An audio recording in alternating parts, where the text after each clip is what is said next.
By the way, I will say very quickly, I've got our office staff is coming to pick up a folder. I may slip out of court for just a moment. It won't. You guys can obviously keep going. Yeah, no, but okay. Just in case I do that. Not a problem. Judge, I Ms. Johnson, yes. wanted to clarify one thing. Is Mr. Wesley Smith precluded from using the term RONI? That's what he knows the modification kit that we're going to be discussing to be called. And I think in the order it said we had to approach before we use that term. So I have instructed him that he is not to use that term until he hears it come out of my mouth first, that we're to refer to it as a modification kit. But I just wanted clarification on that, so I want to... And it's all coming back to me. I mean, I know that I had entered a ruling and reserved on parts, and my hang-up is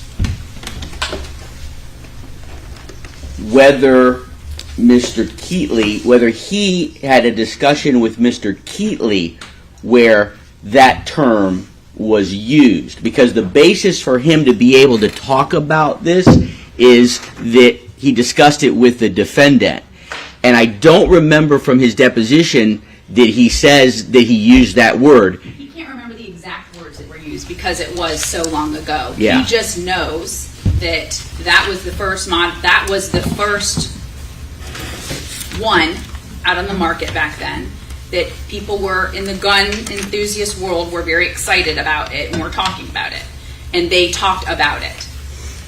So he can't tell you that he remembers the word RONI coming out because he doesn't remember the exact words. Right. Like, he knows that they were talking about an attachment, this kit that modifies a gun, and that it has more points of contact, and that the defendant had said he was going to go to a gun show and he was going to look at it. Yeah.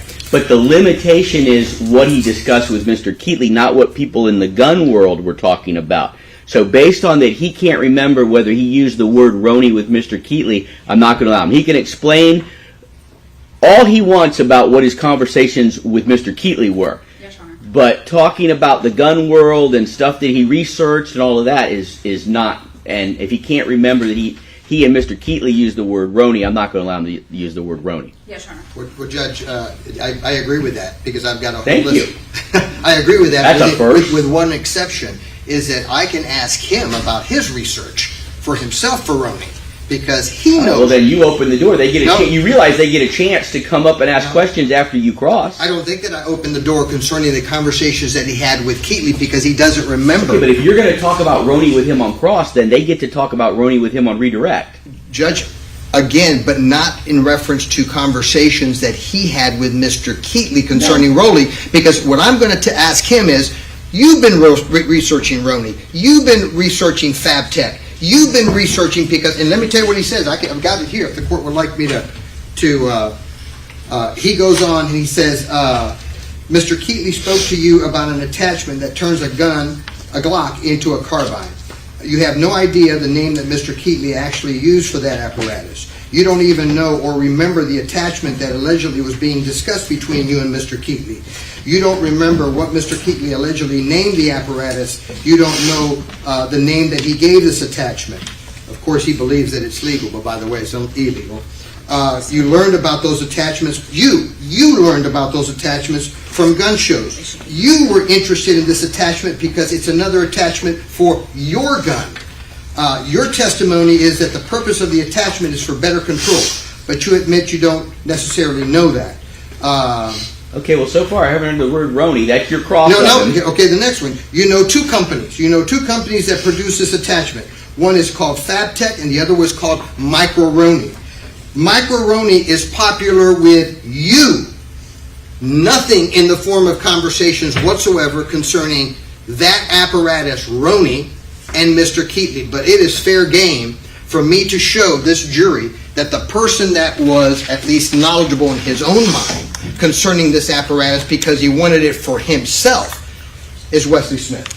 So if I prevent the state from bringing out that there's a company or two companies that make such a device, you want to bring it out on cross. I'll allow that, okay. And I'll allow the state to, when on their redirect, though, it doesn't open the door. I mean, I don't know how it could open the door if on direct And cross, he testifies that he doesn't remember, or he never used Roni with Mr. Keetley. That's his testimony, so that's not going to change. But if you ask about companies and research that he did, they get to redirect, and that's within the scope of their redirect. That's right, and they can redirect on the Roni. But they can't make him say that, oh my gosh, yes, it was a Roni that I talked about Mr. Keetley with. Exactly. Okay, well, we're on the same page. I don't think we have an issue there. So are we ready to call our first witness? Judge, I think we had a pending decision by the court. We sent Jay Ports. Yeah, Jay Ports. We talked about the numerous times that Mr. Ports had indicated that he was not aware. I think they outnumber them probably, 8 or 10 to 1, where he says, hey, I can't tell you. I can't tell you when this product was actually available to the general public for distribution because... He can't tell you the specific date, but he can tell you it was late 2010 is what exactly, the words are. Exactly. And so late 2010 can be October, could be November, could be December of 2010. And so for us to have him testify that somehow this was available for Mr. Keetley to purchase. So let's think about this. For Mr. Keetley to purchase when the distributor is indicating that he doesn't even know if anybody could purchase it in the United States because all he can go by is this magazine or whatever that this product book that he had. Which he hoped was out for the manufacturer show, but he sure was out for the SHOT Show in mid-January. In January. And so that's highly prejudicial. There's absolutely, remember, again, other than this conversation with Mr. Smith concerning Roni and FabTech, there is not one scintilla of evidence in this case, not one scintilla, all the searches for the computer, everything, not one scintilla of evidence that my client was ever searching for such an apparatus. Period. And I'm talking about any apparatus, not just the micro Roni and not just the FabTech, any apparatus that would turn a .45 into a carbine. And so now we're just going to say, well, let's bring this guy in that is a distributor for some crazy company called Microroni, and let's just let him testify that, we have this apparatus. I can't tell you, ladies and gentlemen of the jury, when it was available in the U.S., but let's just give it to him. That's not exactly what he says. But also, are you suggesting that I have to make a factual finding that a fact is in fact true before a witness can testify? Because why don't we just eliminate the witnesses and I instruct the jury? I heard argument and I find that Jay Ports has determined, or no, just this. Ladies and gentlemen, I have made a factual determination that the Roni was available on Thanksgiving of 2010. Why have a witness? If I have to make that finding before a witness can get on the stand and say it, then why don't we skip the witness and I just say it? That's not the way this process works. Just the opposite. You have to make a relevancy finding, first of all, that the testimony concerning that Roni is somehow that's relevant. Easy. I find it's relevant. So now that I found that it's relevant, it's a jury question.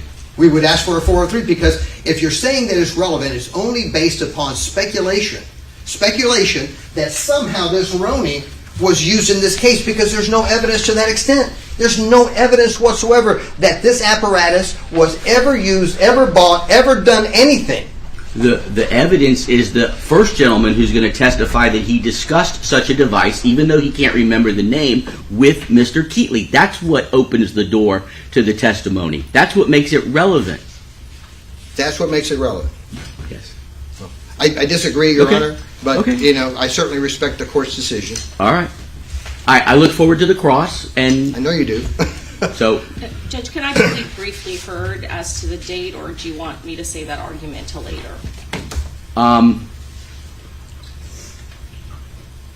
Sure, but yes, go ahead. Judge, I just want to, there are no searches for the Roni on the computer. Mr. Smith says that this is a new product. Jay Ports also will say that this is a new product, so there would not be any searches for the Roni on the computer because it was not out yet until that 2010. So the relevance definitely goes towards Mr. Smith's testimony that this was a new product, that the FabTech was not available. It was the Roni And Judge, going towards Mr. Port's statement. Well, but there was Ronies available for every other model of Glock that research could have been done. I mean, that's how you would find out that it's not available for the 45 by doing research to see what it is available for. Judge, even the Roni for the 17 was new, and what Mr. Port says is the 17 came out first, which is for the 9mm, and shortly after that, the one for the 45. So this was, by all intents and purposes, a new product. The Roni had come out in 2009 or 2010. But how would anyone else know that? If I'm interested in such a device, I mean, where would I find that out? If I have a computer and I'm doing researches on other weapons and attachments, silencers or whatever, how would I find out? I mean, I would know not to look for it because it's not available yet, even though it was available for a 9mm and not available for the 45. I mean, I see their argument that they're going to make, and that's something you're going to have to overcome. But again, to those ladies and gentlemen. Right, but there are gun shows and word of mouth, which is exactly what Wesley Smith says. Which is what Smith's going to testify to. Correct. And Jay Port's, his testimony is relevant to that. And as far as there was wordplay in that deposition, as when Mr. Port's was clearly, and he said multiple times, he could never say when it was started to be sold. And there was definitely months, and he kept on backdating it to... He's all over the place. It's word salad with the dates. He says it could have been available in January, but he doesn't know. His basis is based on the catalog that was produced. It's a 2011 catalog, and there's references to, well, cars. You know, even though it's a 2011 model car, it still comes out at the end of, and he keeps saying the end of. But he testifies enough to get past the gatekeeper. Not that I'm making a determination that it was available. By no means is my allowing him to testify about it a suggestion that the Roni for the Glock Model 21 was available in November. You all get to ask and cross-ask, examine questions of him, and they get to determine whether it was available and whether it was used, in this case, based on whatever other evidence, and the only evidence so far might be the discussion of Smith and Keetley. But that's all argument for the jury. With all due respect to it, I'm going to let him testify. So I've made the finding, but they're going to cross-examine him, and then there's going to be argument and cross-argument to the jury in closing.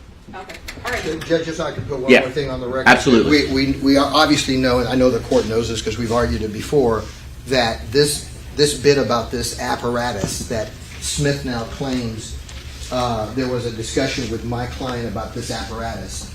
That occurred 10 years after the homicide, during the trial that took place where Ms. Gowdy was defending the case in 2020. He goes up to Jay Pruner, and for the first time after 10 years, and this is a guy, I'm sure you remember this, he says he has the worst memory in the world. He goes up to Jay Pruner and says, oh, by the way, I just remembered this conversation, Jay. Listen, let me tell you what it's about. I just want to put that on the record because that is monumental in what I'm determining his credibility, and you can cross-examine him on that, but it's not a basis for me to preclude the testimony. Again, I'm not finding that he had that conversation. I'm allowing him to testify in front of the people who determine his credibility that he had that conversation. But my allowing him to testify to that, just as any other witness that I allow to testify, is in no way my stamp of approval or my finding that that fact exists. I stay in my lane. I don't determine facts. They determine facts.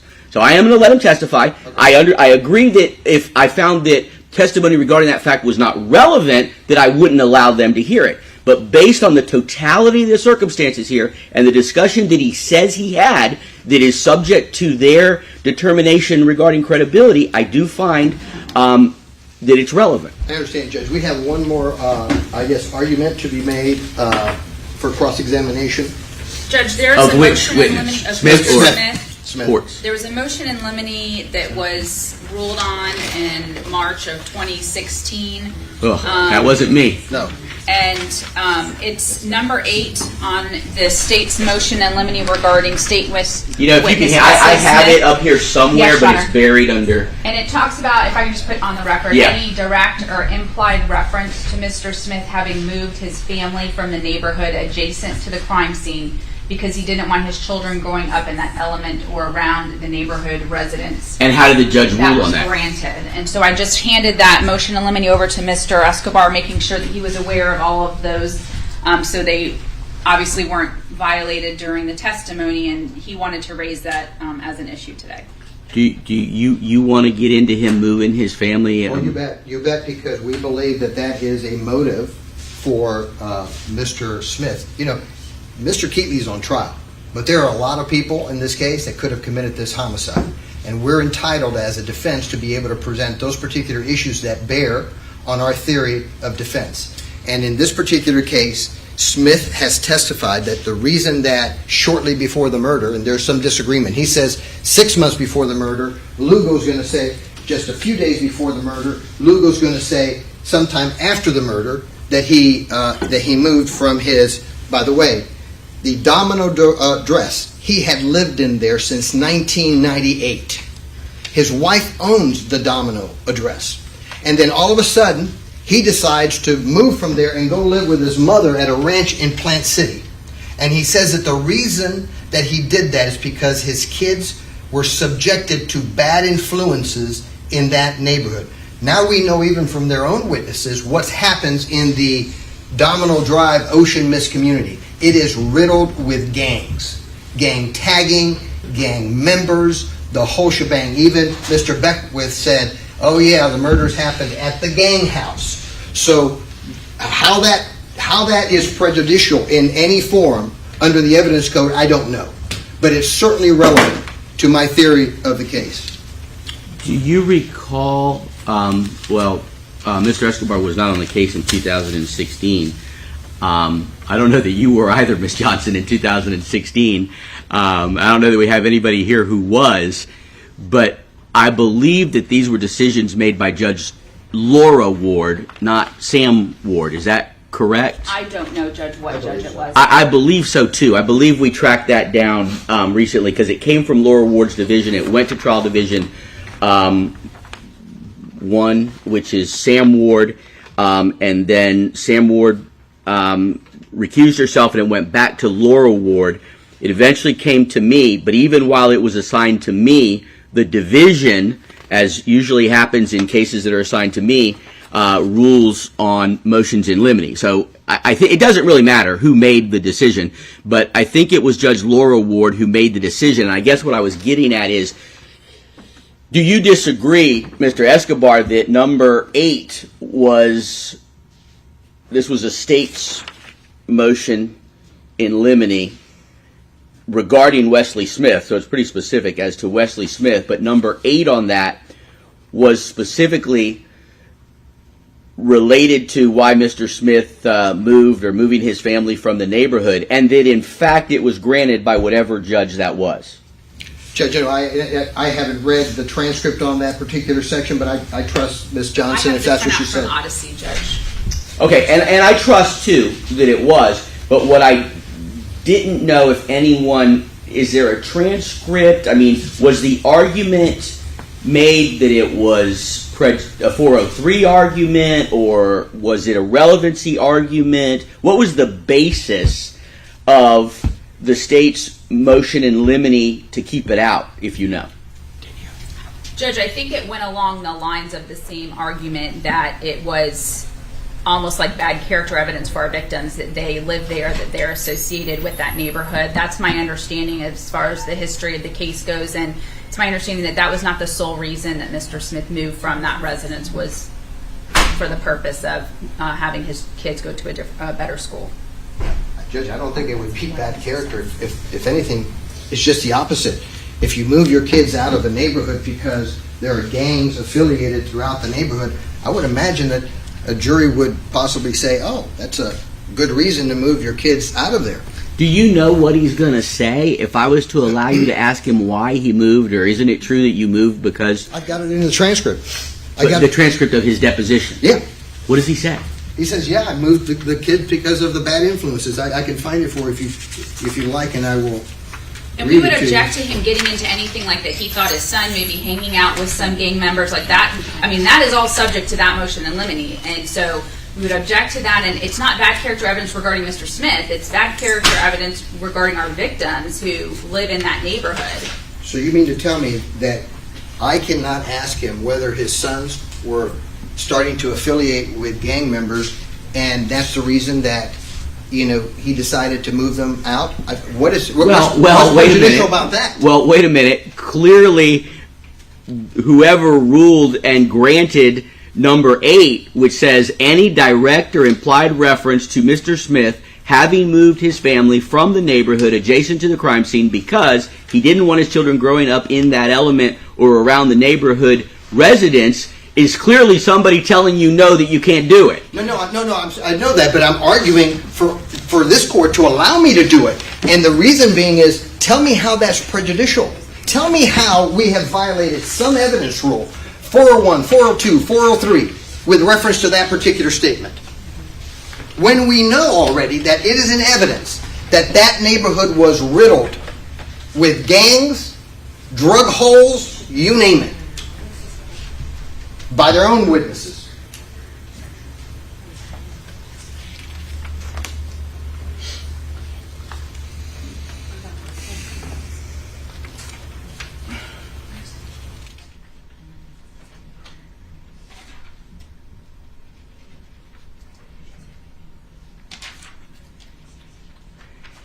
Let me just ask the state, as far as bad character of the victims, there's already some testimony even from, well, I guess the detective... Judge, it was from defense about that. Well, but in the interviews by the detectives, I guess the detective afterwards said that he's allowed to lie, but he didn't say that he lied about the character of the victims, how he characterized them in the interview of Mr. Keetley. I mean, you recall that testimony?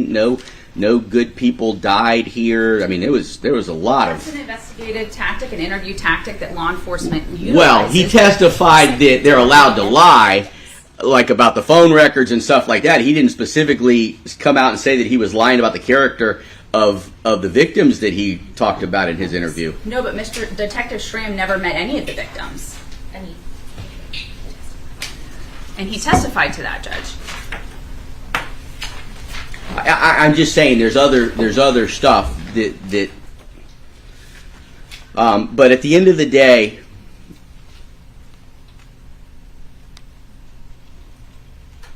I'm gonna... You want me to read the transcript for you? Briefly. And this is the transcript of Smith's testimony Yeah. regarding why he moved? Yeah. Let me hear it. Mr. Smith, your testimony is that you had recently moved from the Domino address prior to this homicide. Mr. Smith, you and your family have lived on the Domino address since 1990. Mr. Smith, the Ocean Mist community is extremely close to the Domino Drive. In 2010, your kids were 15 and 8 years, both boys. Mr. Smith, the reason that you moved from this particular area in Domino Drive was because you wanted to get your sons away from the bad influences in the neighborhood. This is all from the transcript. Can you tell me what page? Yeah. The transcript is... Yeah, and let me just make sure. Was that prior to... Was that deposition in play on October 5th of 2015? Better. It's the trial transcript. Wait, he testified to that? No, he did not. No. Judge, well, I can tell you that it's a trial transcript on 2/11 of 20, page 1862, lines 16 through 19. Well, that may make it a different story.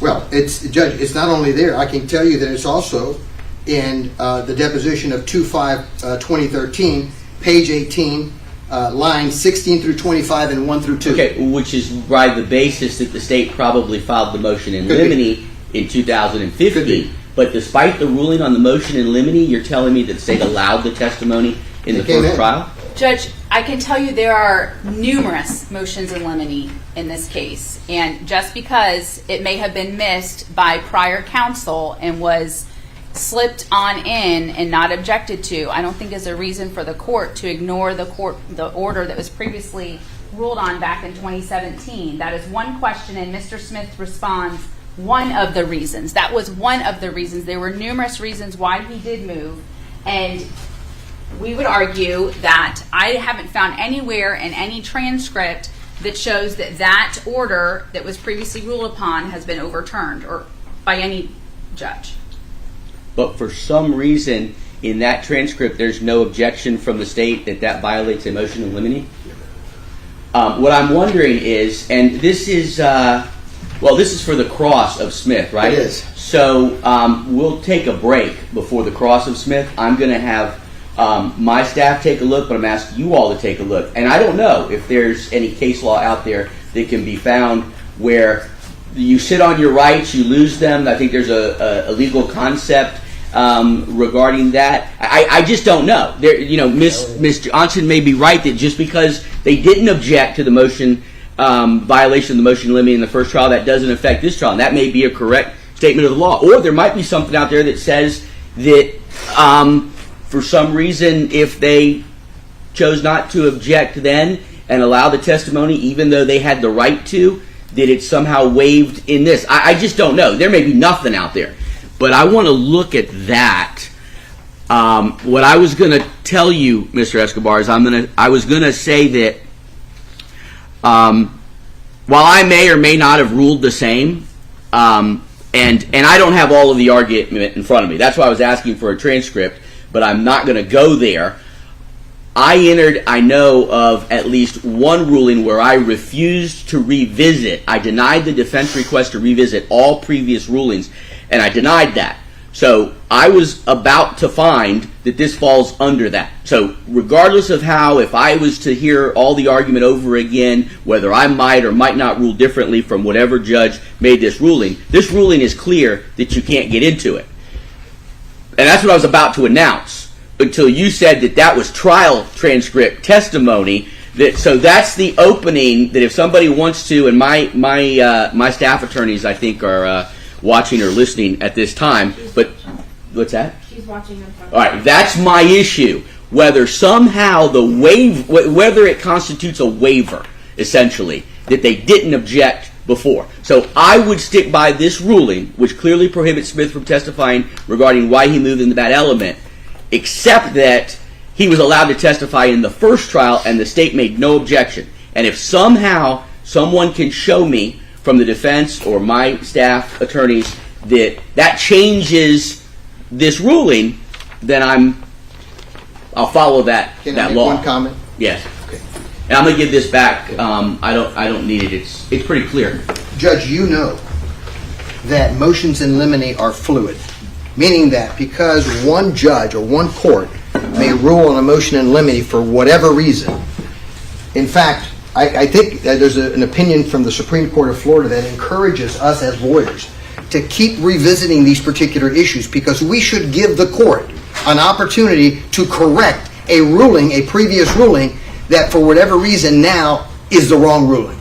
And so we just can't say because Judge Ward, which we all respect, because Judge Ward made a decision back in 2016 that now when this issue is before the court that we should just ignore what the law is, ignore what the evidence code is, ignore the relevancy of it and say, well, she decided back in 2016 this is what it was, so I'm not going to touch it. I think that the court knows that is what we're obligated to do as lawyers day in and day out on motions in limine. And I think the court also knows that the court is a gatekeeper and has to decide on each piece of evidence what should come in and what should not come in, regardless of what was done in 2016. I don't disagree with what you're saying, but what it sounds like, and if that was truly the case, then we throw out all the prior motions in limine, we forget about them, and we just argue each of them as we come up. And I have no intention of doing that. But it sounds like this was based on a 403, and I'm not going to superimpose my judgment for the judgment of some other judge that made a 403 determination regarding prejudicial effect. Why not? Why not? If what we want today and the rest of this week, if what we want is to truly administer justice and have a fair trial for him, why would we not revisit that? Why? Because some judge, that may have not been given the proper arguments in deciding that particular motion, because some judge decided differently, we're just going to rubber stamp that instead of knowing that, hey, here's what Escobar is arguing today. So let's analyze that particular issue. Let's analyze it to determine whether I agree with whatever arguments were made before, or am I going to agree with Mr. Escobar today because it is relevant and should be given to the jury? So the ultimate fact that you want to introduce this testimony of support is that this was a bad neighborhood with gangs, and the only way that you can establish that is through Mr. Smith moving his family. That's what you're pinning the defense's. No, I am saying that there was a motive on Mr. Smith's part, okay, to move out of this neighborhood, and who knows whatever. Because we know that Mr. Smith is a machinist, right? Well, there's going to be testimony by Mr. Smith that he can do all kinds of things to guns. He can make any part because he's a machinist. He actually knows more than a gunsmith. That's what he's going to testify about. So my theory is going to be that he has a motive. He has a motive to move his family out. He has a motive to kill. Not necessarily he has to do it himself, but he can get somebody else to do it. So yes, that's our theory. Our theory is that he is heavily involved in whatever happened there on Ocean Mist Drive. And I'm entitled to bring out whatever evidence is relevant to that issue. So Smith is the killer because he moved his family Did I say because he was himself the killer? No, I didn't say that. But there is evidence to indicate that he had a motive. He had a motive against these particular gang members. And there's going to be some other nuances that I don't want to spill my beans right now, but there's some other nuances that are going to be very critical in that particular analysis. Okay. Well, I've told you that I'm reserving on it. Right now, there's a strong inference that it's not coming in based on the prior ruling. I've heard I'm allowing the defense to present any additional because it was testified in the first trial, but I've also heard your additional argument as to why I should revisit it, and I will take it all under consideration before I let you know, and I promise you we'll take a break before the cross-examination of Mr. Smith. Is Mr. Smith our first witness? Yes, Your Honor. Is the state ready? Yes, Your Honor. Is the defense ready? We are, Your Honor. All right, let's get the jury. Who is it, Jocelyn? It is. Email her to tell her she's not in the Email her what? Just she was. Email just.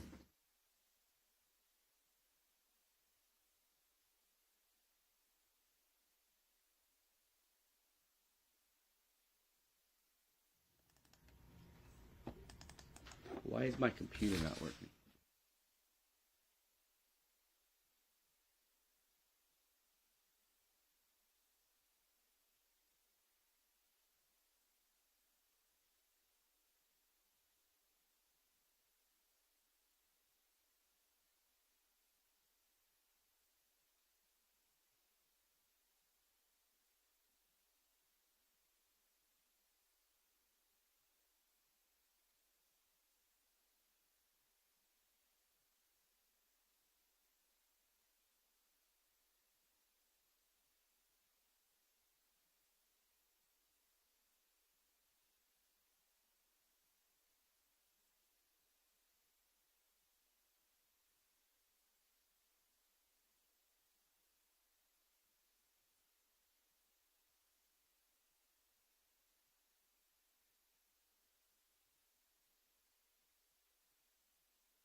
Jury is present and seated. Everyone else may be seated at this time. Ladies and gentlemen of the jury, good morning. Welcome back.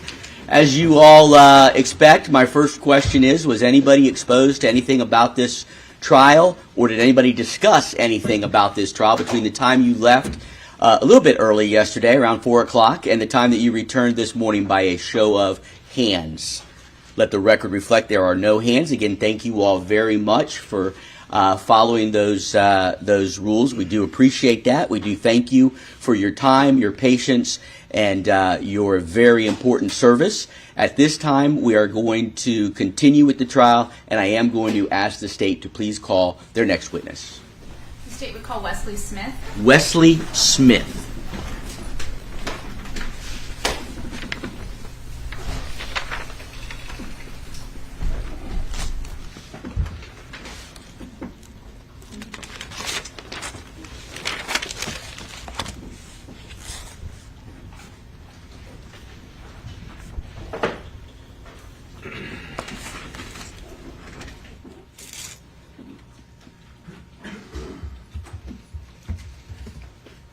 Mr. Smith, good morning and welcome. You'll come forward to be sworn as a witness, just around the middle there, wherever you're comfortable. If you'll face me and raise your right hand, please. Thank you. Do you swear or affirm any testimony you give in this proceeding will be the truth, the whole truth, and nothing but the truth, so help you God? Yes. All right, if you'll follow this bailiff over to the ramp, please watch your step. There's some cords taped to the floor. When you get to that chair, go ahead, have a seat, make yourself comfortable. That microphone in front of you is fully adjustable, and the green light is on, so it is ready to go. When you're ready, you let me know, and I'll turn it over to the attorneys. All right. You ready? Yeah, I'm ready. All I'm right, ready. you may proceed, Ms. Johnson.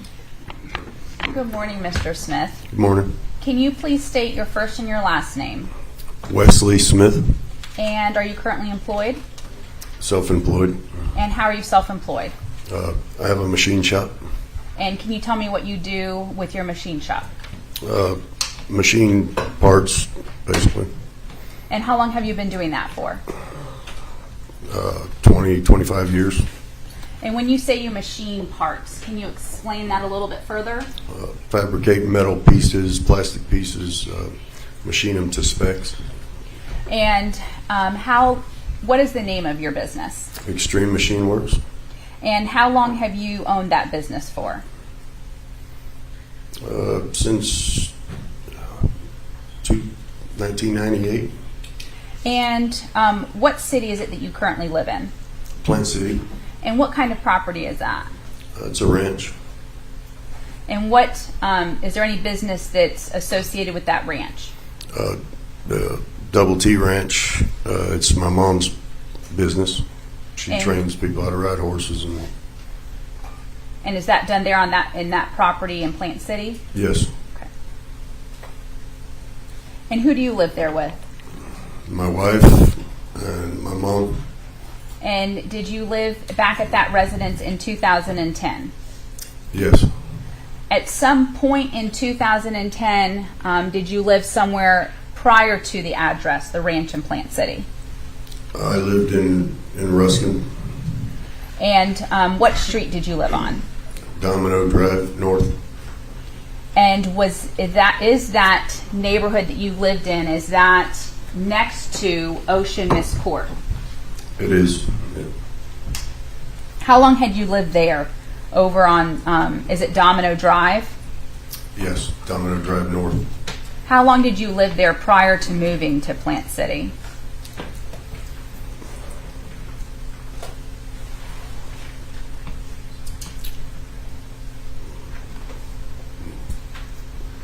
Probably about 8 years, I think. 8 years prior to 2010? Yes, I think, yeah. And do you recall when it was that you moved your home to the Plant City Ranch address? I don't remember exactly. Was there a time that you moved to the Plant City address, but your business was still out of the Domino Drive address? That's correct. And do you run your business from your home? I do. Did you run it from your home, your business from your home back in 2010? Yes, I did. And do you run it from your home today? Yes.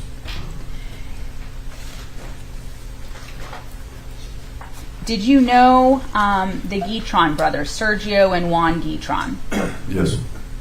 And how did you know them? They were friends with my brother-in-law. In specifically November of 2010, were you living at the Plant City Ranch address when this the shooting occurred on Thanksgiving Day? Yes. Was your business still at the Domino Drive address on Thanksgiving Day of 2010? Yes.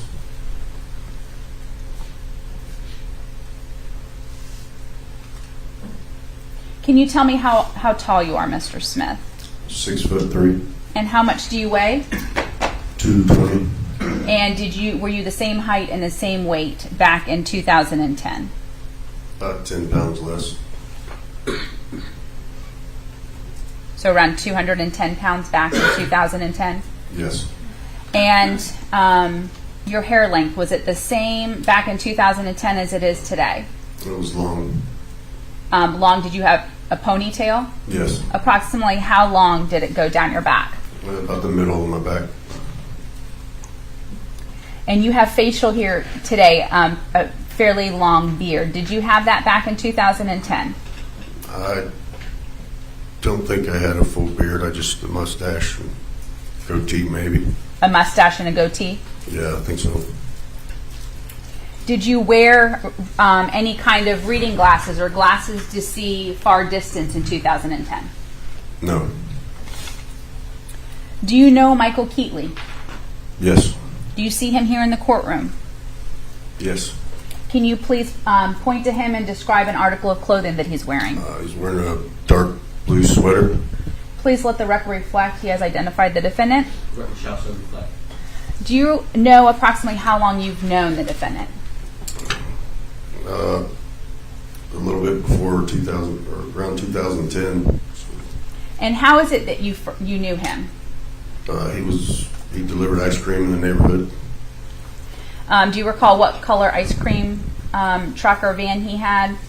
It was purple. And did you simply know him as the ice cream man, the man that sold ice cream in the neighborhood? Yes. And is that in the neighborhood of that you live, Domino Drive? Yes. Did you purchase ice cream from him? Yes.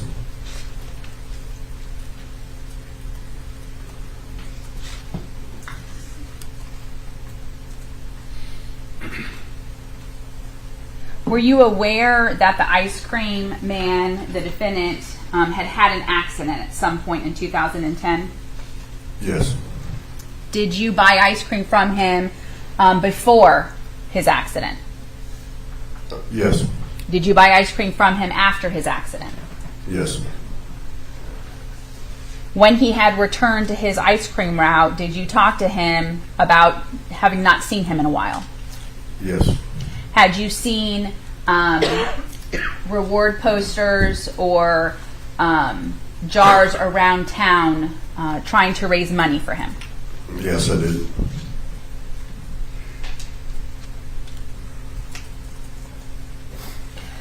Did you have any employees that worked for you over at the Domino Drive location? It was just myself. I had a friend that come and help me whenever I got busy. And who was that friend? David Beckwith. And would you and David Beckwith purchase ice cream from the defendant when he would come and help you out when you were busy? Yes.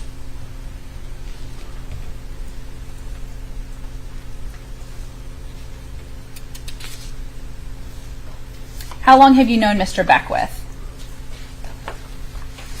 Since 1995, I think. At some point, was there a time that you were not busy and Mr. Beckwith was not working for you and he went to work for the defendant? Yes. Did you ever buy ice cream from the defendant and Mr. Beckwith when Mr. Beckwith was working with the defendant? I think maybe one time. Yeah. Do you recall what Mr. Beckwith was doing in the ice cream truck, what his role was? Was he the driver or the person that got the ice cream and took the money? I think he was the person dealing with the ice cream, And who was driving the vehicle? Michael.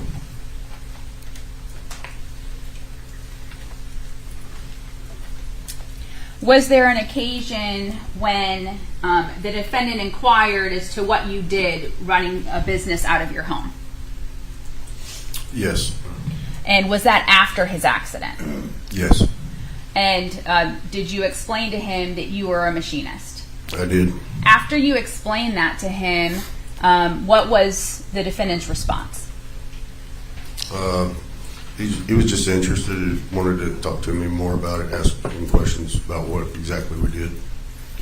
And where was that conversation going to take place? I assume, was he on his ice cream route at the time that he asked you what your business was and what you were doing? I think he said he would come back after his route if it was all right. He wanted to talk to me.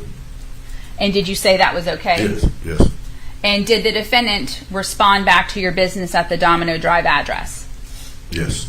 Did you explain to him what you do as a machinist? Yes, I showed him some parts that we make.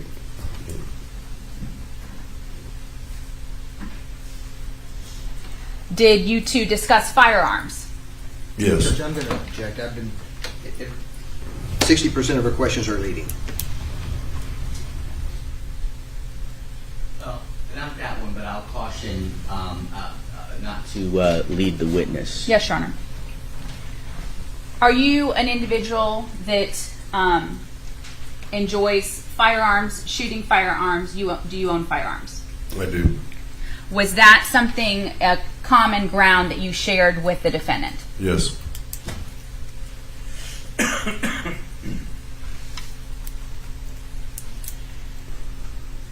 When you had a conversation with the defendant about what you do, did you ever explain to him whether you've ever fixed any of your firearms? Yeah, I'm pretty sure I did. And how have you fixed your firearms? What is it called and what have you specifically done? Cleaning them, doing the action on them, make where they work better, smoother. Basically, that's it. When you say make them work better or smoother, can you explain how you may go about doing that? What is required? Cleaning, polishing, deburring them, the casting burrs from the manufacturing process, just polishing it. Is there any kind of equipment that you have to utilize, that you utilize in your business to possibly fix your firearm? Just basically polishing stones.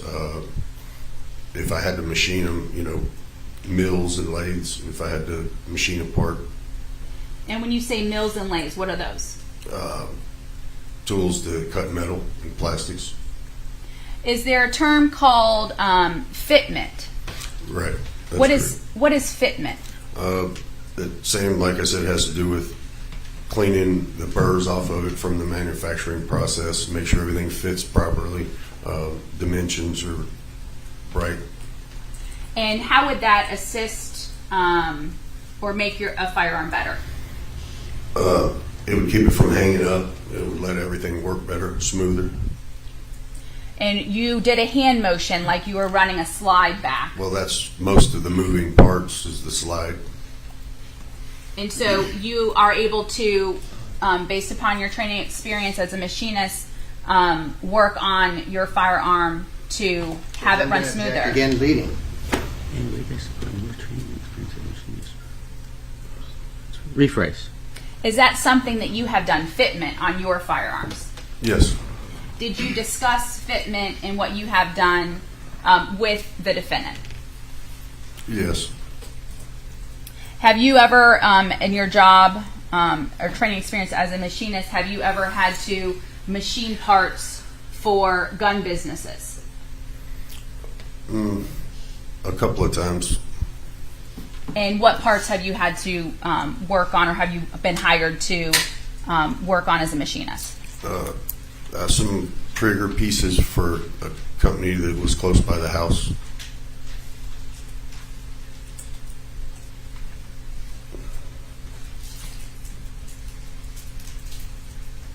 And do you own guns? I do. And when were you first introduced to guns? As a young, when I was 17, 16, 17, 18 years old. And you previously stated that you clean your own guns? Yes. And have you taken your guns apart? Yes. Have you ever been to gun shows? Yes. Where have you been to gun shows? Tampa, Palmetto, Bradenton, Lakeland. Are these gun shows held often? Usually there's one every month somewhere. Do they ever hold them multiple times a month? I think it's like they move the location every month, to a different location every month. Usually not more than one a month. Okay. And when you say they move the location, do you mean it's either in Tampa, it's either in Sarasota, or Palmetto? Yeah, Bradenton or Palmetto or Lakeland. And what are the things that they have at these gun shows? Everything, guns, gun parts, anything that has to do with hunting, usually hard to find parts, anything that has to do with that. Do they have new items that are on the market for sale? They do.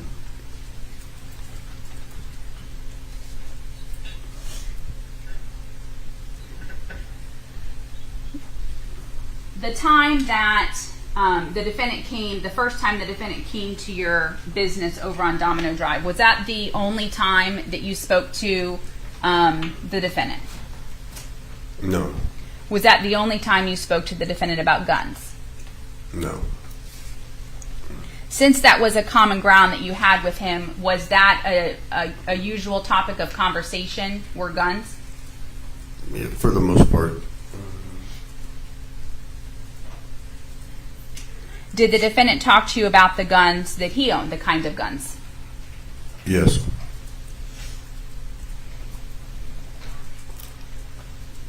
Did the defendant ever come to any family gathering or celebration with your family? He came to my son's birthday party, And when is your son's birthday? November 10th. And did he come to your son's birthday the year of 2010? Yes, Was that, were you living over in Plant City at that time? I was. Do you recall how it came to be that the defendant got invited to your son's birthday? I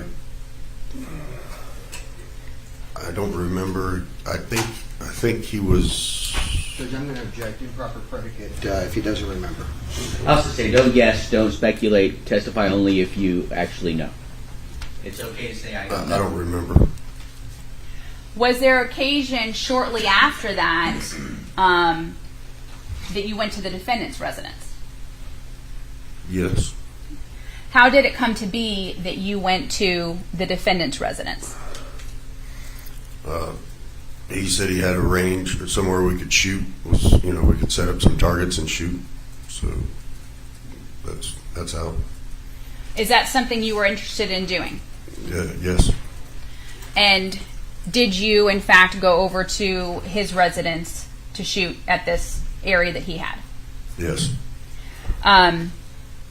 Do you recall exactly what date it was that you went over there? No. Was it after your son's birthday in 2010? Yes. Was it before the shootings on Thanksgiving Day? Yes. Did you go over to the defendant's home by yourself, or did anyone accompany you? My wife came with me. And what is her name? Carmen Smith. Do you recall approximately what time you went over to the defendant's residence? It was after I got off work. And was his residence closer to your Domino Drive business at that time, or closer to your residence in Plant City? It was closer to Domino. Did you take your own firearms with you that day? I did. What firearms did you take with you? My 9mm Beretta pistol, a 22 lever action rifle, and an AR-15. And did you bring your own ammunition to use that day? I did. And what happened? How did you go about getting to the defendant's residence? I drove my truck, What kind of truck did you have at that time? a Chevy Silverado, And what color was that? blue.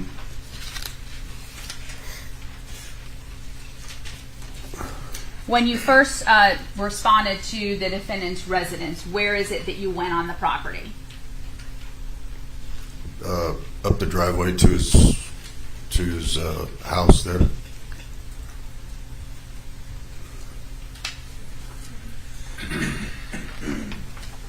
Publishing what's already been introduced into evidence as State's Exhibit 190A.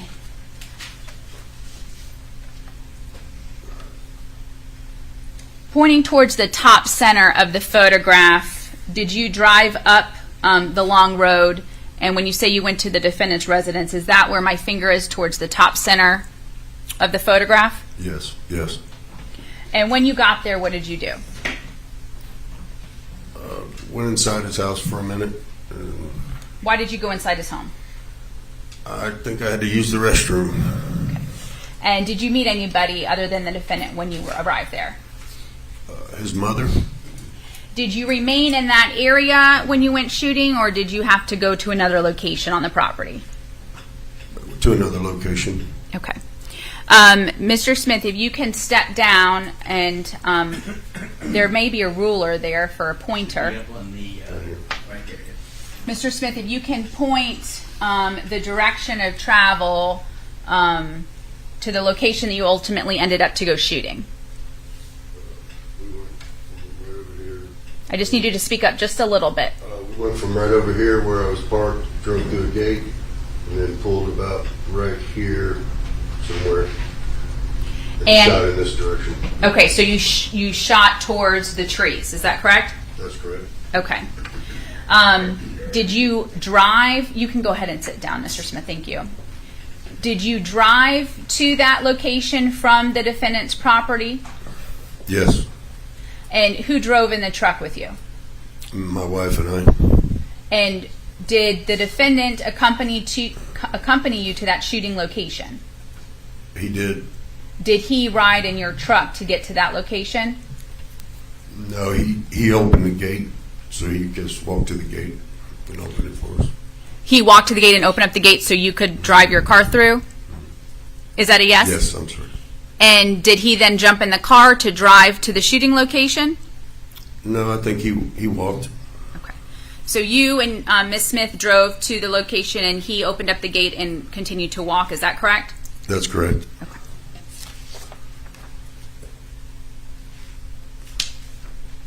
Publishing what's already been introduced into evidence is 190D, which is this a close-up of the defendant's home? Yes. And can you please point to the area on this photograph where you ultimately stopped your blue truck to shoot? To shoot, we pulled through this gate and over here somewhere. And when you say over here somewhere, that's towards the right center of the photograph? Correct. Okay. And towards the right side of this photograph, is that where the line of trees were that you pointed out in the prior photograph? The line of trees was right here. Okay. You can please sit down, Mr. Smith.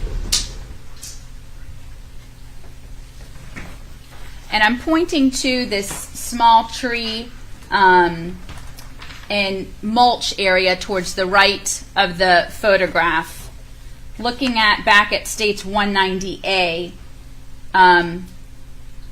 towards the left top of that photograph, is that same area? Yes. Okay. And you were did you shoot your target? Was it towards those line of trees? That's correct. Yes. Okay. When you arrived there, did you have targets, or was there a target already set up for you? I had my targets. What kind of targets did you have? Just paper targets. And did the defendant have any targets? He did. He had his own targets? Yes.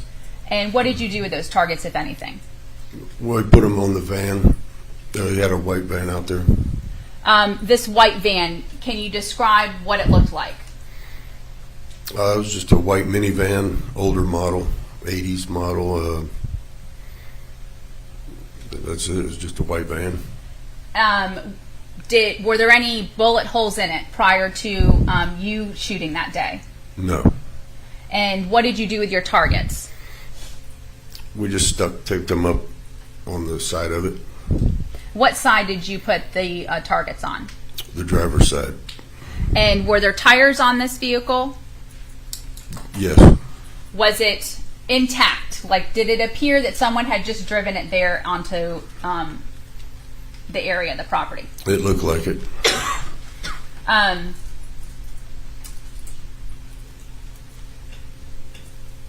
Who shot first? Do you recall? I did. Do you recall what firearm you shot with first? I don't. At any time, were multiple people shooting at the white van, or did people shoot individually? At some point, we may have been shooting together. I think I shot most of the rounds first. Okay. Did the defendant have any firearms with him on that day? Yes. What firearms did he bring? 45, Glock, and an AK-47. And you said, I'm sorry, what gun do you believe you shot first?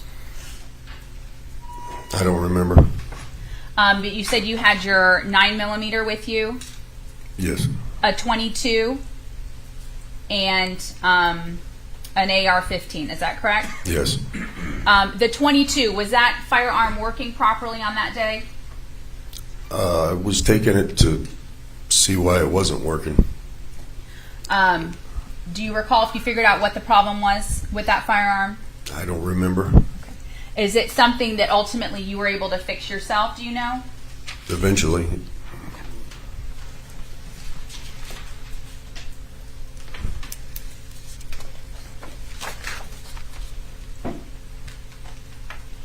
And what kind of rounds does the AR-15 expel? 5.56 rounds. What kind of rounds did the defendant's Glock expel? 45 ACP. And what about his AK-47? 7.62 by 39 millimeter. Can you describe what his AK-47 looked like? Black rifle. Was it composite?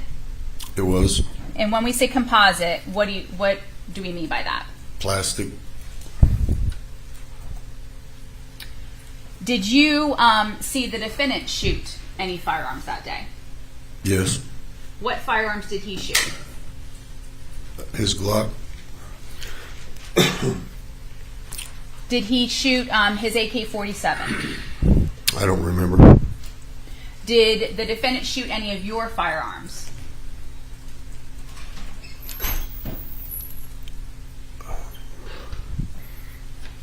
He shot my 9 millimeter. And when he was shooting your firearms, was he hitting your target or his target? I don't remember. Was his, when he shot the firearms, was he hitting the van? Did you see him hit the van at any time? Yes. Do you know how many clips or rounds the defendant shot? I don't remember exactly. Was it more than one clip?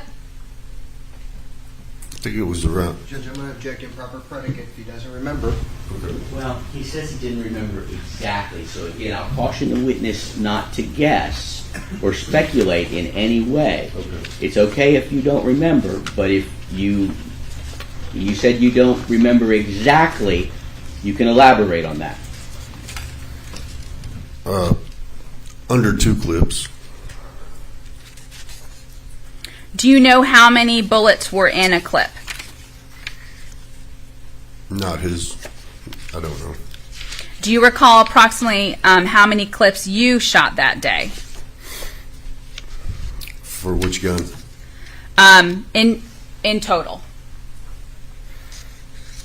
5, maybe 6. Did your wife, Carmen, did she shoot any? No. She didn't shoot any of the guns that day? No.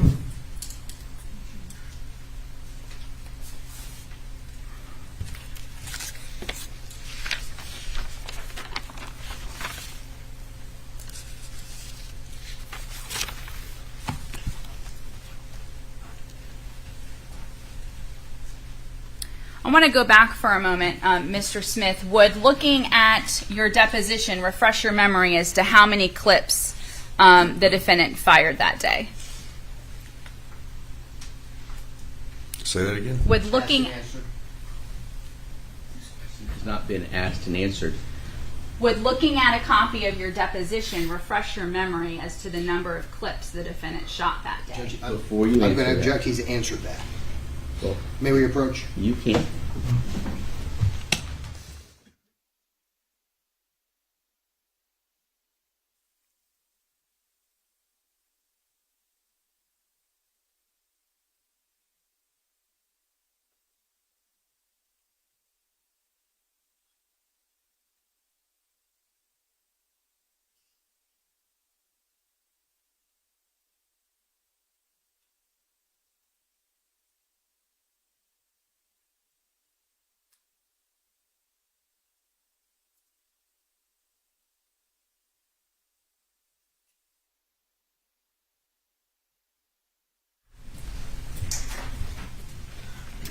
Did you notice the defendant having any issues firing, any problems firing or shooting a gun?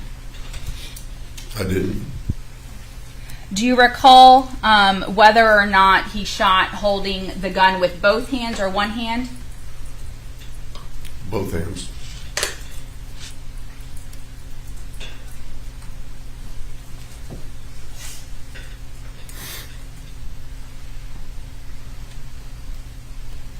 Did he empty out any of his clips?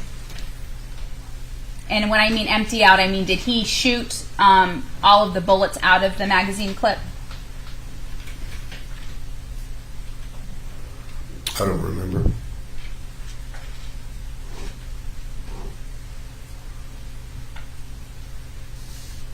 Your 9mm, is that a single action or a double action? It's a double action. And when we say that, what do we mean by that? The first pull is you have to chamber the round. Then it's easy trigger pull after that. It's already loaded. When you say the first pull, you have to chamber the round, and you did a movement with your hand. Can you describe that a little further? Well, you have to pull the hammer back. It's not set. And then what is the next action? Then you can pull the trigger. And did the defendant have any problems utilizing that double action 9mm? I think it was already. I had already shot a couple of rounds out of it. When I handed it to him, I just put the safety on. And so did he have to undo the safety and then fire the gun? Yes.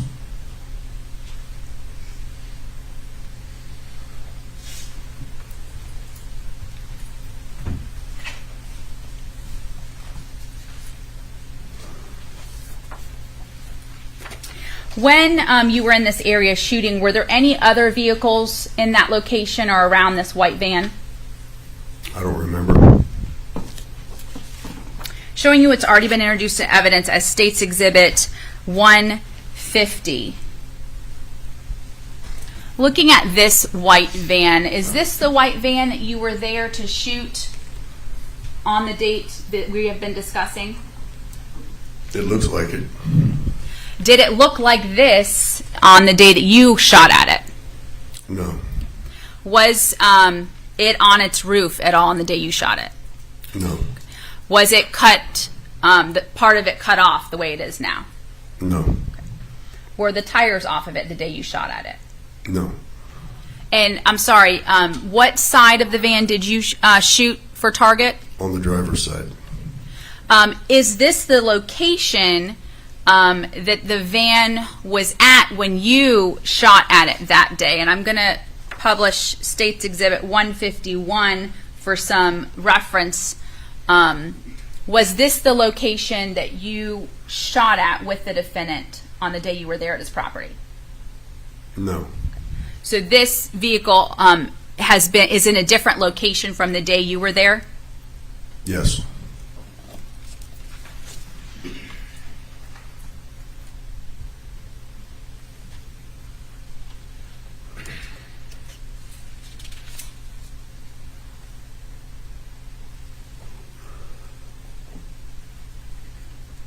Did the defendant shoot his Glock 45? he did. And is that a semi-automatic handgun? It is. And do the casings expel from the side when the gun is fired? Yes, And do the projectile come out the barrel of the gun? yes, Did you shoot the Glock 45 that day? I did. Did you shoot the defendant's AK-47 that day? I did.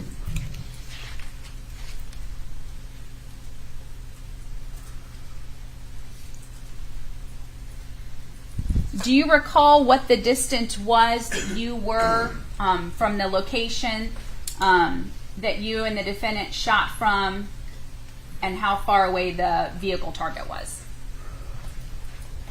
50 to 75 yards. And approximately how long were you there shooting?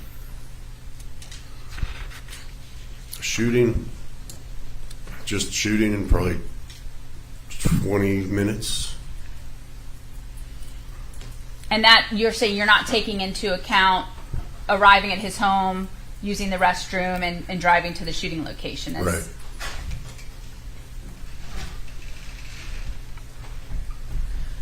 Did any of the other firearms that we discussed that were there that day, did the shell casings expel from the firearm, other than the Glock that we spoke about?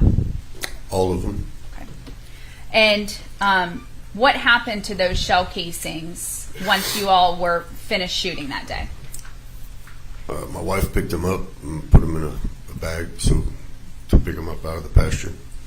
And is that something that is common practice with you and your wife when you go shooting? Yes. Was there livestock on the Keetley property? Yes. You being a machinist, do you recycle the metals from the shell casings? I do.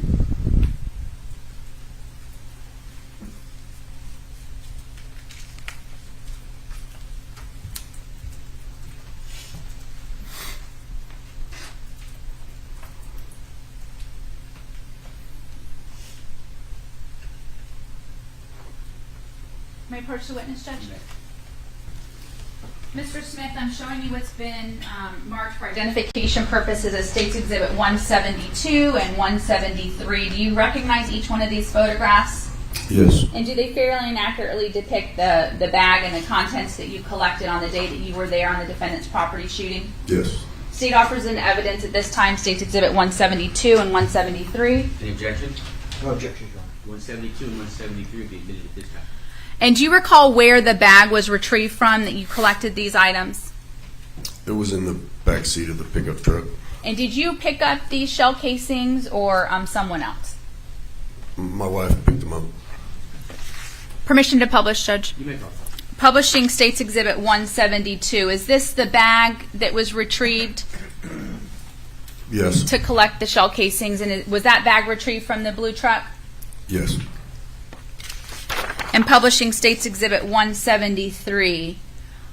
Are these the shell casings that were collected from the defendant's property from that shooting outing? Yes.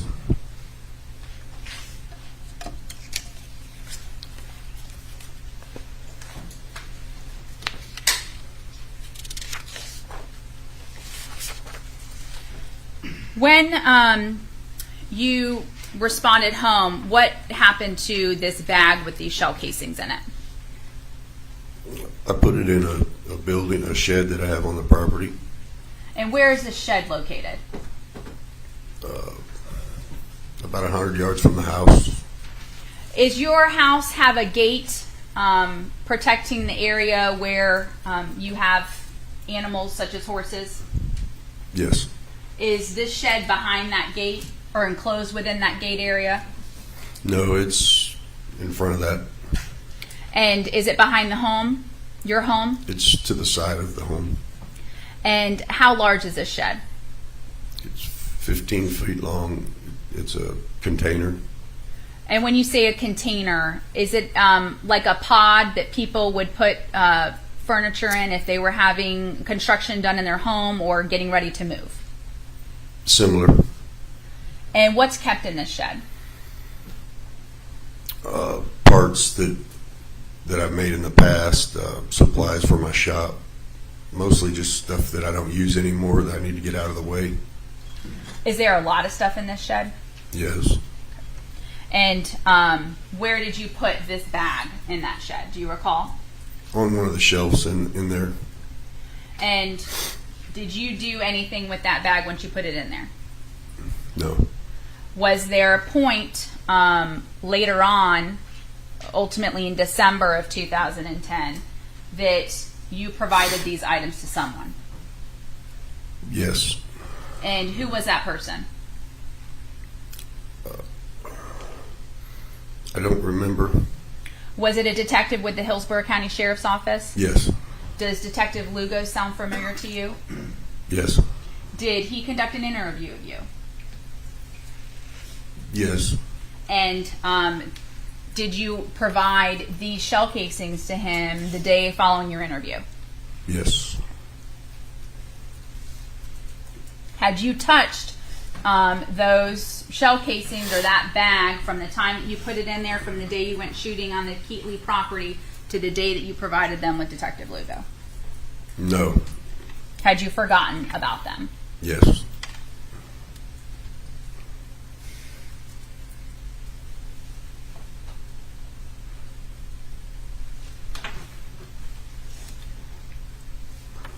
Did the defendant ever talk to you about what happened to him when he was robbed? Yes. Did he ever tell you any specifics about what happened? Yes. What did he tell you? I don't remember exactly everything. He just told me about him they robbed him, shot him while he was in the driver's seat. Just reached the gun in there and started pulling the trigger. Did he ever talk to you about whether or not law enforcement arrested anybody or could find anybody regarding that investigation? They hadn't found the people who done it. Was that something that was upsetting to him? Sure, yeah. Did you know whether or not he was conducting his own investigation? I did not.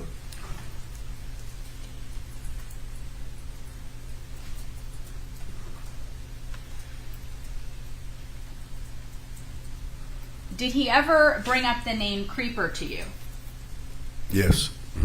How is it that that name got brought up to you?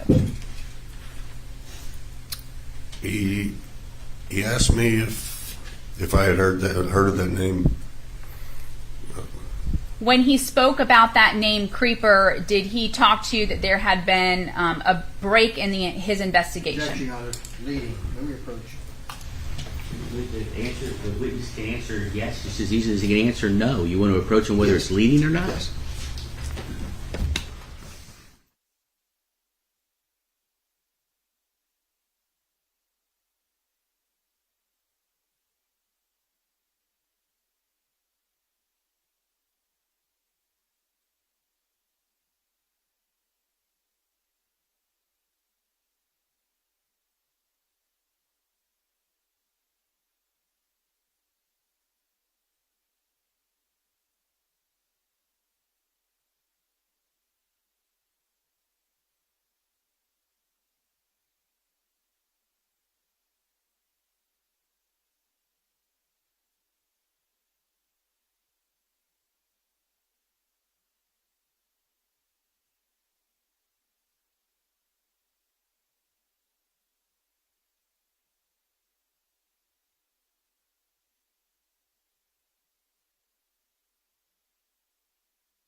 Mr. Smith, when he had asked you whether or not you knew about Creeper, what did he tell you, if anything, about Creeper?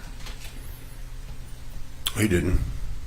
He just asked you if you knew about Creeper? That's correct. Did you know a Creeper? I had heard the name. Did you know anybody by the name of Omar Bayan? The name, I know the name, sounds familiar from the neighborhood. Did you know if the name Omar Bayan from the neighborhood, did you know if the name Creeper and Omar Bayan were connected at all? I did not. Did the defendant ask you about an address in the same conversation that he brought the name Creeper up with you? He did. And do you recall what the address was that he told you? I do not. Do you recall the street name that he brought up? Ocean Mist. And did he correlate that street with Creeper in your conversation?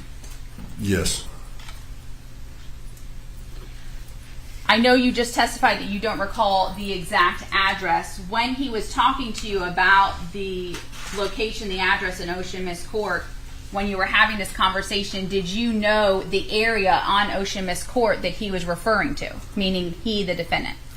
General, the area, yes. And what was the general area or location on Ocean Mist Court that he was talking to you about? The east side of Ocean Mist, I guess. Is that where there's an outside curve of the street? Well, I don't understand what you're asking. Okay.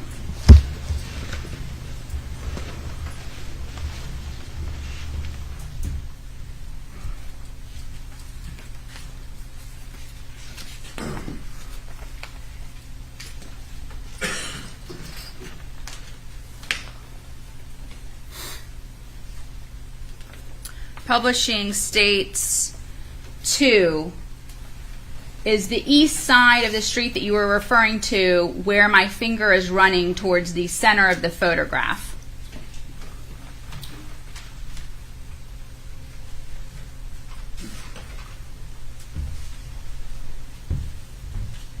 That looks like it.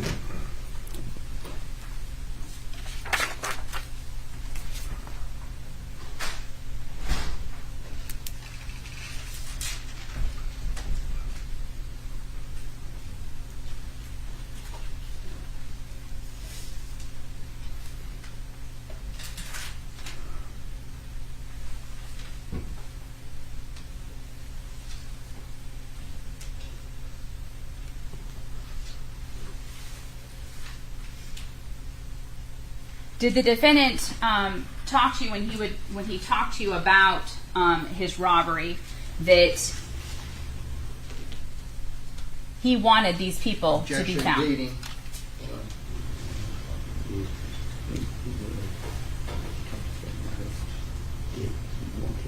Rephrase it. Did the defendant ever tell you that he wanted these people to be found? Objection, leading.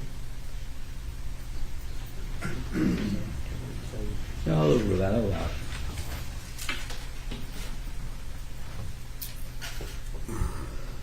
Not in those words. Okay. Do you remember the words that he used? No. Would looking at your interview with Detective Lugo refresh your memory as to what he told you regarding how he felt about the people that had hurt him? Yes.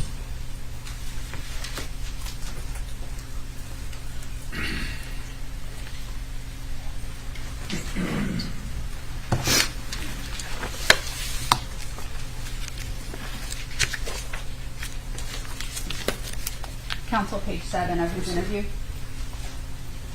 Judge, should we approach it?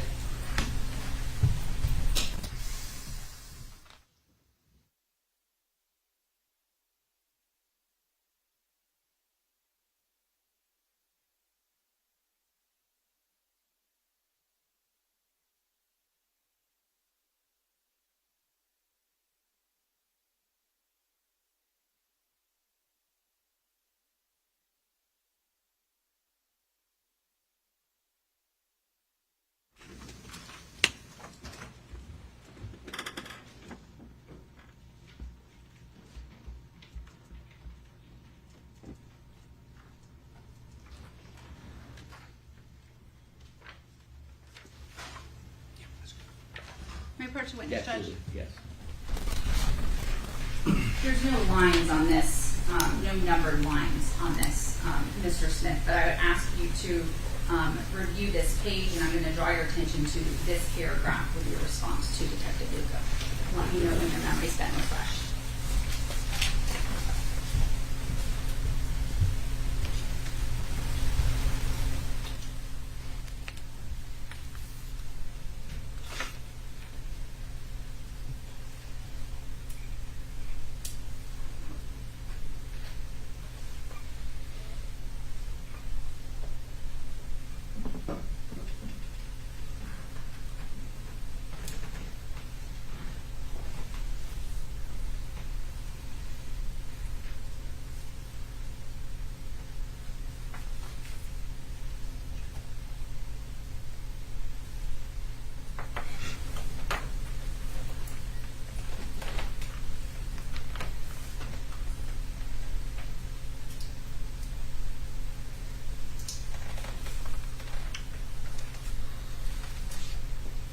Yeah, that refreshes my memory. So what did the defendant tell you regarding what he wanted to happen to the people that had done this to him? Well, take Judge, it I'm back. gonna- Yeah, take it back. Don't read from it. Did you read this second half of the page of page 7? I did. And what did the defendant tell you about what he wanted to happen to the people that hurt him? Well, like I said in there, I didn't say yeah to, did he tell me? I said yeah. I felt like he wanted to, but I didn't say he told me that. Did Detective Lugo ask you a question? He did. Okay. And what did Detective Lugo ask you? Judge, I'm going to object at this point in time if she's trying to impeach her own witness. I'm going to sustain. Looking at page 7, does it refresh your memory? Judge, I'm going to object. That's been asked and answered and gone over with. He did not answer the question, Judge. Well, I mean, you didn't ask him whether it had been refreshed, but you asked him the question again, and he gave his answer. So the topic has been explored. I'm going to sustain the objection.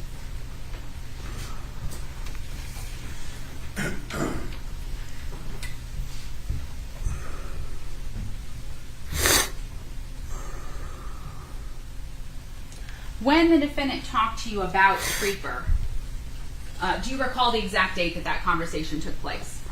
No. Was that before the Thanksgiving Day shootings? Yes. Was that after you went shooting on the defendant's property?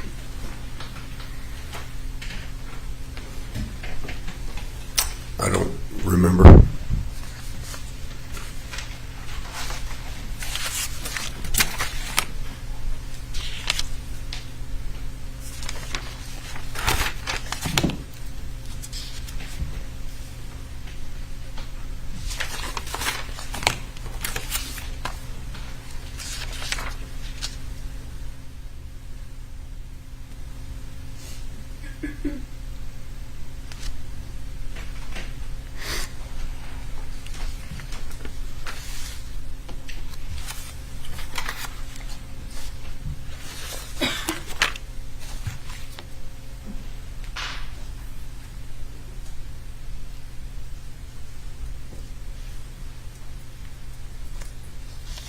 What kind of car did you know the defendant to drive back then?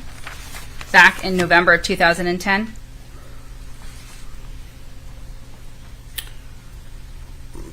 Besides his ice cream van? Yes.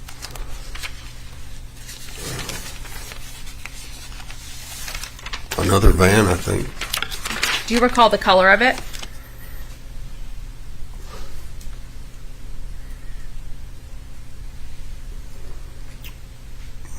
Blue or green. It was either blue or green. Can't remember.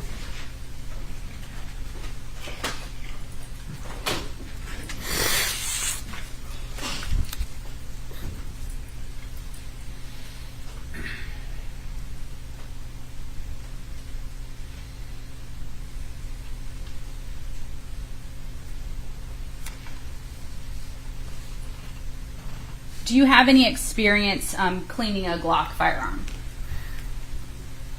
Cleaning guns? Cleaning a Glock. Yes, Do you own a Glock? I do. And how do you go about cleaning a Glock? And how do you have to properly clean it? Well, you taking it apart, if you're doing a complete cleaning, just field stripping it. Take the slide off, take the barrel out, clean it with a brush. Are any tools required to disassemble this kind of firearm? No.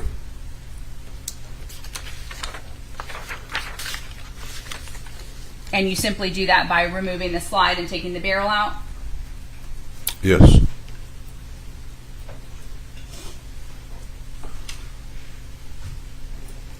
Are there aftermarket barrels for sale that you can attach to Glocks?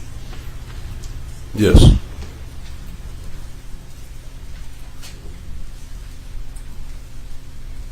And what might be a reason why someone would purchase an aftermarket Judgment calls barrel? for speculation. Sustain as speculation. How does an aftermarket barrel attach to a Glock? It just fits in the slide. Would you take the gun apart to attach an aftermarket barrel the same way you take it apart to clean it? Yes. And how would you go about putting the aftermarket barrel on the Glock after it was disassembled? Just put it in place of where you would put the factory barrel.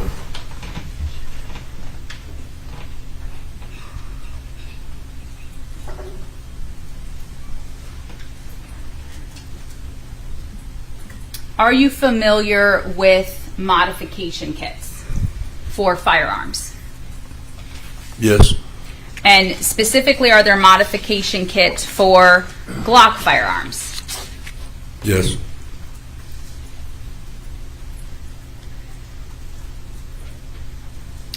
Are there modification kits that are made for Glock firearms that attach to the Glock? Yes. Do they change the length or the appearance of the length of the Glock once the modification kit is attached to it? They do. How does it affect the appearance of the Glock at that time once the kit is attached? It looks longer, bigger. And do you know approximately how long the modification kit is? How long it makes the firearm appear once Judge, I'm it's going to attached? judge improper predicate for that opinion.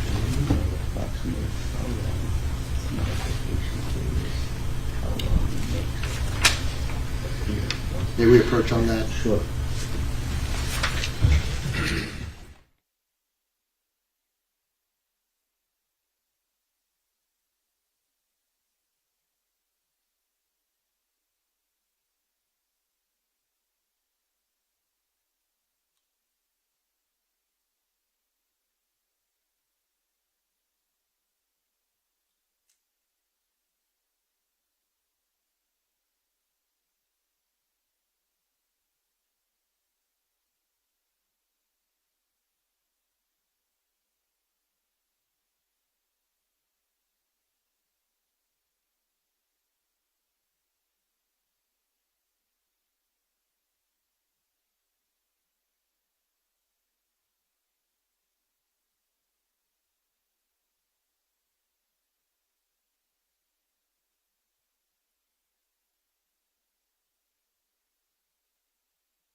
Mr. Smith, have you handled the modification kit that attaches to a Glock that we've been discussing? I have Where have you handled it? at gun shows. Were gun you look- shops. Were you looking to make a purchase of this kind of modification kit? I was. Did you ever purchase it? I did not. Why not? Other things I needed before I got that. You had other things you needed to spend your money on before Right. purchasing that kind of kit. And so, when you're at these gun shows and gun shops, do they have bullets in the firearm with the kit attached to it? No. Is that for safety reasons? Yes. So when you handled it, was the Glock attached up into the modification kit? Not the Glock itself, like a dummy Glock that they use for that reason. Okay. And how is it that the Glock is attached up into the kit? It just slides up in the bottom and locks in. And approximately how long does the Glock handgun appear once it's attached to this kit? Many different lengths, different companies have them different lengths. Okay. So And- it appears longer.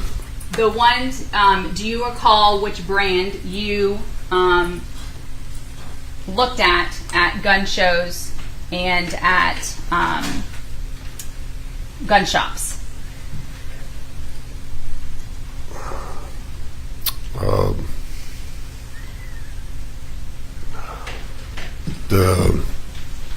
Trying to think. The Roni? Okay. And do you recall specifically the Roni, approximately how long the firearm, the Glock, will appear once it's attached to this kit? Specifically, no. Okay. Yeah. Just longer.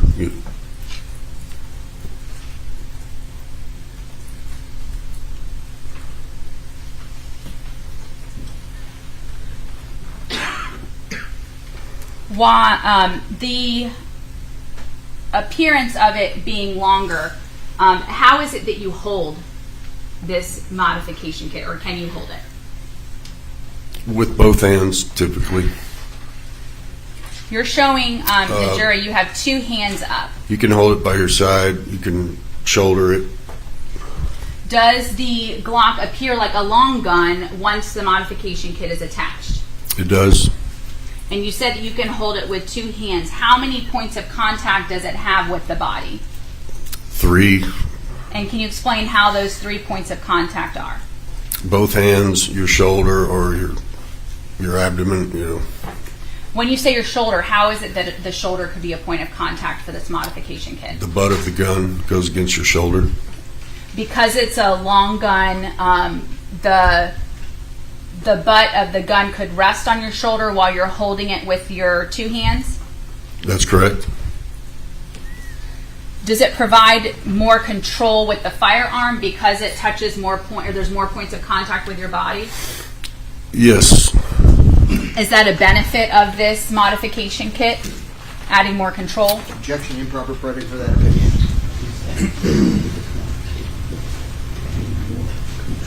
I'm going to sustain.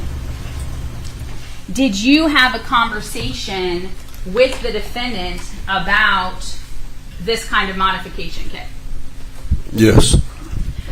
Did you have this? Do you remember the exact date that you had this conversation with him? No. Was this kind of modification kit something that was brand new in the end of 2010? Fairly new. Did you have this conversation with the defendant before the Thanksgiving Day shootings? Yes. Do you remember the exact words that were utilized during that conversation? I don't. What do you recall about the conversation? Your Honor, I'm going to object improper predicate if she's going to elicit an opinion of what the conversation was. No, I'm not going to allow him to give an opinion, but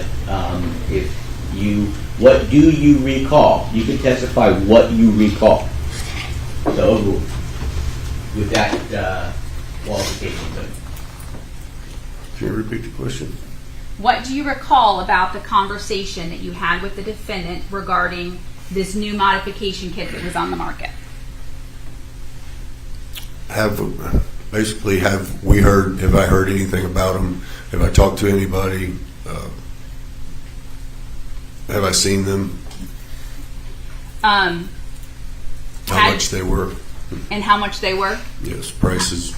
How much were they back then? I don't recall. Do you recall if it's hundreds of dollars or thousands of dollars? Hundreds.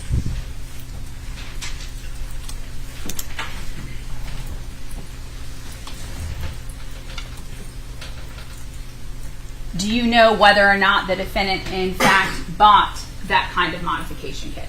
I do not. Only that you were having a conversation about it. Correct. Was it an exciting new product that was on the market at that time? Judge, improper predicate for who? For who was it exciting? I'm going to sustain.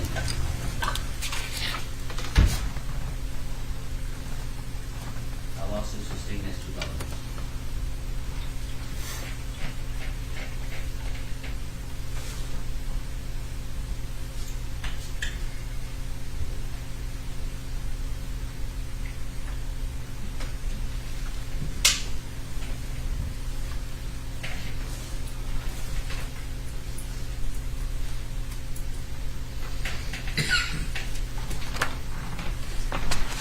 May I have a moment, Your Honor? Absolutely.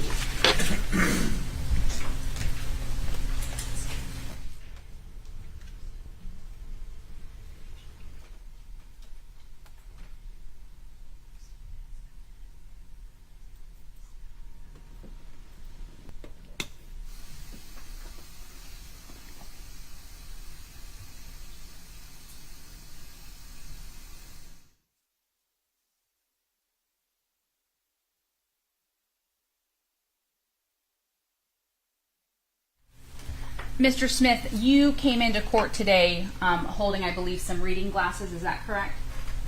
Yes. What do you utilize those for? Reading. Did you need them or require them back in 2010? No. The .22 firearm that you brought with you on that day, what ammo is required or is utilized in that firearm? 22 millimeter. And do you recall any other statement from the defendant regarding the modification kits? Say that again. Do you recall the defendant making any other statements to you regarding the modification kits other than what you already testified to? No. Nothing further, Judge. Ladies and gentlemen of the jury, it is a perfect time for our mid-morning break, so please do not discuss the case amongst yourselves or with anyone else. Please do not do any research related to the case and avoid any reports of the case outside of the courtroom. We will come back with a cross-examination after our break. All rise for the jury.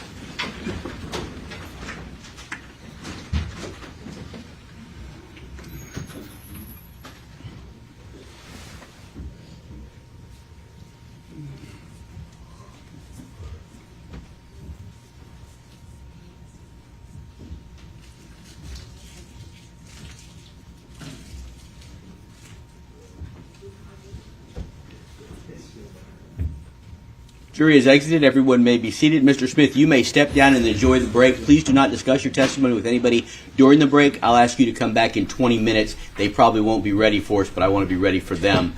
So you take a 20-minute break. All right, thank you. You're welcome. All right, let's go ahead and address, I'm going to wait till Mr. Smith steps out, and we're going to address the legal issue regarding the cross-examination.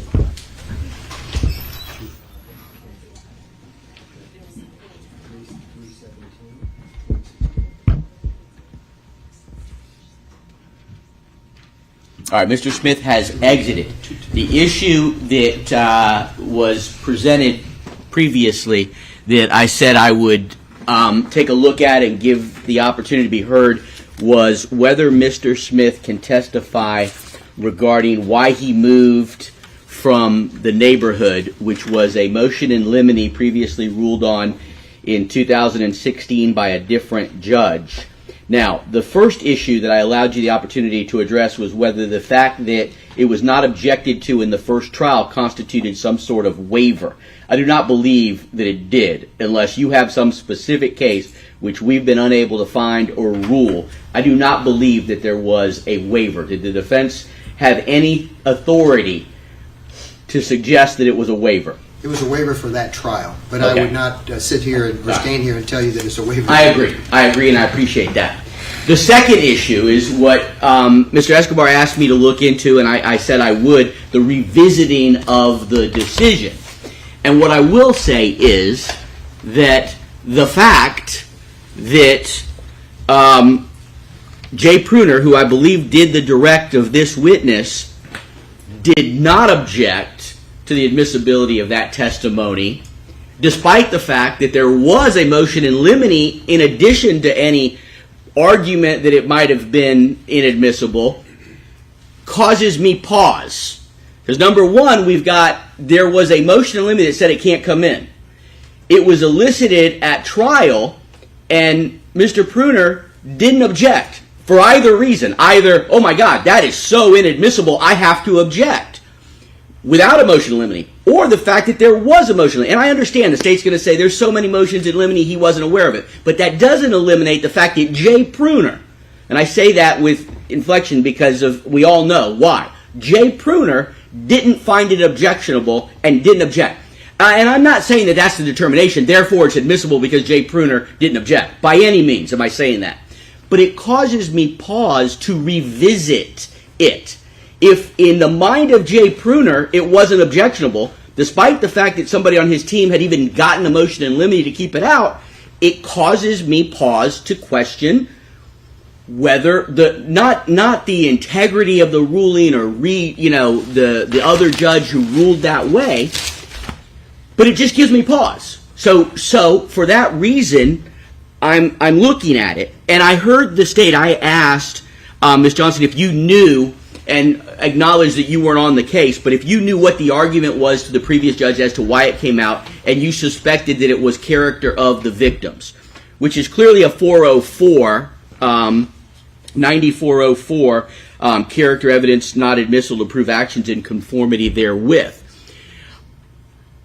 And I don't know. I wasn't there. That may or may not have been the argument. But what I'm hearing from the defense is that it's not character of the victims, it's character of the neighborhood, which there has been testimony of. I believe one of the more recent witnesses had testified about gang tags in the neighborhood.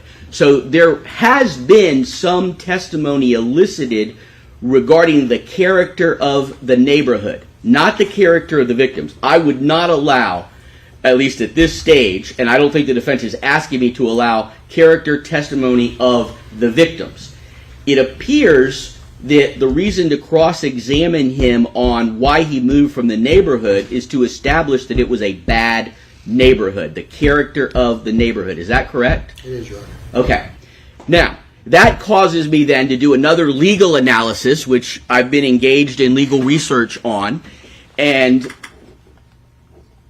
one of the questions that I considered was, if the theory of defense is that someone else did it, would they be allowed to call their own witnesses, people like Mr. Smith, who either lived there or previously lived there, to testify about essentially the character of the neighborhood? And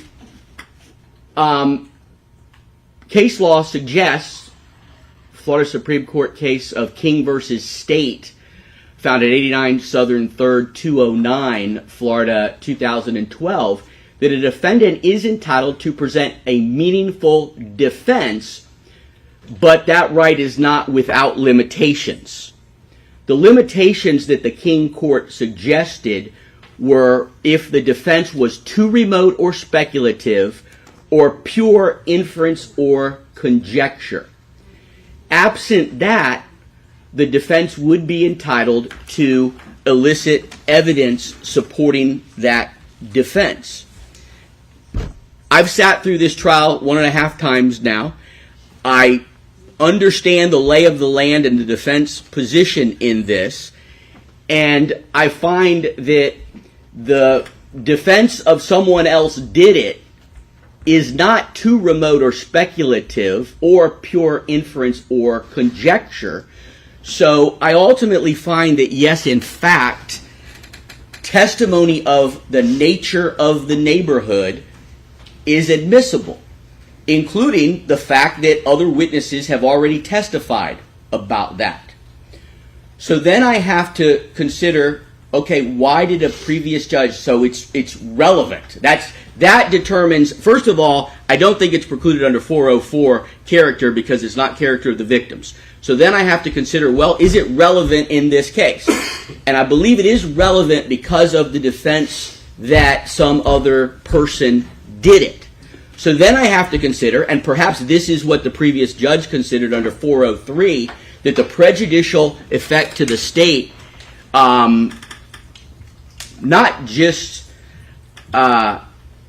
outweighs, but substantially outweighs. And I, always make sure when I make rulings under 403, and even many times in this case I've made 403 rulings against the defense using the word substantially. It might be prejudicial. In fact, most of the evidence that either side is going to elicit against the other side is prejudicial.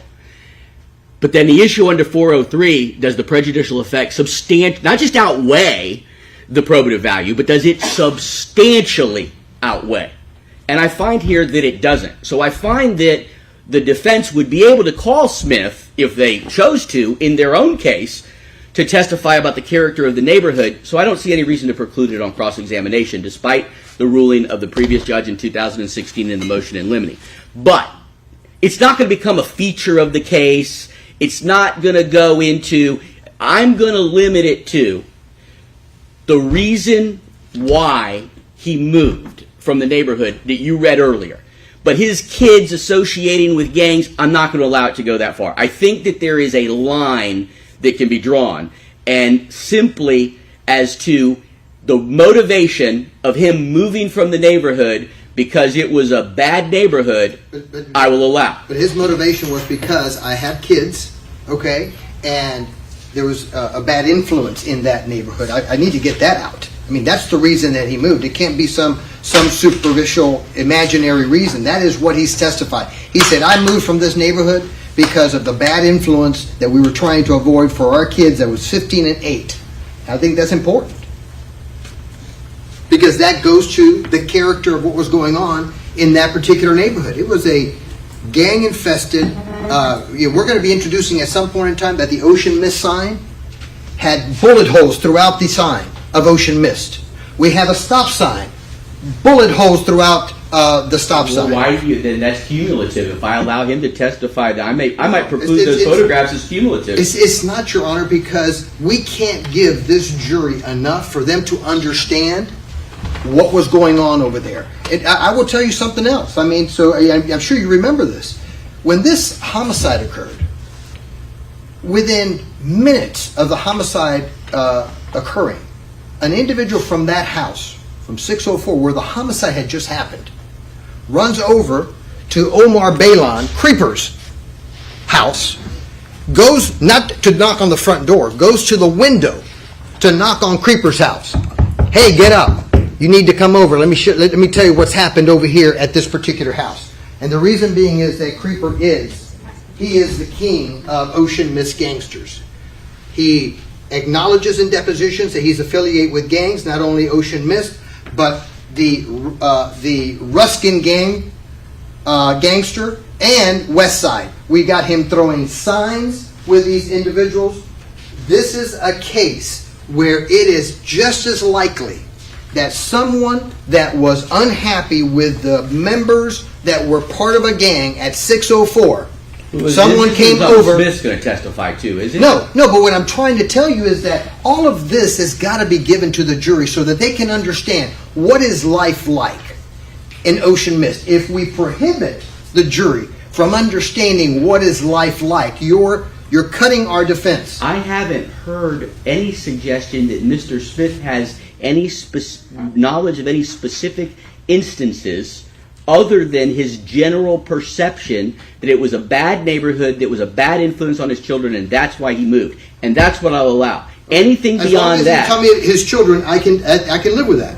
I would object, though, to saying that you thought your kid was a potentially associating with a gang. No, did I say I was going to allow that? I'm not allowing that. No, I said that he says. Bad influence, bad neighborhood, bad influence on my children. That's it. why I moved. That's That's it. All right, enjoy the break. Let's get the witness first. And then we'll get the jury.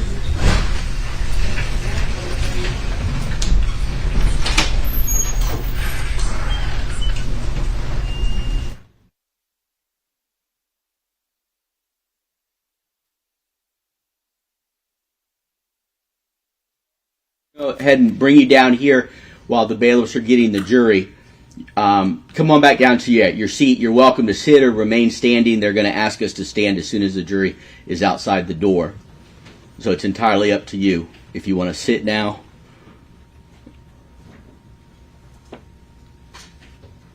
And just so you know, for scheduling purposes, we're going to go till 12:30, and then we're going to take our lunch break at that time.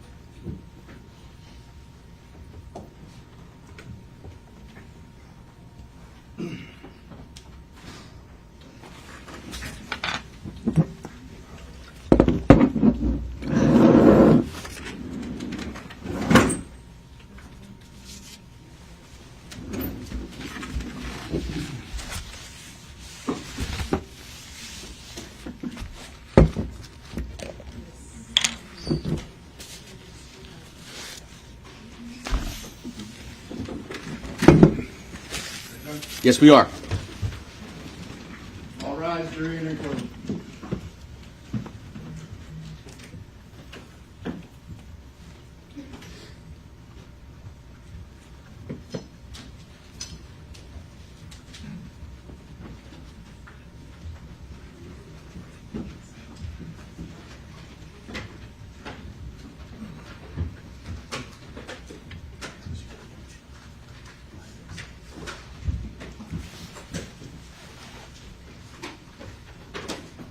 Jury is present and seated. Everyone else may be seated at this time. Ladies and gentlemen of the jury, welcome back. Did everyone enjoy their break? All right. The plan is that we're going to go up till approximately 12:30, maybe a few minutes before. So that's a little over an hour before we break for lunch. Before we turn to the cross-examination, though, let me ask the same question I've asked you so many times. Was anybody exposed to anything about this trial during the break, or did anybody discuss anything amongst themselves or with anyone else about this trial by show of hands? Excellent. Let the record reflect there are no hands. Again, thank you all very much. We'll now turn to the defense for cross-examination of the witness. Mr. Escobar, you may proceed. Thank you, Your Honor.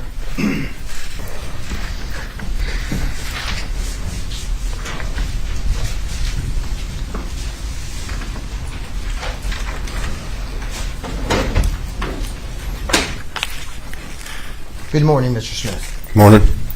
Mr. Smith, I think you testified on direct examination that you are a machinist by trade. Is that correct? Yes. And I guess a machinist by trade means that you are machining parts. These parts could be metal, they could be plastics, all sorts of types of products, correct? Yes. Okay. It's my understanding that you developed your proficiency in this particular trade at a place called J.J. Seiferd's. Is that correct? Yes. Was that kind of your first time that you became interested in being a machinist? As a career, yeah. Okay. And I think there at J.J. Seiferd's, you all were making all sorts of parts for the government to a great extent. Is that correct? Yes. And when you would make parts for the government wouldn't always tell you the type of parts that you were going to be making, correct? No. And some of these parts were pretty intricate, correct? Yes. They were small, some of them. Very small. And so it required a great degree of skill when you were machining these parts. Yes. Sometimes you had to actually guess at what the part was. No, there was no reason to guess that. Well, sometimes they wouldn't tell you that it was a firing pin, for example, but you would machine the part and you would realize that, hey, what we're doing here is some part to some type of weapon. Yes. Is that correct? Yes. Now, I think you testified on direct examination that your enthusiasm over guns started even when you were 17 years of age, correct? That's correct. That's when you first purchased, and I'm not very well versed on guns, so if I say something that's incorrect, please correct me, okay? But I believe back when you were 17, you had purchased something called an SKS. Yes. Okay, tell the ladies and gentlemen of the jury what an SKS is. It's a rifle. Is that an assault rifle? It's just a rifle. Is that a rifle that is manufactured, I guess some SKSs are manufactured in China, right? Some. Some of them in Egypt. Yes. And so, after working for J.J. Seifert's for a period of time, you then went to go work for an outfit that actually made surgical equipment, correct? Yes. And again, that was skills that you developed in order to hone your skills as a machinist in very intricate parts, right? Yes. Very delicate parts, because now these parts were going to be used on the human body in an effort to operate. That's correct. Is that correct? And I believe your testimony in the past has been, I don't need to be a doctor to make surgical parts, right? Not those exact words, but That's the thought. right. Okay. And so, working for these two outfits gave you what you believe to be a great degree of skill, you yourself, correct? Yes. Now, I'm going to take you back just a tiny bit. When you left high school, up until the time that you were working for B&M, that was the surgical company, correct? Yes. You would work on your own guns, not only cleaning them, as you've indicated on direct, but you would also fix them, correct? Yes. You would fix, for example, firing pins and springs, and you would actually manufacture some of those parts as well. Well, if something breaks and I can't get it, Yeah. I can make it. So if you need a firing pin and you want to insert a new firing pin on one of your own guns, is as simple as remanufacturing it, right? If I have the specifications of it, I can. Well, we're going to talk about those specifications in just a second, but you've done that, right? I can. Okay. And that's the reason that you value what you've learned at J.J. Seifert's, is that correct? Yes. Because it's all about parts. You learn how to machine metal, plastics, materials. You can machine any of that.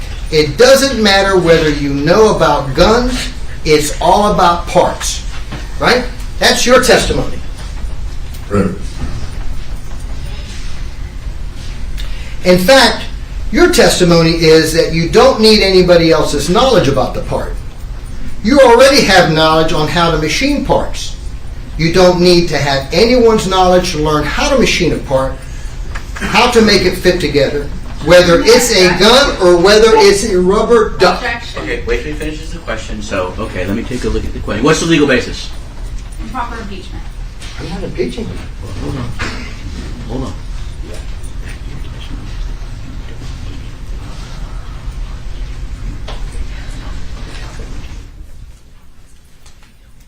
Also, counsel testifying, Judge. You don't need to have Cross-examination. anyone's knowledge. I understand. Parts. You don't need to have anyone's knowledge. It's compound. Rephrase it. You don't need to have anybody else's knowledge about how to manufacture that part, right? Because you're a machinist. I don't need anybody's knowledge. I need a print or a part to get the dimensions from. Is that what you mean? Well, and you would agree you can get that. Those are not hard to get, right? No, sometimes. Yeah, Sometimes. just go onto the internet and you go to a manufacturer and you get some knowledge concerning what that part's all about, right? If they're willing to give you that knowledge. Or if it's in the internet. The internet's a great thing in today's day and age, right? If you can find it, yes. Yeah. And so your position is that whether it's a gun or whether it's a rubber duck, if it's made out of material, you can machine it. I can machine it. You don't need specifications from the gun manufacturer in order to make a part. That's your testimony, correct? Not necessarily. It's a little confusing Okay. as to whether. Let's be more clear.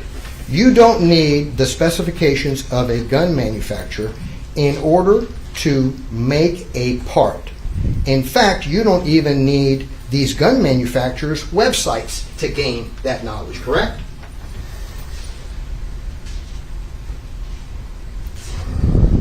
Say that again. Sure. Not a problem. I don't know if I can just answer that. I'll say it slowly. You don't need specifications of a gun manufacturer in order to make a part. In fact, you don't even need to go to these gun manufacturers' websites to gain any knowledge. You don't speak to their experts. You don't speak. Objected to a compound question, Judge. Judge, it's one question that he answered in a deposition. Well, but that doesn't mean that it's admissible at trial. Break it up. It's Okay. confusing. He was confused. I'm confused. Okay. I think the state's confused. So rephrase it. Unconfusing. You don't need specifications from a gun manufacturer in order to make a part, correct? No. You don't even go See, to... that's where time out. Yeah. That's where I'm having the problem. You say correct, and he says no. So it's not correct, or it is correct. That the record is not clear. Mr. Smith, is that correct? Yes, that's correct. Okay. Sorry. You don't even need to go to these gun manufacturers' websites to gain any knowledge, correct?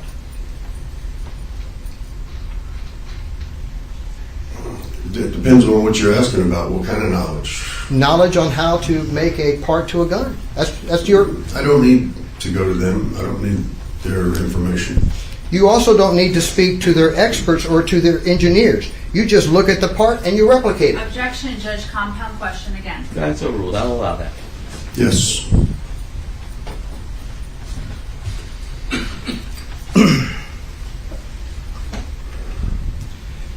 You would agree that as a machinist, you don't even need to know how to shoot a gun No. to make that part. I would agree.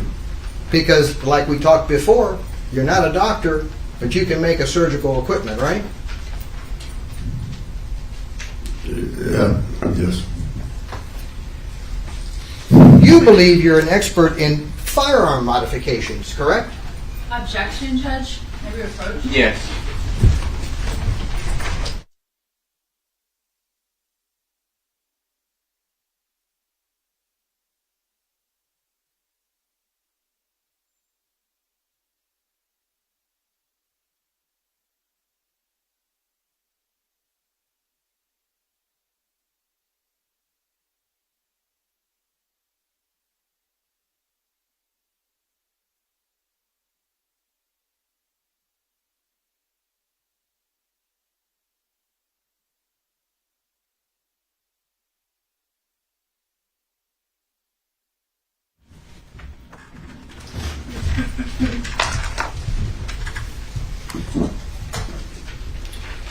Mr. Smith, you have modified plenty of guns. Barrels, by machining, parts. You can build them from scratch. Right? Okay.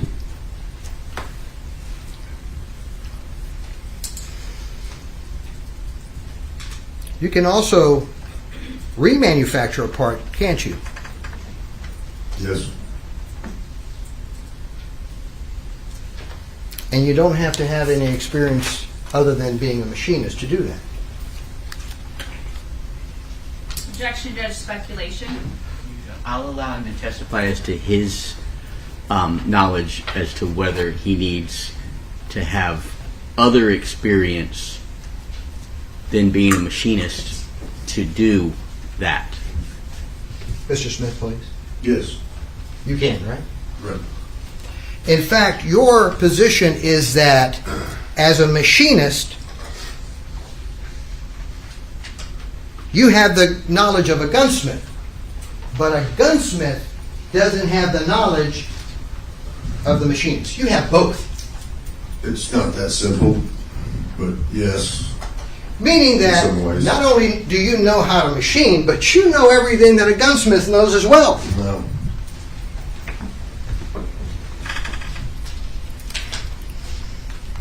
January 24th.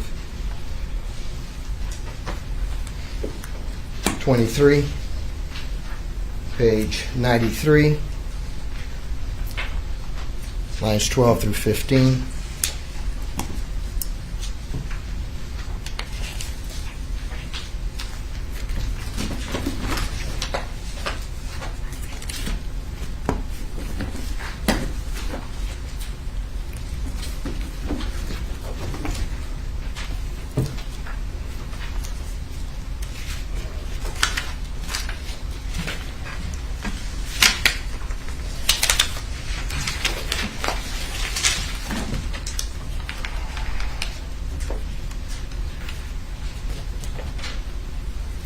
Mr. Smith, you remember just recently, in 2023, January 24th of 2023, myself taking a deposition of you. Yes. And do you remember being sworn to tell the truth and nothing but the truth, so help you God? Yes. As you've been sworn today. Yes. You remember the following question and answer, starting on page 110, Ms. Johnson. Question, are you a gunsmith? Answer, no, I'm a machinist. Question, do you know what a gunsmith is?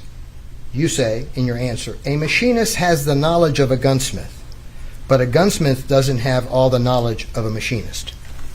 Is that, were you being truthful back then? Yes. So you would agree with that statement? Did. Okay.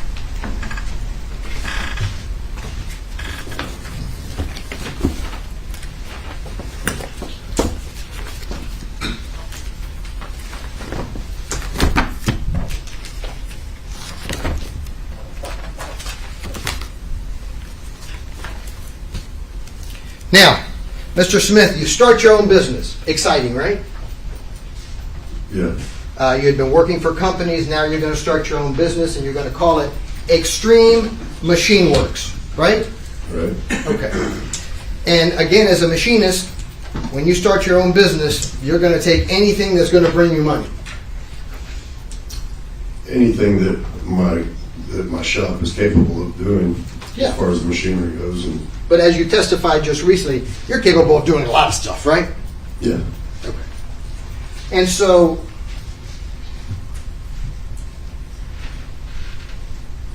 you did make some parts for your own guns that we've talked about, correct? Mm-hmm. Yes. When you started your own business, you continued in making parts for your own guns. Yes. And as the start of your business, you now are marketing yourself to gun manufacturers, right? Not solely to gun manufacturers. No, I know not solely, but that was one of the things that you wanted to do. You wanted to put your name out there to these gun shops, these gun manufacturers, and say, hey, here I am, Mr. Smith. I'm a machinist, and I know as much as a gunsmith, so come hire me. That's what you were trying to portray out there in that Ruskin community, correct? No. Well, you certainly did that with Guncraft, didn't you? No. You didn't. No. Again, same deposition. Page 47.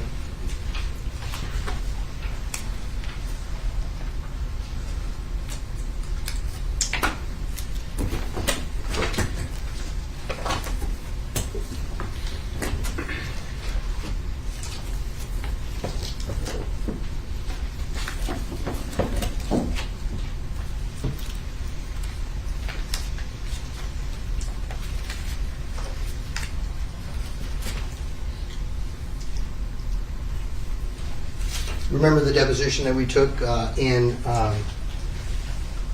January of 23? What line, counsel? 2 to 7. Yes. Remember that? Remember being placed under oath again? Yes. Swearing to tell the truth and nothing but the truth, so help you God? Judge, I'm going to object. Can we approach? Yes, you may. The legal basis for the objection? It would be improper impeachment. You may approach.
Okay, Mr. Smith.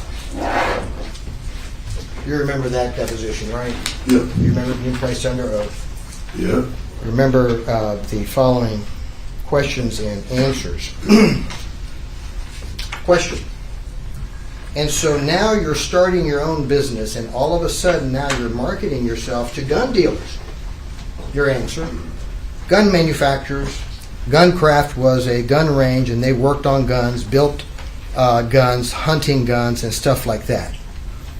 So that's what you were doing. You were marketing yourself to some of these gun manufacturers, and you even yourself in your answer mentioned Guncraft, right? Okay.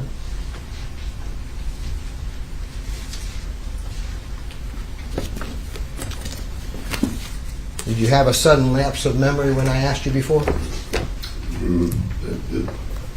Still, to elaborate on that, Guncraft I wasn't marketing to any gun manufacturers. I was marketing to anybody that had parts that needed to be made that would fit in my shop.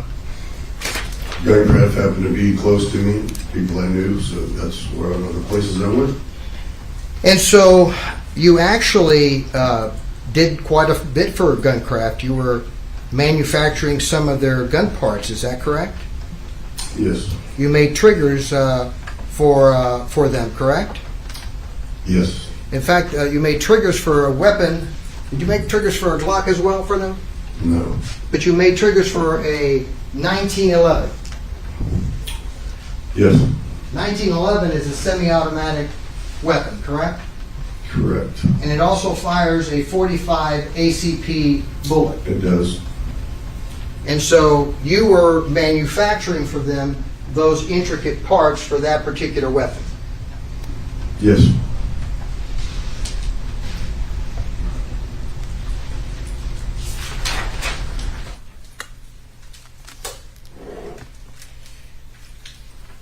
Firing pins. Explain to the ladies and gentlemen of the jury what a firing pin is. I know some of them may know, maybe not all of them. Firing pin is what hits the back of the casing to fire the bullet. And does that firing pin sometimes have all different kinds of shapes to it? The head of the firing pin? Yeah. Okay. And so when you're... Wait. It doesn't have, it has one shape, but under a microscope you can see different things with it, but you won't be able to see. Okay, wait, hold on, sir. Hold on a second. Yes. Outside, Is the objection to the question? Because there was no objection posed in the question or to the answer. maybe post judge. Certainly.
So, Mr. Smith, let's talk a little bit about that microscopic answer that you were about to give to the jury. You know, the head of the firing pin.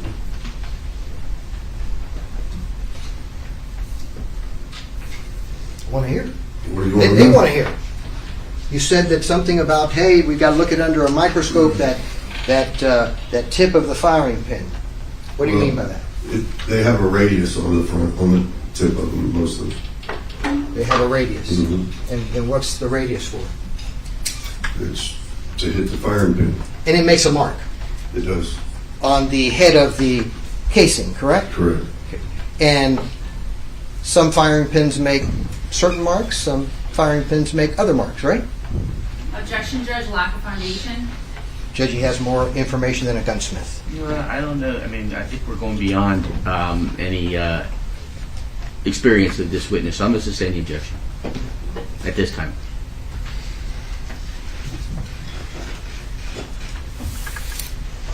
Now, in addition to changing the firing pins and remanufacturing firing pins, you've also done some modifying of the Mauser receivers to take bigger shells for hunting bigger game. Explain to the jury what you did with reference to modifying those weapons to allow bigger ammunition.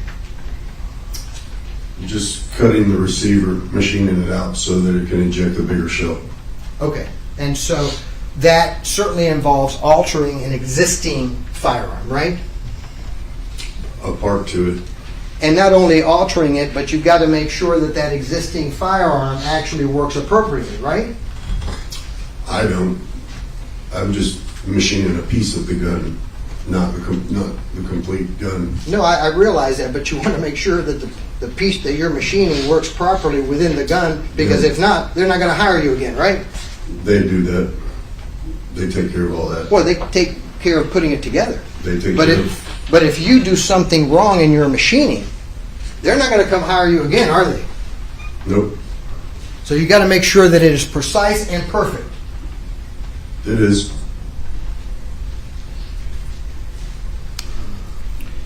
So I guess your first few years in your business, you were in Extreme Machine Works. You worked for Guncraft, right? I didn't work for anybody. Well, they gave you business. Yes, they're customers. Okay. As your business grew in working with some of these gun manufacturers, these gun shops, you became even more and more experienced in machining specifically for guns, right? That was just one of the things that I did. One customer. I realize that you probably did other things, but certainly you became more proficient, right? Yeah. What do they call that? Practice makes perfect, right? You believe in that concept, don't you? Yeah. Now, because you were doing this type of work, your testimony is that when people find out that you're a machine shop, that they're constantly, 99% of the people want to know whether you can modify a gun for them. That's your testimony, right?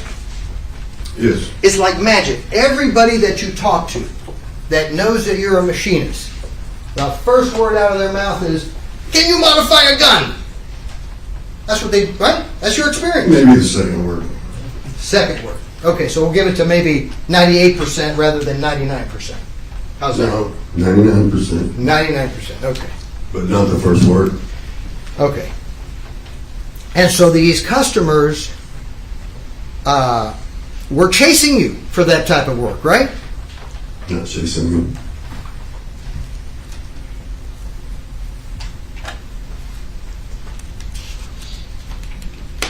January 24th, 23.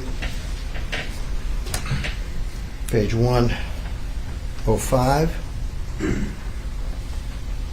Lines 14 through 21.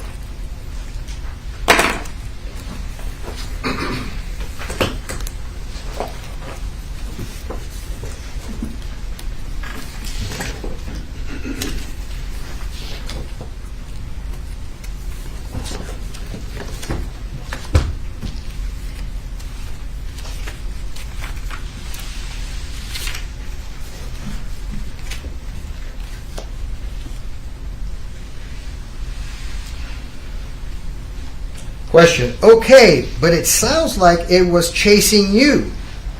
Meaning, this type of work. Modifying. Answer. Yeah, it was chasing anybody. I'm telling you, when anybody finds out that somebody has a machine shop, they want question. Bingo, they want to know. Answer. If you can or do anything with that. Modifying guns, right? So it was chasing you. Right? You just started your business, you're doing this type of work, and it's chasing you. Yeah, maybe if you weren't trying to dramatize it so much, it would sound better, but So it was It doesn't chasing you, sound the same but as- not so much because of the Escobar drama. yeah, the way you're saying it doesn't sound like the way I said it. Okay, so it was chasing you. Yeah, maybe that's the word I used, but Okay.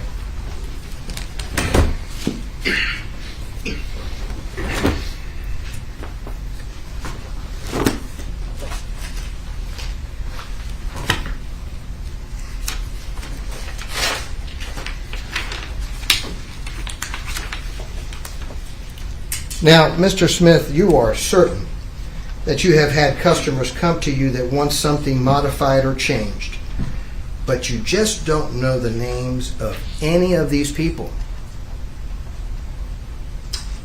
that's correct. Not a single one. Not a single one. Just don't know. Right? No,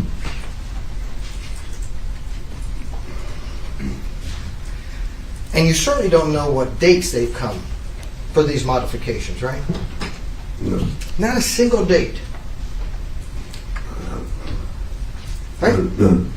Not anything unusual that just sticks out in your mind that, man, I remember that one because that was just an unusual request. Not right now. Well, also not back in 2013, not back in 2016, not back in 2020. None of those dates either you remembered, right? No. As early as 2013. I mean, it was like a couple years after this homicide. What? 2013. What about it? A couple years after the homicide. What about Homicide it? happened October of 2010. 2013 is a couple of years after, right? So, what do you want to know? I want to know dates and or names of anybody that you have modified a gun part or the gun itself. You don't know. No. Now, you certainly told people in Ruskin that you worked on guns, right? Yes. Because you've worked on people's guns in Ruskin, right? I didn't advertise as a gunsmith. No. I didn't. That's not the kind of work I was seeking out. No. But you were pretty religious with these gun shows, weren't you? 3 or 4 a year? Yes. Okay. Now let's talk about, I think the prosecution talked to you a little bit about the guns that you owned. And you own a lot of them, don't you? Back in 2010, you owned a lot of them, right? Not necessarily. Okay, well let's kick it around a little bit, okay? Certainly in excess of 10 guns, right? Possibly. You had at least 2 9mm, right? Possibly. Also some 22s, correct? That's correct. At least 3 shotguns of 12 gauge caliber. Correct. Some pump action shotguns. You said that. Well, there was one that was an antique, right? Yes. You had a police style black shotgun, correct? Pump action. Correct. That one was made out of composite. Correct? It had some composite. It had a shoulder stock on it. It did. Composite. Is that the same material that a Glock is partially made out of? Probably. And you know how to machine a composite, right? Sure. I mean, it's just as easy as metal for you, right? That's right. You had a .308 assault rifle. A rifle, yes. Well, an assault rifle. You call it that if you want. Is it an assault rifle? It's made by Heckler & Koch, right out of Belgium. Yeah, it's a rifle. Had a 30-round clip on it. You called it an assault weapon. Yeah, maybe you just asked me that and I said that. I agreed with you. .30-30 Winchester carbine. That's a small, long gun, right? That's a lever action rifle. But it's small, smaller, right? It's not a long rifle. It's a long rifle. Carbine is a long rifle. It's a short rifle. Not the .30-30 is not a short rifle. It's a short rifle. It's a long rifle. Short rifle, long gun. Certainly, it's not a full-size rifle. It is a shortened rifle. Remember making that statement? The .30-30? Yeah. No, it's not a short rifle. You also had a AK-47 assault rifle. That's a Russian assault rifle, right? Russian made? It's a rifle, yeah. Is it an assault weapon? What is an assault weapon? Is there some hesitation to say Russian assault weapon? Is there a reason for that? No. Okay. A weapon's a weapon. A gun's a gun. Assault's just a... You had an AR-15, right? That's correct. Have you ever fired a MAC-10 or a MAC-11 firearm? I don't recall.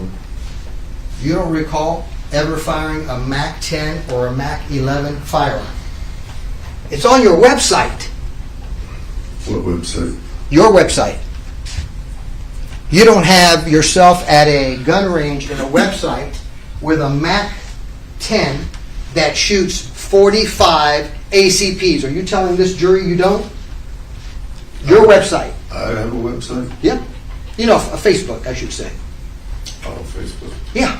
It's Facebook. possible. It's possible I do. Well, are you there on your Facebook shooting a MAC-10 that shoots a 45 ACP? It's possible, yeah. It's a fully automatic weapon, isn't it? It is. That's the same shell casing that you gave to Detective Lugo. No, it's not. Didn't you give Detective Lugo a 45 ACP? Not from there. That's not my question. My question, did you give Detective Lugo shell casings in a Victoria's Secret bag that was a 45 ACP? Well, you asked if it was the same. Did you give Detective Lugo? Objection, Judge. Okay, hold on. Badgering Don't the argue. witness is Wait, not yeah, allowed don't to badger- testify. Sustain. Don't badger the witness. Ask a question. Wait for the answer. Did you give Detective Lugo in a Victoria's Secret bag a shell casing that we can all agree on is a 45 ACP? Yes.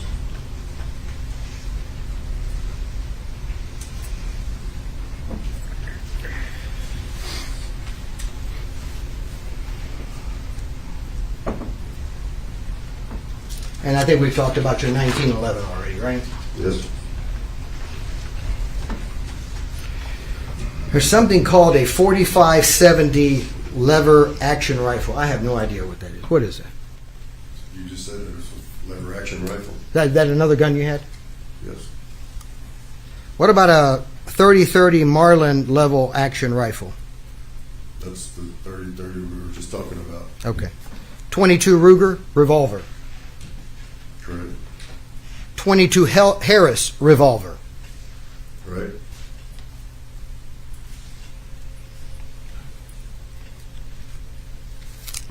Those were your guns in 2010. Correct. Now, you had been living on the Domino Drive arrest with your family, wife and kids, since about 1998. Yes. And your wife owned that house there on Domino Drive, correct? Yes.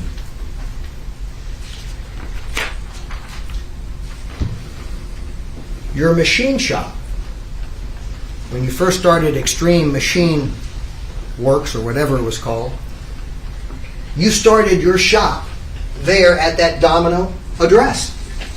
Yes, Is that correct? that's correct. And sometime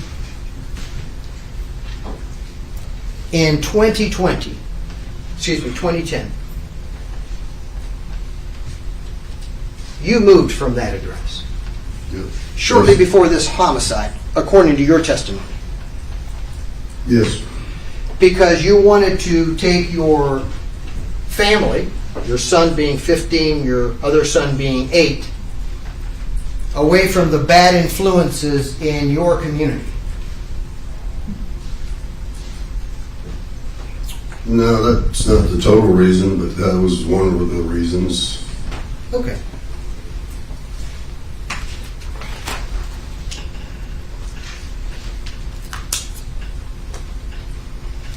Now let's talk a little bit about where it is that you actually moved. I believe on direct examination you indicated that you moved in with your mother. Is that correct? She has an apartment connected to the house that she built. I don't mean, living. The structure belonged to your Yes, mother. yes, Is that correct? That's It was a correct. ranch. It was a 5-acre ranch. Is that correct? correct. And in fact, in addition to boarding horses and I guess feeding them and doing those things that you do for horses, there was also a business that your mother was running there at that ranch. You just said the business. Well, there was another business. There was a business where I guess individuals go there on the weekend and they shoot 45 weapons at balloons as I guess they're riding horses, right? That was, yes, Okay. Tell the jury what that's all about. What's that called? cowboy action mounted shooting. Cowboy action mounted shooting. And so people go and they pay a fee, they get on a horse, they strap on a 45 caliber weapon, and then they have balloons around, and bang, bang, bang, you shoot the balloons, right? Basically, yes. Okay, and that's a form of entertainment for that group that they're enthusiasts of being able to do that, shooting the balloon. No, it was training for competitions. Okay, and so how long had your mom been doing that? We started that when I got there, shortly after I moved there. Shortly after you moved there.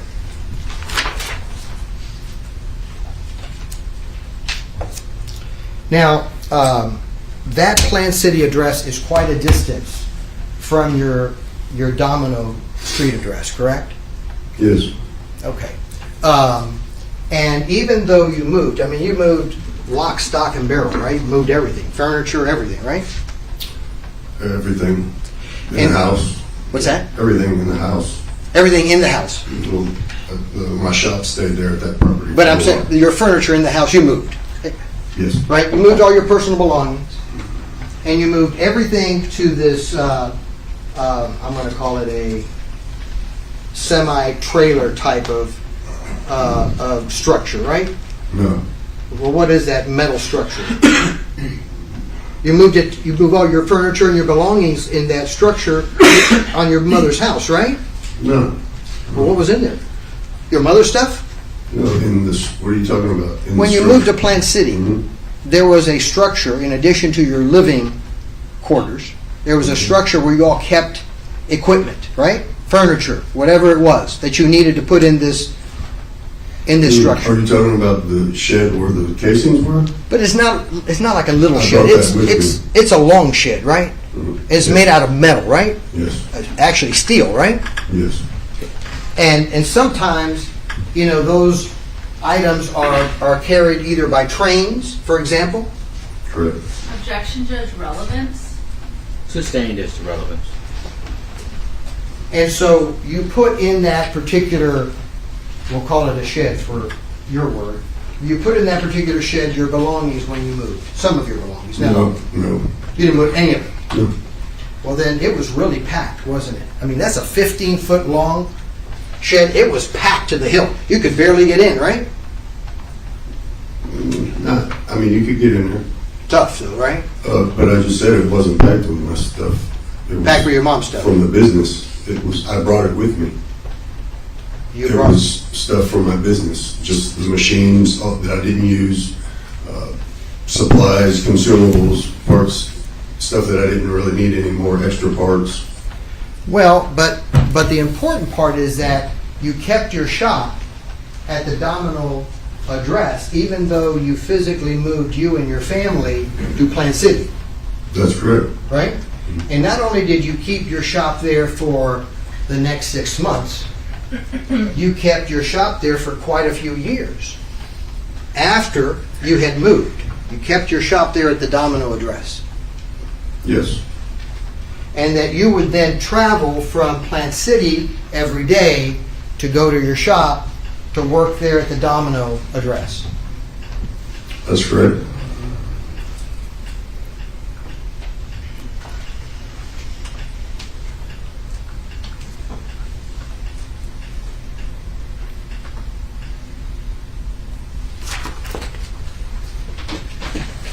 Let's talk about David Beckwith. Your close friend from the early 90s, correct? Yes. Beckwith was a close friend that would come and visit you and your wife when you all were living at the Domino Drive address, correct? Yes. And in fact, even before the Domino Drive address, you lived a couple of houses from David Beckwith back, was it Apollo Beach? Yes. Okay. You lived quite a few years there in Apollo Beach, and you became very, very close friends hanging out. Yes. And when you moved over to Plant City, you continued to have that very close friendship with Mr. Beckwith. He would come visit you in Plant City again. You all were hanging out. Yes. In fact, you became such good friends with Mr. Beckwith that you even allowed him to help you in the machine shop.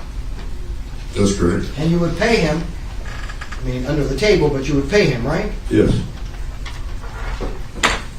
Now, you also took vacations with David Beckwith, right? Yes. You and David were both motorcycle enthusiasts. Objection, Judge, relevance? Sustained. Judge, can we approach? Sure.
You vacationed with Mr. Beckwith, correct?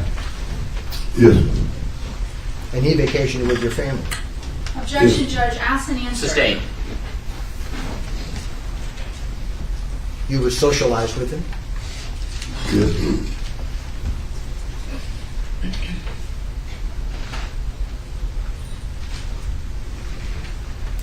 And you were teaching him the trade of being a machinist? No, Well, he was working the machines for you, right? that's correct. He was eager to learn, right? I wasn't teaching him the trade. Well, did he ever indicate to you that he was there to and eager to learn? Yes, And he was watching you as you did your work, right? that's correct. And he was at your shop quite a bit. Yes.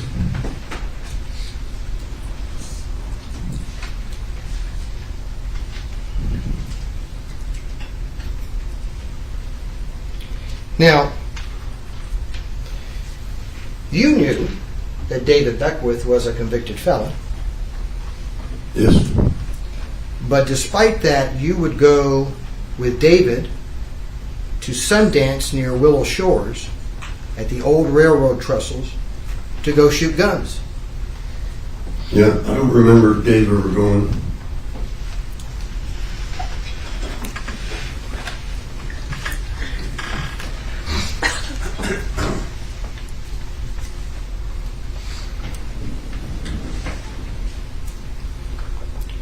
February the 5th of 2013, page 113.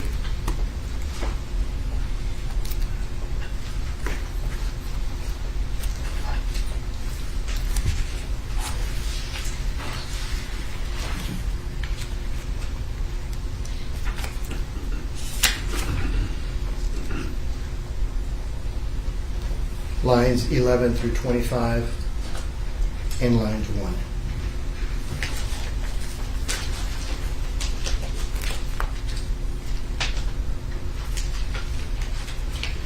Remember me taking a deposition of you on February the 5th of 2013?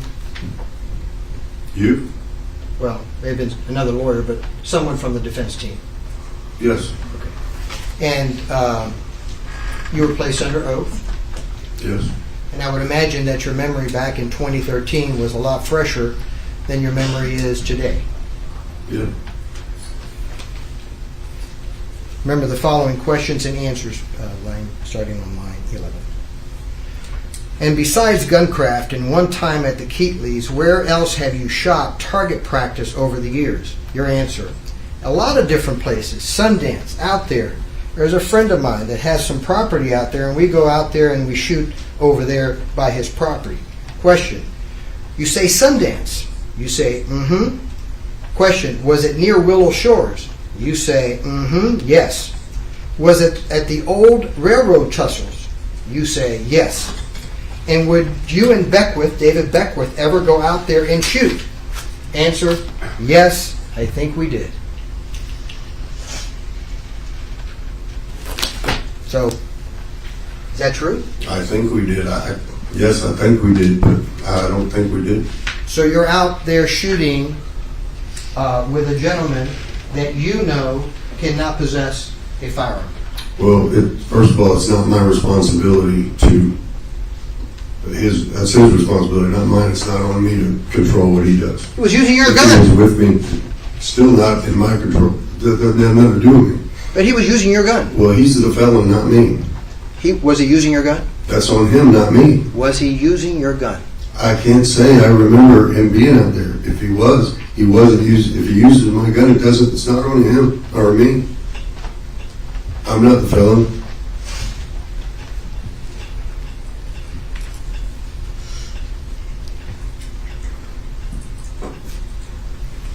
Now, you would agree that you would even shoot your firearm on that 5-acre ranch that your mom owned, correct? Correct.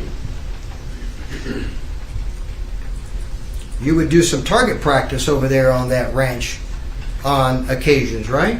That's right. Man, that was very convenient. I mean, you were living there. Your mom was there. Your kids were there. Your wife was there. And so it was just a matter of going outside with your pistols and bang, bang, bang, target practicing at your mom's 5-acre ranch, right? Yeah. Not difficult at all. No. And your mom has a pretty nice ranch, right? Yeah. And you would go to other places as well. You would go to Guncraft because you worked for them, right? They did work. They gave you work. Right. And there was a place called Ben Jones's place. That's Guncraft. What's that? That's Guncraft. That's Guncraft. Okay.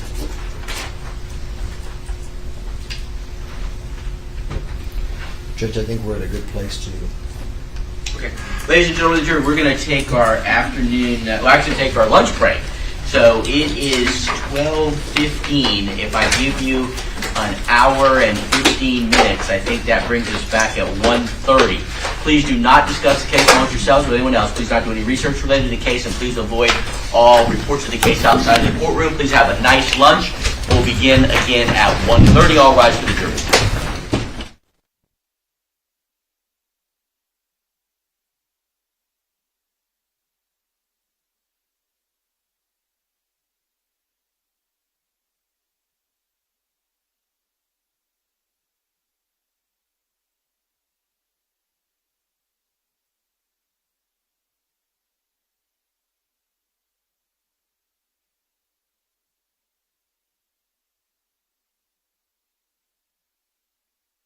Down.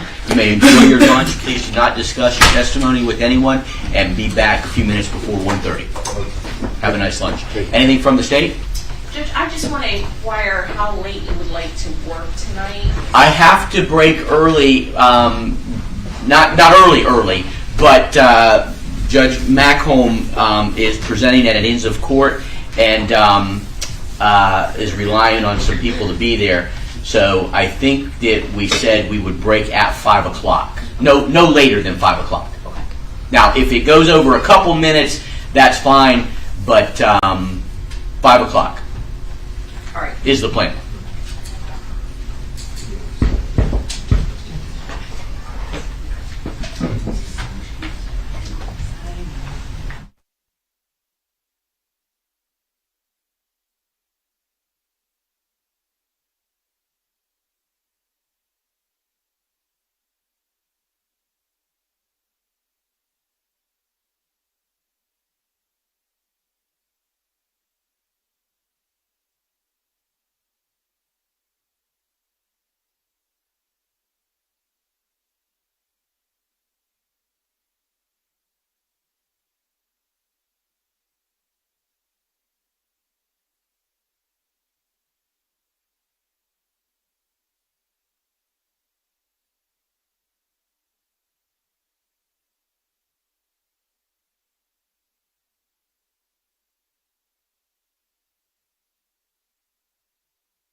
All rise, jury, in the courtroom.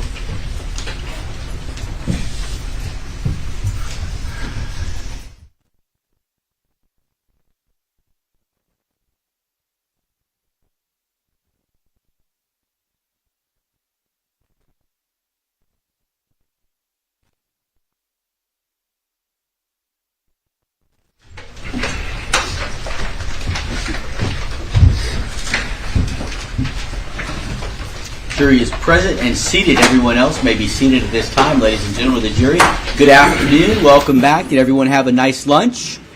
Excellent. So, I have to ask you, by show of hands, was anybody exposed to anything about this trial outside of the courtroom, or did anybody discuss anything about this trial during the lunch break? By show of hands. Let the record reflect there are no hands. Again, thank you all very much. We are going to pick up where we left off with the cross-examination of this witness. Mr. Escobar, you may proceed. Thank you, Your Honor. Good afternoon again, Mr. Smith. Mr. Smith, I think we left off when we were talking about your relationship with David Beckwith. I'd like to switch now to you meeting Michael Keetley, and you would agree that you hardly knew Mr. Keetley, right? Yeah, just an acquaintance. In fact, that's all you considered him. You never considered him a friend. Sure. Is that Yes. correct? Yes. Okay. You had only known of Michael Keetley prior to the shooting and the robbery, and I think in direct examination, the prosecutor defined the shooting and the robbery as an accident, but you know that it wasn't an accident, right? He was robbed, and he was shot and left for dead, right? Yeah. You agree that it wasn't an accident? Never thought it was an accident. Well, when you were testifying on direct examination, that was the question that was posed to you by the prosecution. She talked about the accident, and you said, yeah, that was an accident. But you know that it's not, right? No, I don't remember saying that. Now, so prior to his robbery and attempted murder, you only knew him as a guy that came around the neighborhood to sell ice cream. That's right. And then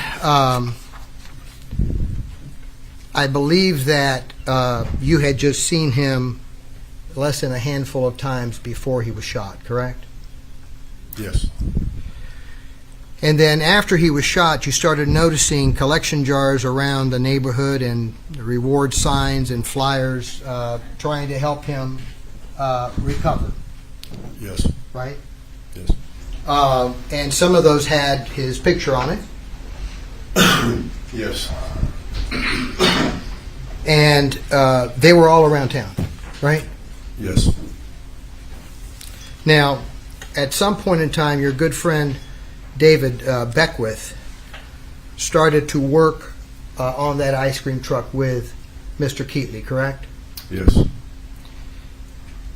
And it was only after Mr. Beckwith started working on that particular truck that you were actually formally introduced to Michael Keetley. Is that correct? No.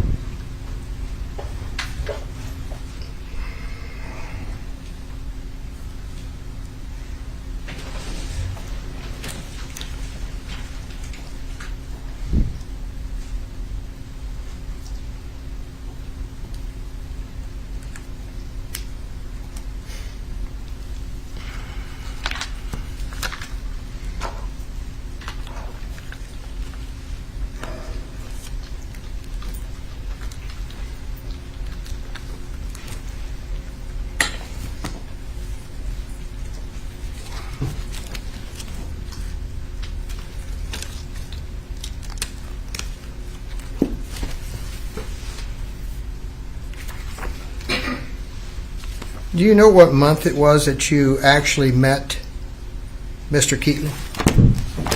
I don't.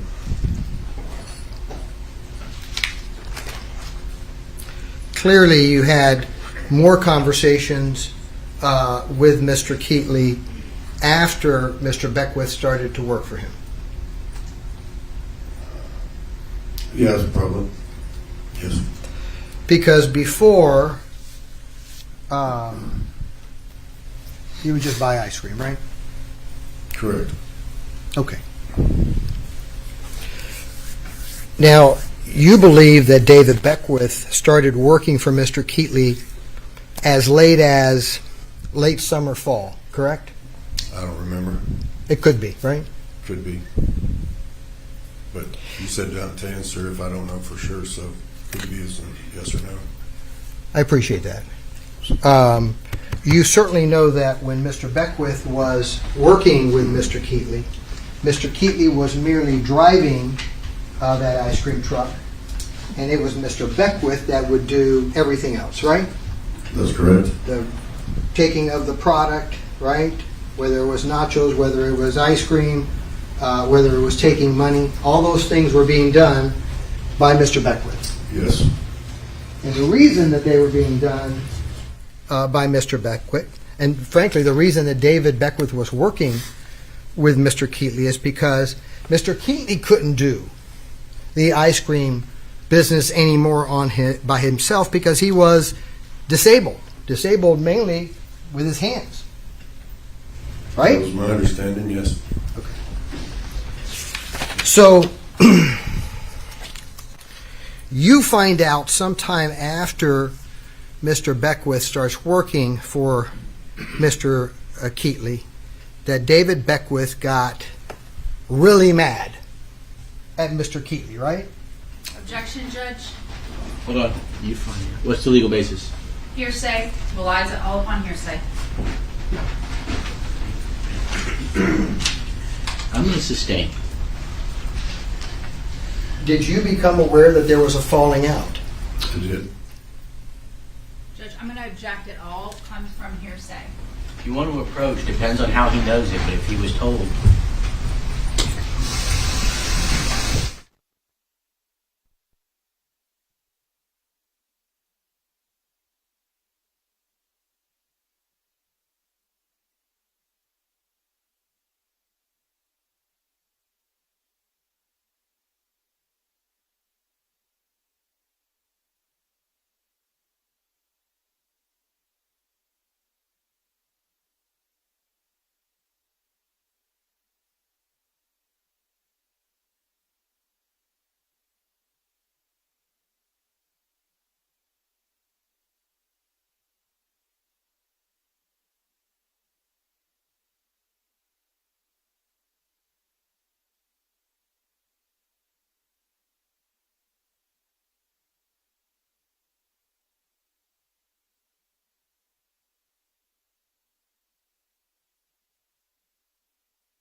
Do you know how long Mr. Beckwith worked for Mr. Keetley?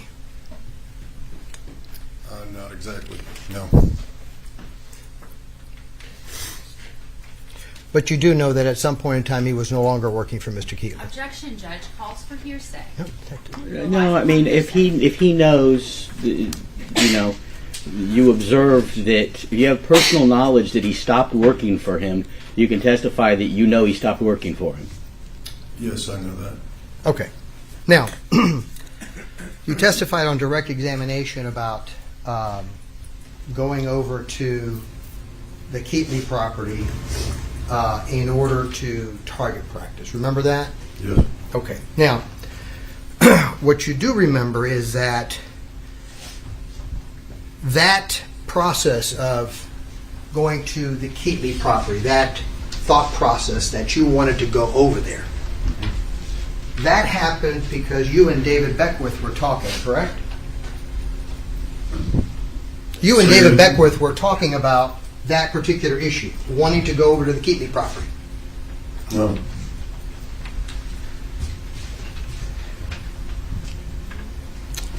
February the 5th, 2013.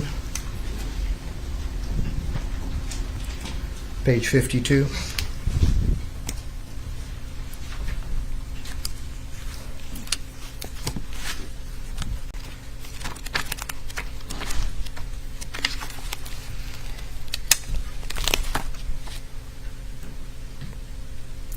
Lines 9 through 24.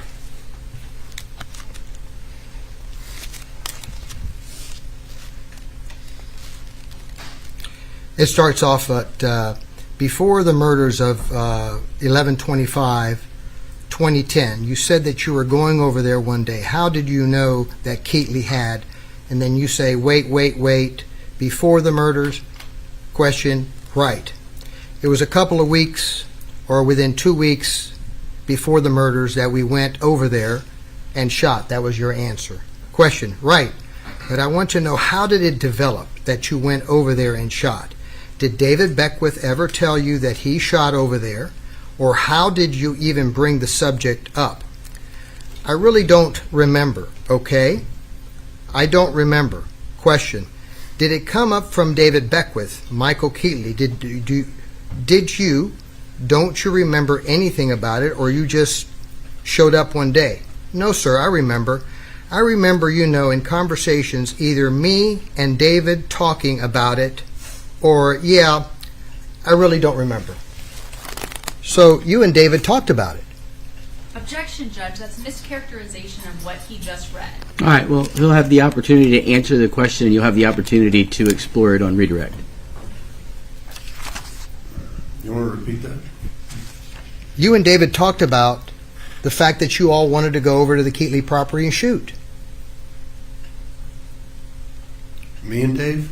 You and David Beckwith. No, we didn't want to go over there and shoot at any time. We were going over to his brother's one time, but nothing happened. We didn't shoot. We went to pick up furniture. And there was nobody home, so we didn't shoot. And that wasn't at Keetley's place. That was at his brother's place, which they share the same driveway. Let's talk a little bit about that.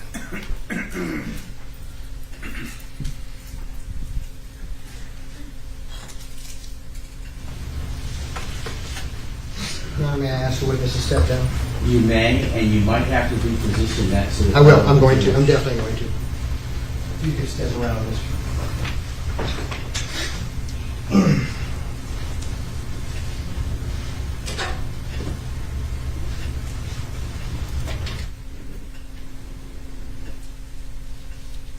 You recognize this as being the Keetley property, is that correct?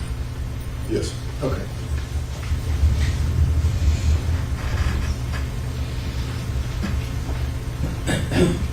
And you recognize this area right here as being Larry Beckwith's property, correct? Yes. You've been to that property before? Yes. And you know that Bonita Drive is up here? Yes. And you merely just have to go down this driveway in order to go to Larry's house? Yes. And at the time, you remember that David Beckwith was living there as well, in 2010. I didn't know he was living there. You didn't? Well, did you ever go over there with him? I just said we went over there to get the furniture. We're going to talk about it another time, but you certainly knew that his brother lived there. Yes. Okay. And then in order to get to the Keetley property, all you have to do is follow that road Right. to its destination, correct? Correct. Okay. And you know that the Keetleys own all of this property, correct? All the way up to here, right? And they own all of this property, right? I don't know their property lines. About 20 acres though, right? I guess. I would have no way of knowing. Okay, you can take your seat.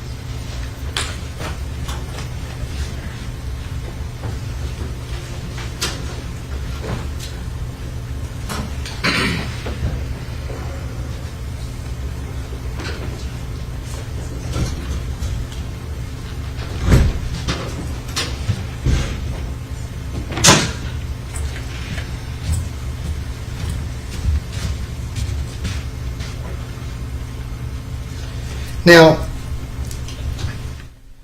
you have a hard time remembering things, is that correct? Just as much as anybody.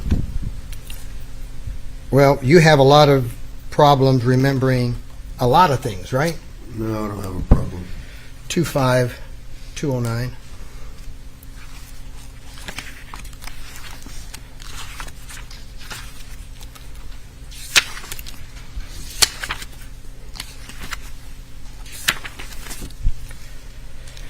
(16 through 24).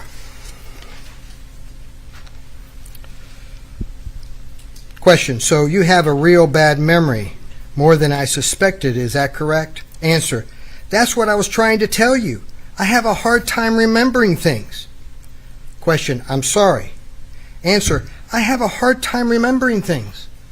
You remember that in February of 2013, I placed you under oath, or the court reporter did, right? Yes. And that's the answer that you gave us in that deposition in front of that court reporter. That's right. And were you telling the truth back on February the 5th of 2013 when you answered that question? Yeah, I was telling the truth. I had a hard time remembering when you were pressing me and hounding me and wouldn't let me finish talking every time I tried to say something. Yeah, I did have a hard time. It was very hard. Mr. Smith, I wasn't there in 2013. Well, then it was Mr. Carr. I look quite different from Mr. Carr, don't I? Slightly. I don't have any hair. Objection, Judge, relevance. The same.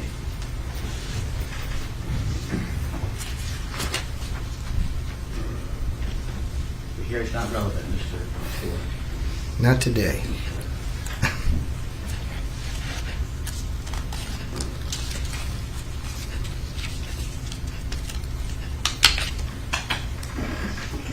February 11th, 2020.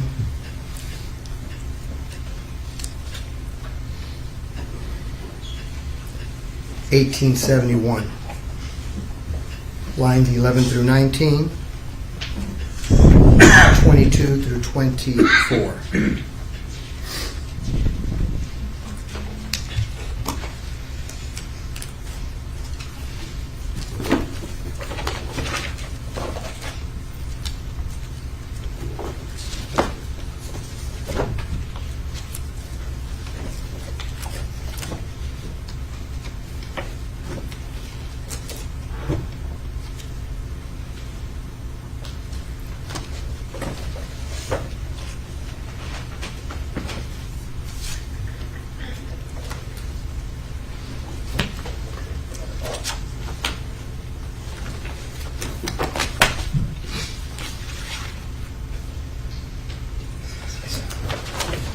$18.67.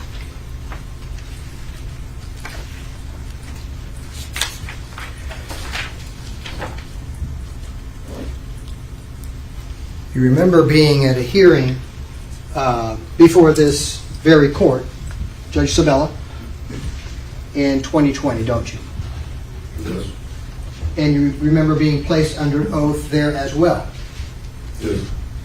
Sworn to tell the truth and nothing but the truth. Yeah.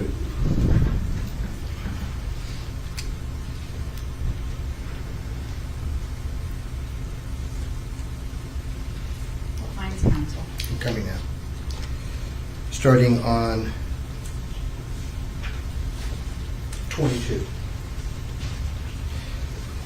Remember the following questions and answers. And you're not somebody that's known for memory, correct? Answer, correct. In fact, you've described yourself as having a bad memory, correct? Your answer, correct. Right. I wasn't asking you those questions in 2020 either, correct? Right. But that's your answer that you gave both in your deposition and in 2020 when you testified before this very same judge, that you are a person that has a bad memory. Correct.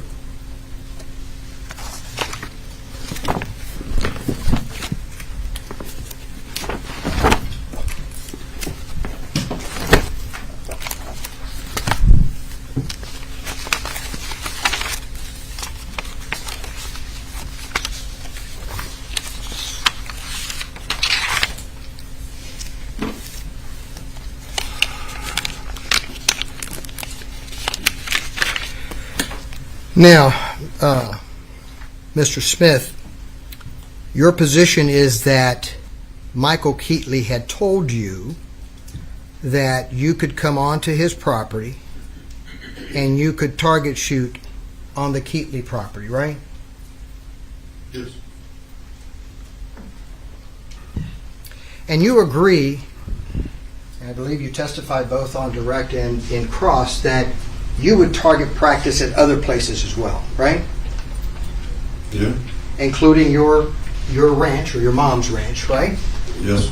There was really no need to go to Mr. Keetley's property to go target practice, right? You had 5 acres right where you were living that you could do as much target practicing as you wanted. Right? Yeah. It's nothing special about the Keetley property. Right? You're not going to be shooting at anything 20 acres away, right? Like, you're not going to be standing on Bonita Drive and then 20 acres away, you're not going to be target shooting, right? Well, I don't understand the question. Well, that's the only difference between Mr. Keetley's property and your mom's property. Yours is 5 acres, Mr. Keetley's property is 20 acres. There's nothing special about this property to want you to go and target practice there. There's your answer to that. There's nothing special. I don't have Wasn't to have a anything reason to special. do it. And in fact, you had target practice at your mom's place. I have to have a reason to shoot somewhere. You used to target practice at your mom's place, right? What's the difference if it's there or anywhere else? Well, that's I don't why have to tell anybody why I choose. I don't know why. I can't answer that. Well, I don't understand what you want me to tell you. Well, you were living in Plant City, right? Correct? You were working on Domino Drive. Correct? And so either if you were going to target practice at the Keetley property, you would either have to go from Plant City, which is in eastern Hillsborough County, right? Right? You would have to go to the Bonita Drive Keetley property, which is in southern Hillsborough County, right next to the Manatee line. It's 1 mile out of the way. That's what you would have to do. You would have to Drive go. 1 mile out of the way. You would have to go to the almost to the end of the Hillsborough, right near the Manatee line, right? It's just 1 mile out of the way. 1 mile out of the way. It's on the way home. It's on the way home. That's the way you go. You go all the way to Manatee, and then you go back No. to Plant City. Nope. You should look at the map. Oh, I've looked at it. I've driven it. Now, your intent was that you were going to go with your wife, who is not a gun enthusiast, right? To go target shooting at the Keetley property. You weren't going to go with your buddies. You weren't going to go with your son. You weren't going to go. Yeah, it's 2 parts. I mean, you asked a question and now you're adding stuff, so just ask one question at a time. You were going with your wife. That's what your plan was. Your plan, Correct. right? You were going to go with your wife, even though you know that she's not a gun enthusiast, right? Correct. She doesn't have her own gun. Yes, she has all the same guns I have. She doesn't own any of those. Those She are owns yours. half of everything I have. Oh, because of the marital laws in the state of Florida? Ah, I get you. But she didn't go to a store and pick out and purchase a gun for herself, did she? No, I buy them all for her. You buy for her. And so you decide one day that, hey, I'm going to get my guns and I'm going to go first to Domino to go work, right? Because you took your guns from the Plant City address to your workshop in Domino that day, right? Correct. Okay. And so then after you work that day, you're planning to go and do some target practice, right? That's right. Now, you would agree that that would have been late in the afternoon, right? That's correct. And since this was November of 2010, it gets dark. It gets dark early. We're not on daylight savings time like we are today, right? That's right. It gets dark about what time would you say it gets dark in November of 2010? 7 o'clock, 8 o'clock? 8 o'clock. You think it gets dark that late, huh? 7 o'clock. 7 o'clock. Maybe 6:30? Yeah. Maybe. Maybe.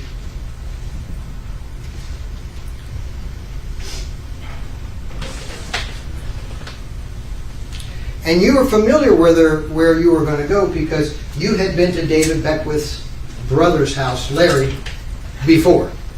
That's right. And you knew that David Beckwith was staying there over at his brother's house because he had just gone Objection, through a Judge. divorce. Asked and Hold on. answered. Well, I Wait, no, didn't know. wait, hold on.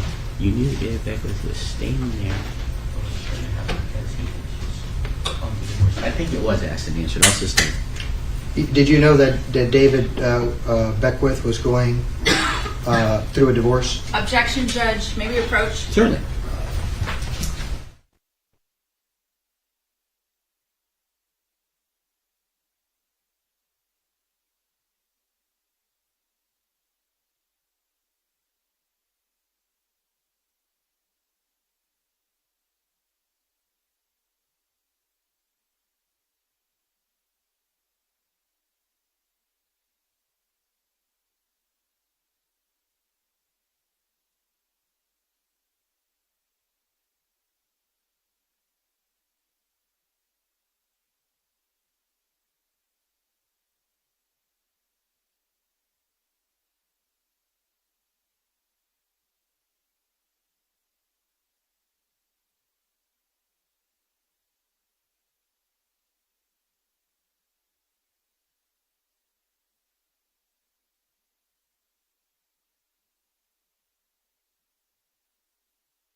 Now,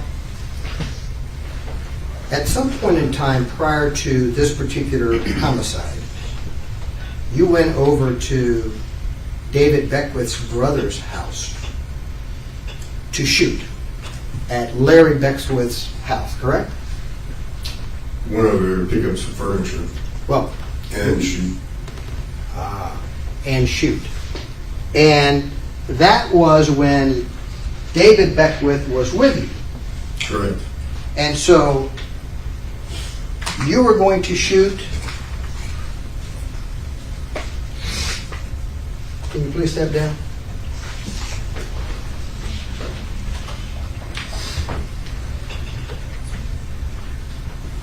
You were going to shoot on this piece of property right here? Let me make sure that all of the jurors can see that.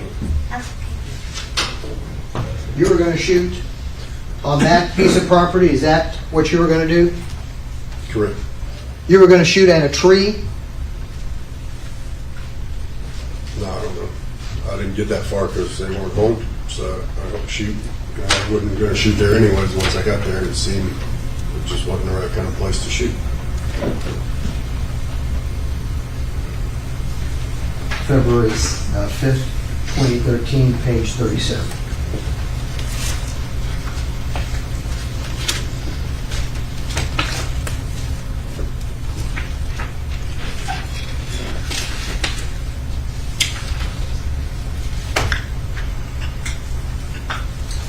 Lines 9 through 21. Objection, Judge. May we approach? What's the legal basis? It's not proper impeachment. We'll bring it to you. Bring it to me.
They have a tree that supposedly people shot at, right?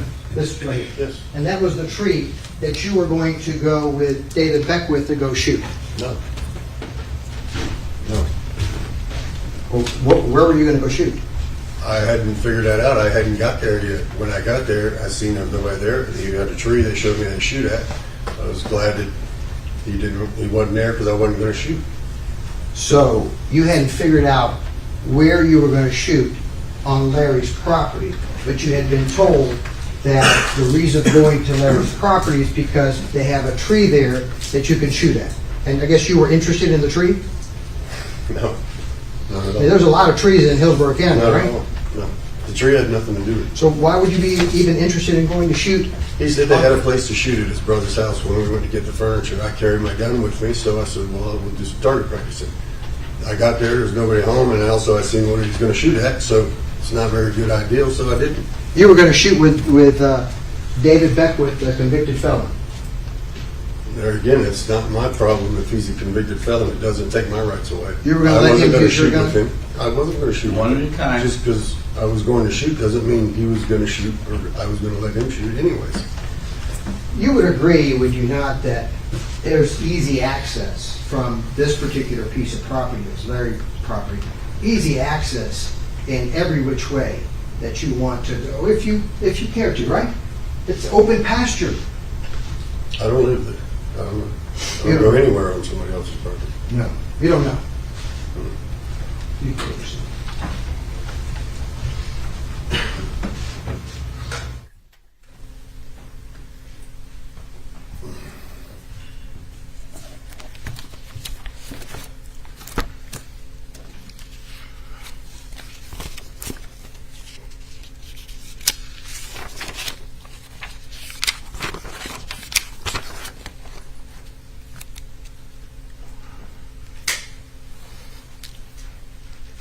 That trip to Larry Beckwith's property was, you think, a couple of months before the homicide, right? I don't remember now. You don't remember? No, You think a deposition would help you in that regard? probably. Okay.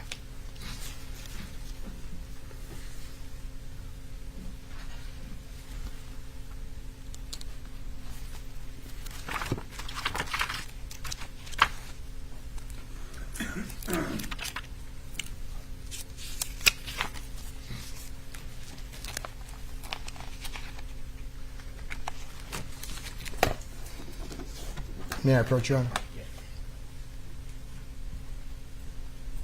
Judge, can I see what counsel's going to be Page writing? 37. 37. Can I just make sure there's nothing on the document, Oh, Judge? yeah. Absolutely. I didn't mark it. You may approach. Thank you, Your Honor. Let me get back to mine, and I'll tell you what line we go start. Okay? All right. Now, Mr. Smith, go about halfway down on that particular page and read it and see if it refreshes your recollection.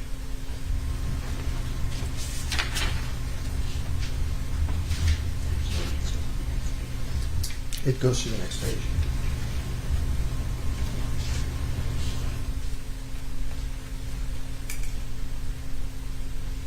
Let me know when you're done with that page, and we'll flip it to the next.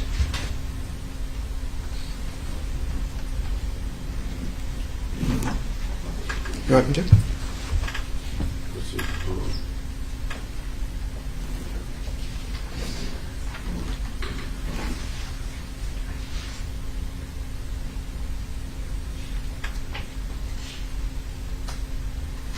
Yeah, that's. So for that first part, I didn't shoot over there. I said, But that was a couple of months that you went over there with the intentions of shooting with your good friend David Beckwith, correct. correct? That's right. Over to Dave's brothers. Yeah, David Brothers' place. Right.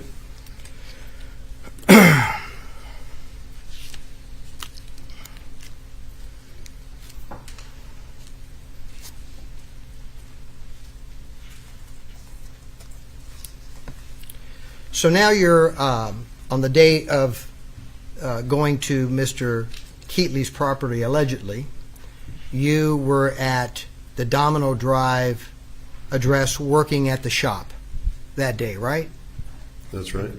And your wife was there, and your testimony is that she kind of helps clean up your shop, right?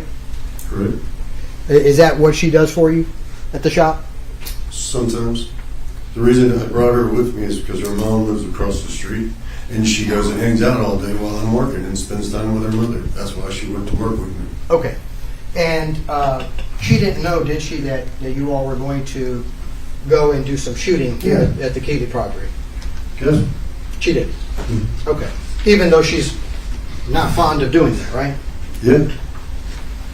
Okay, and so you leave your shop late in the afternoon, correct?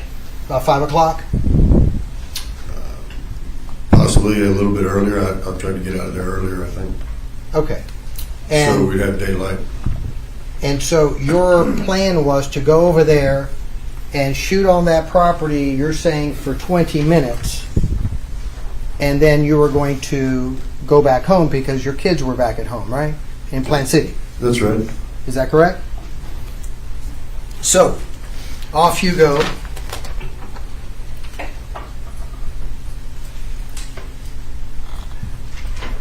On that trip, where did you have your guns? In the truck. Where? It's only a pickup truck. Where else are they supposed to? What do you mean? I'm asking you, where did you have your guns? It's a truck. There's only the truck. Well, What I do you mean? realize that, but I want you to tell the ladies and gentlemen of the jury where you had these guns. Inside the truck. Where? There's nowhere to put it but in the truck. What do you mean where? Well, I mean, some trucks have, a back seat, some trucks don't.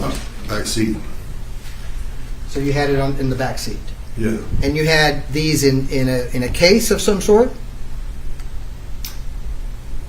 2 of them. 2 of them? 2 of them.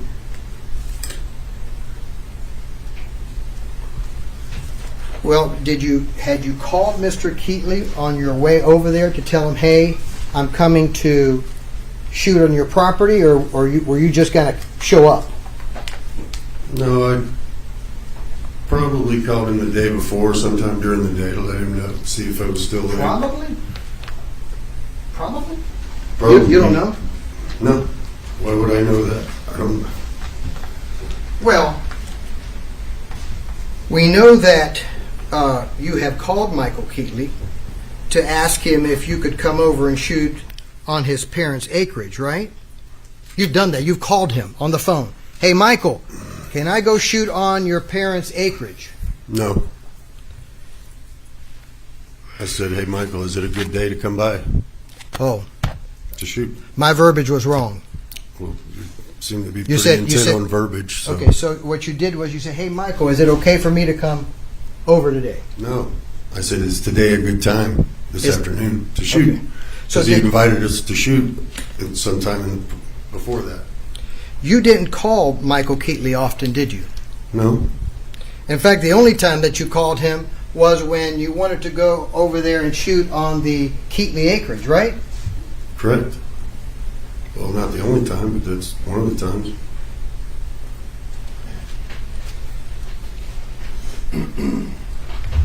You didn't call Michael Keetley often, just occasionally about shooting over there. Is that a true statement? Yeah. You called Mr. Keetley on several occasions about going over to the acreage to shoot, but for whatever reason, on those occasions, it didn't work out. That's correct.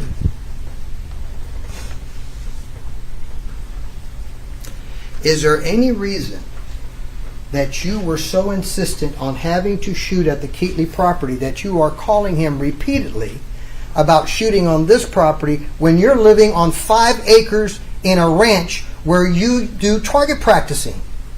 Why are you calling him insistently on wanting to shoot on this property when you've got 5 acres to shoot?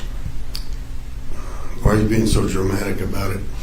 That's me. It's my It's personality. ridiculous. Okay. Yeah. The reason I didn't call him insistently, I may have called him one time before that, You just and said, it didn't work out because my schedule was busy or his schedule was busy. I didn't call him consistently. I called him maybe one other time, if any. So, what are you talking about? now, your son's .22 weapon that you took. Remember, you took a .22 according to your testimony, right? Okay. Right? Yes. Okay. Your son's weapon had broken, right? Something wrong with it. Right. And you had ordered a part, and you had received that part, and you had put that part in that .22, right? I don't remember if I ordered it before or after that day. Well, you were going to your testimony. Your testimony is that you were going there to the Keetley property to see if the .22, after you fixed it, was operating correctly. Objection, Judge, that's a mischaracterization of what he testified to earlier today. Well, he can recall and you can straighten out on redirect if necessary. Okay, what was the question? The question was that your testimony is that you wanted to go to the Keetley property with your son's .22 because you had just recently fixed it and you wanted to see how it worked. Okay. When you fixed it, I would imagine that you fixed that weapon at your shop, right? Not necessarily, no. Or did you fix it back in Plant City? Could have been in Plant City. So that's an easy fix. You fix it in Plant City, you go outside your home, you put a couple of bullets in it, you fire it, and bingo. You can tell whether you fixed it properly. Right? Yes. But no, not you. You wanted to go to the Keetley property to see if, in fact, you had fixed that .22 correctly, is what you're telling this jury. Yes. My range is 25 yards. His is from 50 to 75 yards. My range is more of a pistol range. His is not. It's a rifle range. So A 5 little acres. bit more distance. 5 acres is 25 yards. My range is only 25 yards. I don't shoot from the road all the way across my property. Well, you got 5 acres. But I don't That's use more than 25 yards. You would agree. But I don't. That's not how it works. That's not how it works.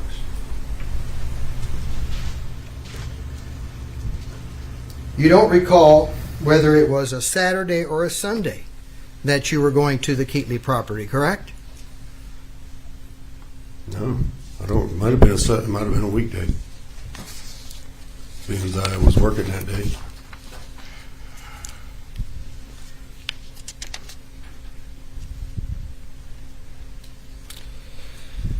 Now, you believe, I know you said on direct examination that you think you brought 3 weapons, but your testimony, at least in 2016, was that you only brought 2 weapons, a 9mm and a .22 rifle. Is that correct? If that's what it says, I'm going to show it to you. I believe it. But I forgot. I left out a gun that I brought. Oh, you left out a gun that you brought, all right. In fact, Objection, Judge. As to commentary, no, that's not necessary, Mr. Escobar. Just ask a question. you don't remember what other gun you brought. And that was your testimony in 2013. Correct. But today, how many years from the homicide are we? You just showed me the bag with the ammo in it that shows all the rounds that I had. I can tell you what gun I brought by the ammo that was in the bag. How many years are we from the homicide? 13. But today, you now remember that it was 3 guns, and you remember what the third gun was. I haven't seen the bag of ammo. That's the only. Well, The ammo tells me what guns I brought. well, wait a minute. You saw the bag of ammo after Detective Lugo had interviewed you. Listen to me for a second, because you got to listen to my question Right. for you to answer it. You saw the bag of ammo when Detective Lugo, remember Detective Lugo first interviewed you on a recording, right? Yes. On one day, Correct. right? Correct. And in that recording, You didn't tell him anything about a Victoria's Secret bag and shell casings or anything, correct? Correct. And then sometime thereafter, you tell him about this Victoria's Secret bag, and the next day you give it to him when he goes over to Plant City. Correct. And so you knew what was in the bag, right? Because you looked at the bag before you gave it to him, right? No, You just gave him a bag. I didn't touch the bag. You didn't touch the bag. I didn't even go to it. Oh, who gave it to him? He come in, I showed him where it was at. He went right to it and picked it out of there. Oh, okay. So you're telling me under oath today, and you're telling the ladies and gentlemen of the jury today, that Detective Victor Lugo went into this storage facility, went in that storage facility and grabbed a bag that was labeled Victoria's Secrets. That's what you're telling them today under oath. They asked me not to touch the bag. Don't mess with it until the detective gets there. You just said you didn't go in there. You said, Objection, I Judge. just Wait, said wait, that. hold on. Let him finish. Yeah, I will, Your Honor. My let him apologies. finish. You just said that you didn't go in to the storage shed. Detective Lugo did. We went in, he got the bag, so nothing was messed with. I didn't touch the bag. I didn't look in the bag. I went and showed him where it was at, and he got the bag. The reason I didn't tell them is because I didn't remember. Whenever he left, they said, if you think of anything else, let us know. I thought of something else. We're going to get in a little bit to that segment of our presentation, but let's get back to where we're at right now. You are headed with your wife over to the Keetley property, correct? Correct. And so I think you testified on direct examination that you had targets that you were going to use, right? Yes. And I think you described what your targets were, right? Yeah, maybe. Well, what were they? I don't remember. Probably silhouette or... Probably. You have no Or- recollection of the targets that you were using on the Keetley property?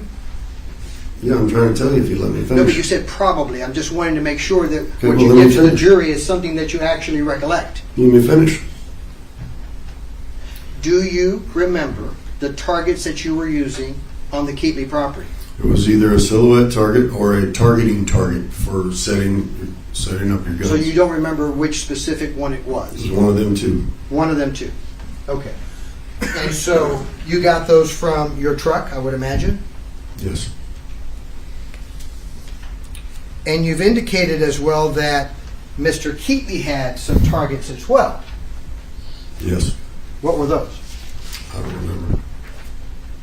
Well, your testimony is that he showed them to you, right?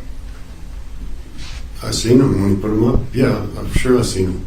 But you don't know what they were. I don't remember.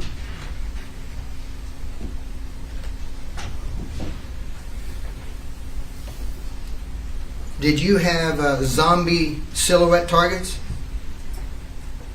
Maybe, yes, I did. And so you taped, according to your testimony, you taped them to a van. Is that correct? Yes. Okay, so let me have you have the witness step down again.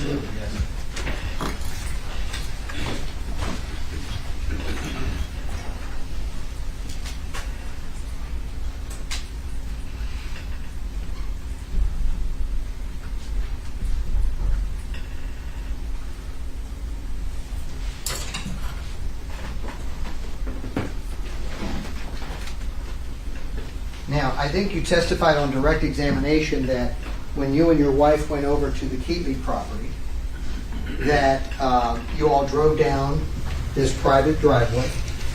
Is that correct? That's correct. Over to the Mr. Michael's parents, right? Yes. Because they were the ones that owned this property, right? Yes. Okay. And so when you drove there, and you said you went to go use the bathroom, I believe, right? Yes. Okay. And after using the bathroom, you indicated that you all went to a location where this van was situated, correct? Yes. You can use your fingers with this board. I want you to draw an X where that van was on the Keetley property when you first went onto that Keetley property and you first saw the van.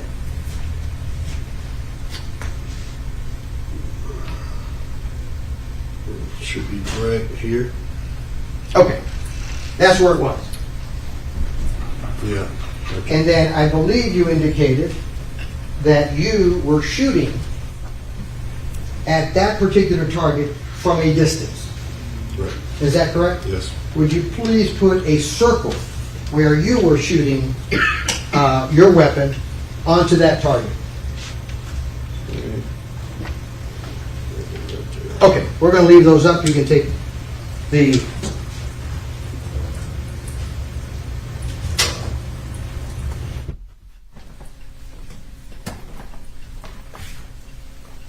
Now,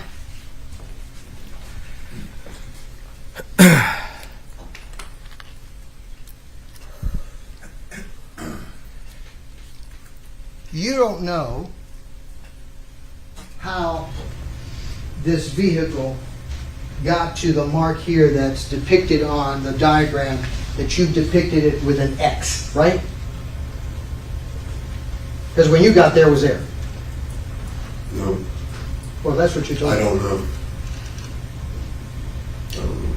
What do you mean you don't know? You're saying it was there. I said it was there, but he could have brought it out there. But I'm pretty sure, I'm positive it was there. He rode with. When we drove to the fence.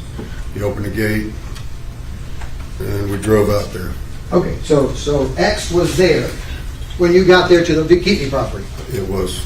Okay.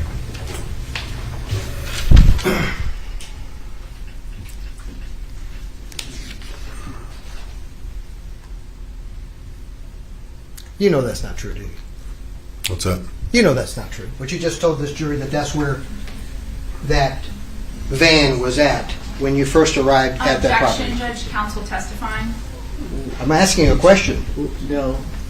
If you want to impeach him with a prior inconsistent statement, you can do so, but that question was inappropriate.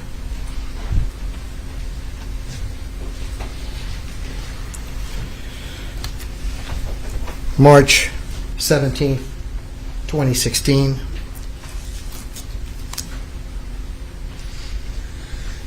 Page 193. Judge, I believe, was my objection sustained that there needs to be a question asked? No, that wasn't her. Your objection was counsel testifying. It should have been improper impeachment. So now he's following the proper procedure for impeachment and he can proceed. Thank you, Your Honor.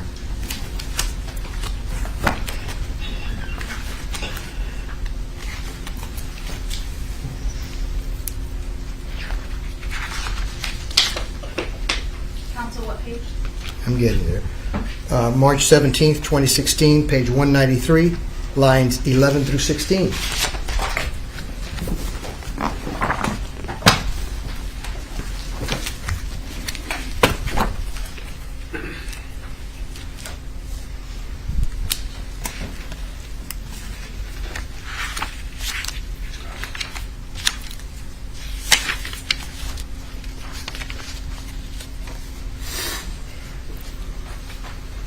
You remember this was actually a hearing before the court.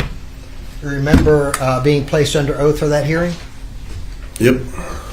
And you remember the following questions and answers to that particular, in that particular hearing question. And you say that you walked out into the pasture and you and your wife and Michael Keetley. Your answer. You know, I think we pulled my truck around because I remember there being a rope or something. We might have pulled that van straight to where it's at there. Were you being truthful when you testified in that hearing that you had a rope and you pulled the van in question to the location that is now marked X on this particular diagram? I may have said that, but I don't remember that now. Do you normally answer questions under oath that you don't remember? We're talking now? I'm talking about 13 every years time ago? that you're placed I under don't oath. remember that. I don't remember. It's been a long time. You don't remember that one? Let me see if there's another one. Objection, Judge. Yeah, the comment is not necessary. It's inappropriate. Don't do it anymore.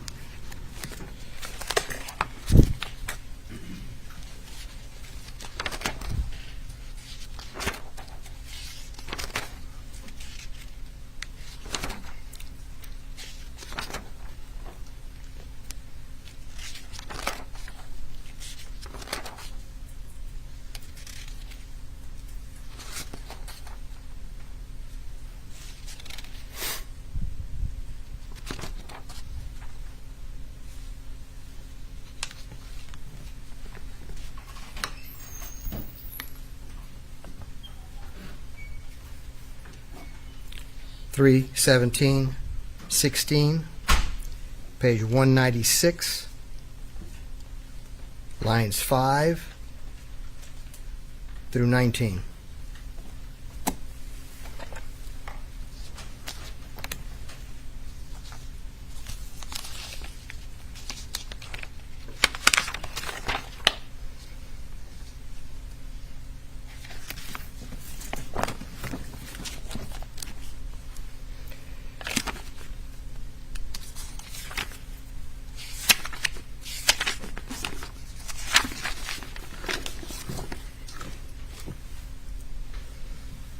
We're back at the same hearing under oath.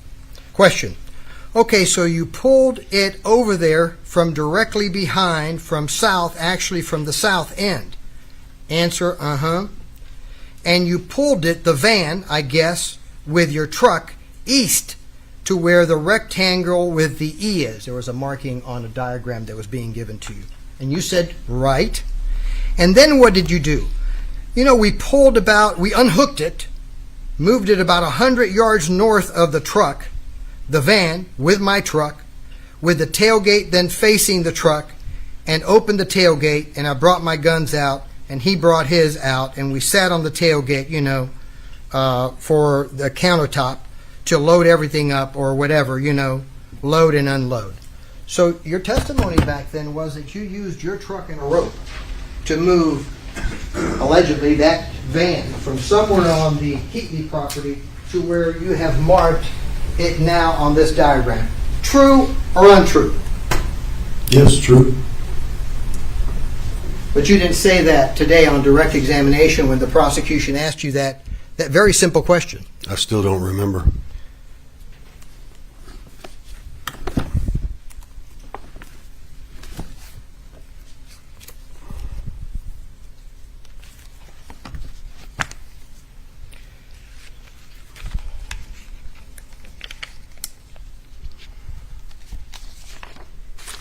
Now, your testimony on direct examination is that it was a perfect van. There was nothing wrong with the van.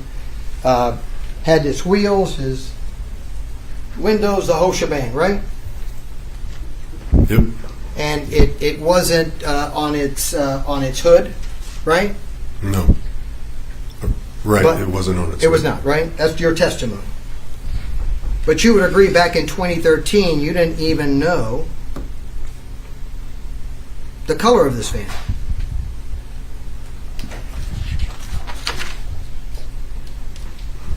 I don't remember what I said. I don't remember. Well, if I give you something to refresh your recollection, you think that would help you? Maybe. February 5th, 2013. 92.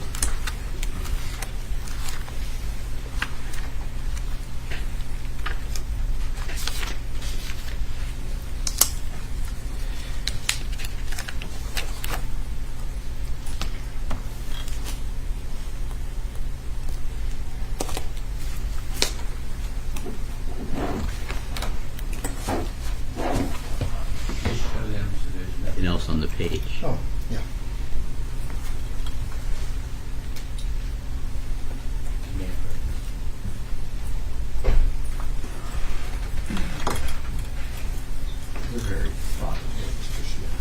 Starting on line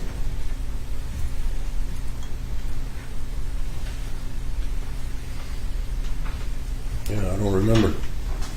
That's what it says. So your answer back in 2013, when things were fresher in your mind, was that you don't even remember the color of this van that you were pumping shells into. Yeah. I guess That's I what should I say said. pumping bullets. Wrong term, right? Pumping bullets, because the shells Sure. eject. Pumping bullets. Right.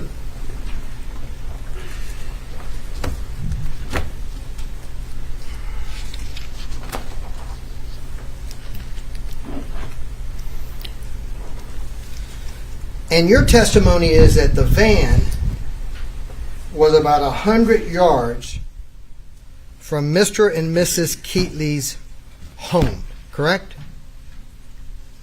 That's what I said. You watch football, right? You know what a football no. field is, 100 yards. Not a big football fan. Well, have you ever watched a game? Yeah. Okay, it's 100 yards, right? And so you're telling this jury that your mark here on this, you want to step down so we can, may I ask him to step down? You're saying that this mark here that you got on this diagram is 100 yards from Mr. and Mrs. Keetley's property. 100 yards. No, I'm not saying that. Well, that's where you put the mark. You said where was I at when I was shooting? No, this is the van. The van, Yeah. you say, was 100 yards from that X. Is that what you're saying? No, I didn't say that. Okay. I said I parked. The van was here. I parked here. You didn't say how far was it? February the 5th, 2013. 110.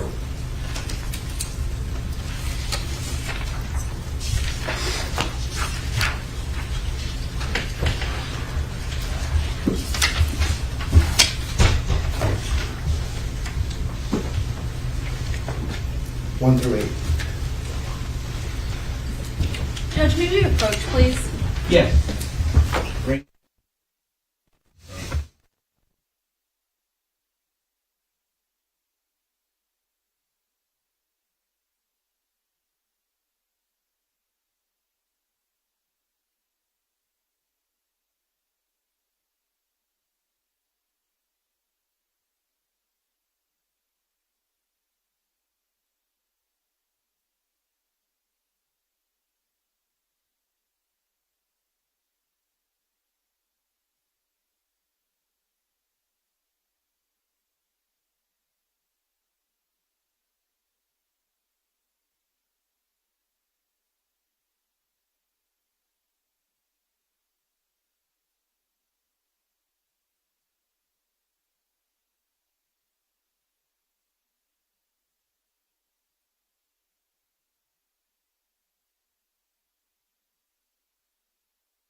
Ladies and gentlemen, I just want to let you know we'll take our afternoon break about 3 o'clock, so about 19 minutes. Starts on actually page 109 for context. Mr. Smith, you remember that deposition in 2013? Yes. Okay. When your mind was a bit fresher concerning the events? You remember starting on 22. How do you know it was operable? You said, I don't know for sure. You're talking about the van. Question, assuming that? Answer, I'm assuming that I don't know for sure. Okay, well, all right. That was quite a distance from the Keetley house. I say quite a distance, I mean. You say about 100 yards. Yeah, it was approximately. I could have been plus or minus. I don't know. That's approximately. Judge, I would ask defense counsel actually finish the entire line. Judge, it's 100 yards, and then you say maybe. And the question, 100 yards, you say yes. Question, yes. Answer, yes, So- definitely. So, well, as far as measuring it out, I didn't walk it out. You know, this is the distance right here. I don't know how many feet it was or how many yards it was. Well, the I'm distance that telling we're- you, whatever that Wait, distance is, don't interrupt each distance. other. Let him finish, and then you can ask a follow-up The question. distance that we're talking about is the distance from the house to the van. Well, This is whatever- you. Whatever that distance is from here to there is what it is. I didn't measure it. You may take the stand.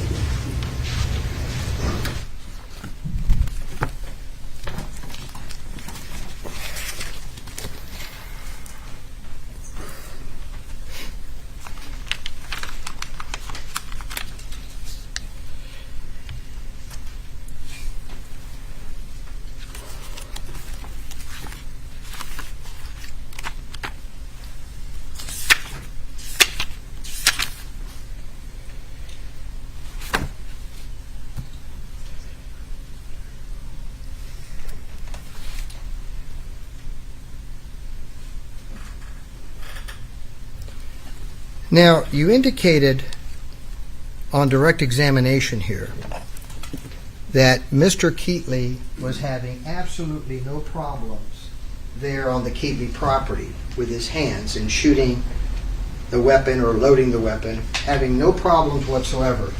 You remember testifying about that on direct examination? Correct.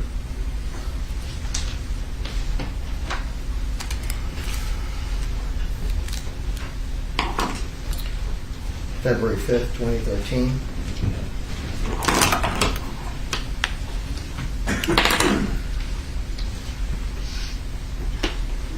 Page 97. Lines 13 to 23.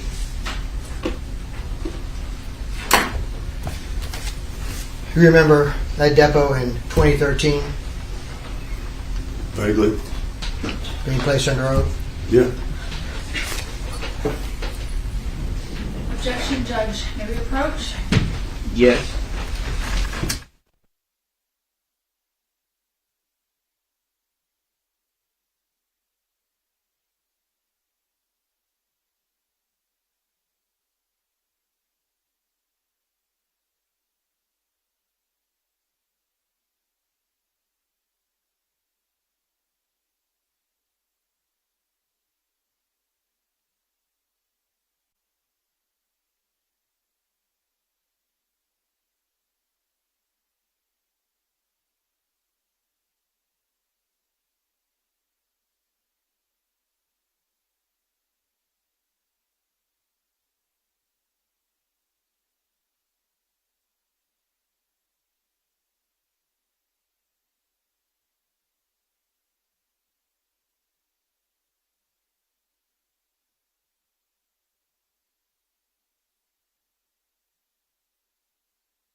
Now, Mr. Smith,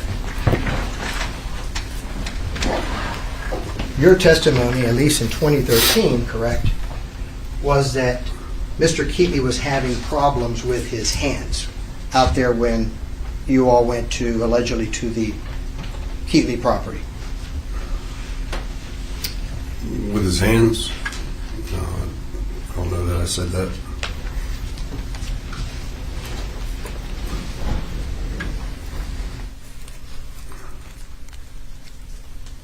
Page 97 of that depot, lines 13 through 23.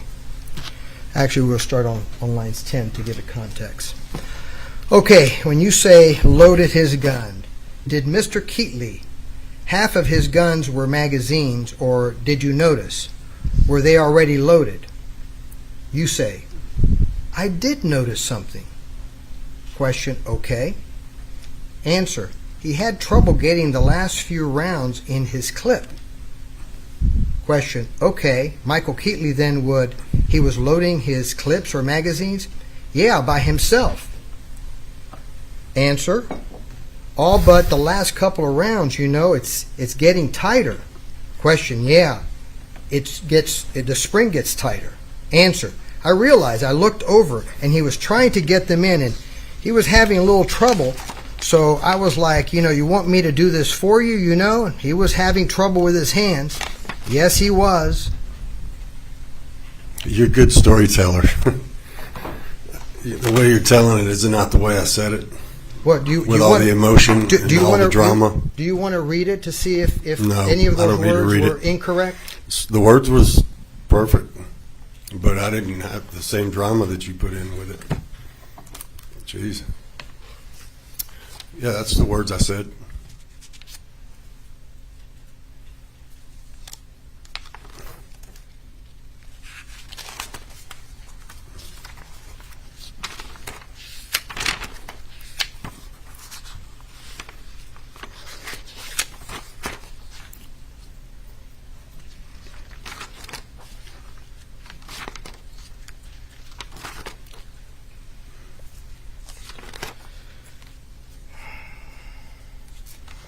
Now, you're familiar, are you not, with the Glock weapon?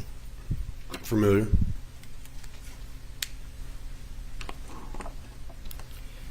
You know what they look like? Well, you asked me if I'm familiar with it.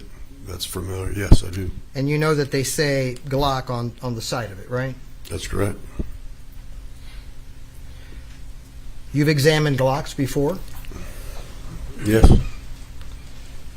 And did you examine the alleged Glock that you were talking about on the Keetley property when you were shooting? Examine in which way? In any way. Well, I looked at it. You shot it, didn't you? I looked at it. You were shooting it, right? I looked at it. I shot it. Okay, so did it say Glock on it? Yes. You can tell me any other features that you remember from that weapon. It was black. Black.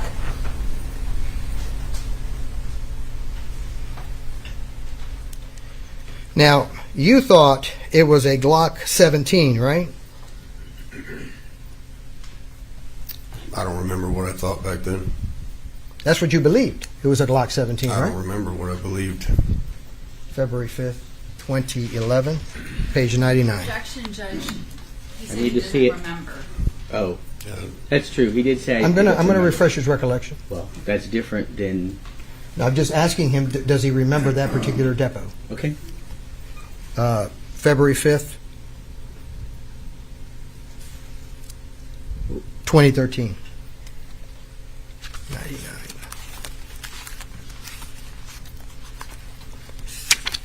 Mr. Smith, you think taking a look at your sworn deposition would help you refresh your recollection? Sure. Okay. Let me put a paper clip where I'm at so I don't lose my place.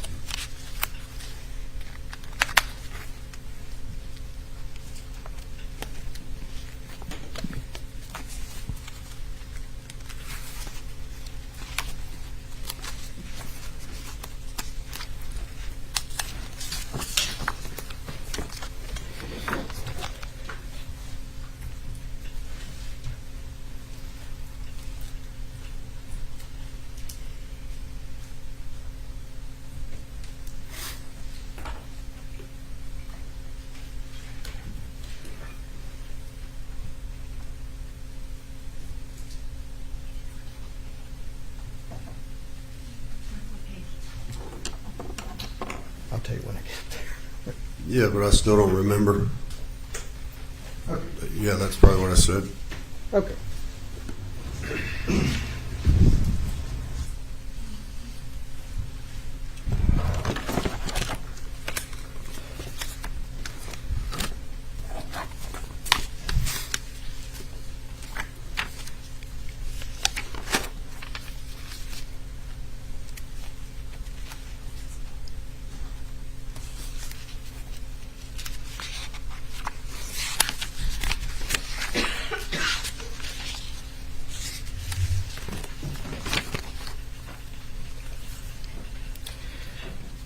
Now, you all were shooting at a distance, allegedly, on that van, correct? You and Mr. Keetley? Yes.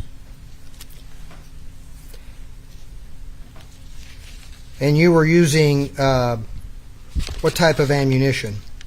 You. What was your ammunition? What color? What type? No, no. What are we asking? I want to know what caliber. What were you using? 9 millimeter. 45, 9 millimeter. Not 45. Oh, that was just a mistake? You know that was. I'm telling you not right now. 9 millimeter. 5.56 and 22. Now, you shot a lot of bullets, right? Whatever you consider a lot, I don't know. Well, what about 50 to 100 bullets were fired at the van that day? Is that your testimony before this jury? Yeah, I'd say that's accurate. And at least 30 to 40 .45 caliber ACPs. That might be accurate. I didn't count everything. And your wife picked up the casings. That's correct.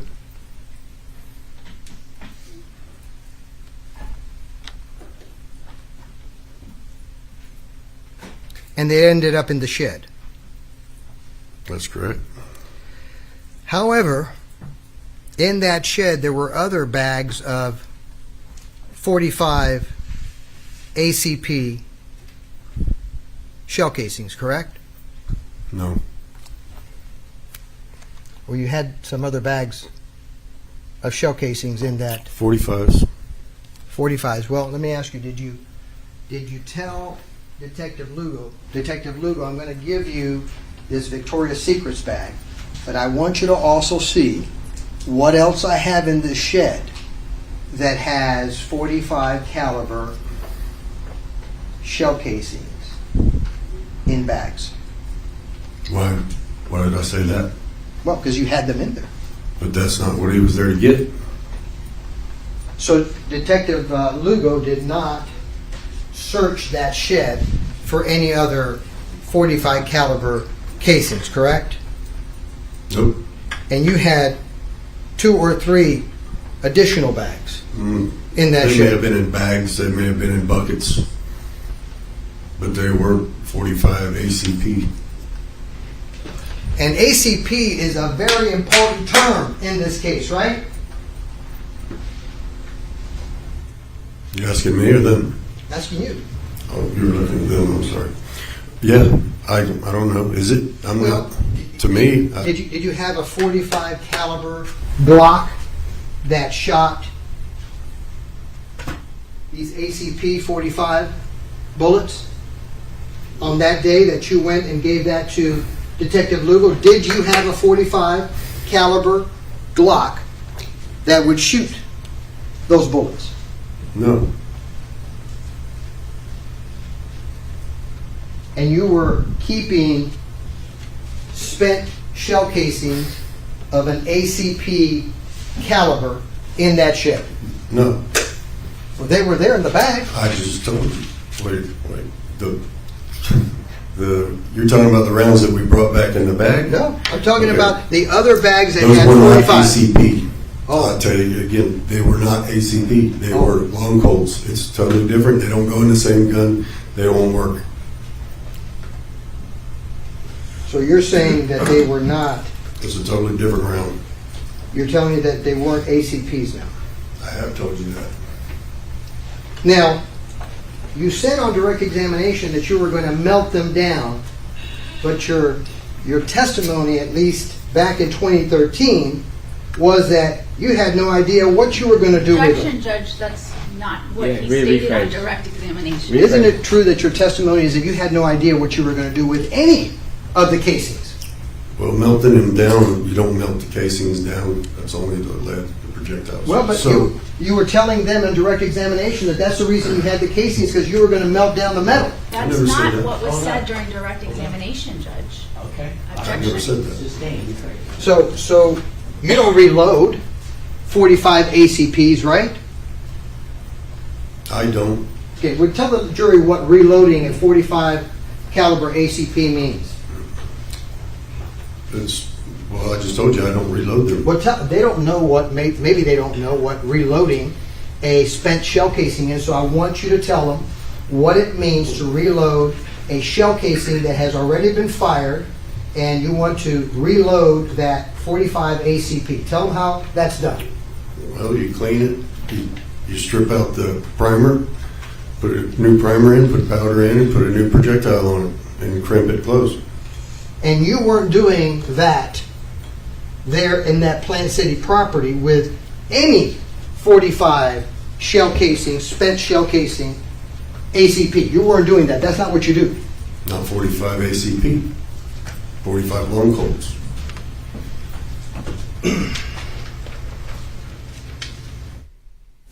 Let's talk about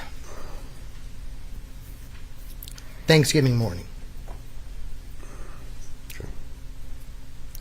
Now, on Thanksgiving morning, you wake up real early, 5 o'clock in the morning. You're up. That's November 25th, 2010. Right. You're up at 5 o'clock in the morning. You're watching Bay News 9. No, it was Fox.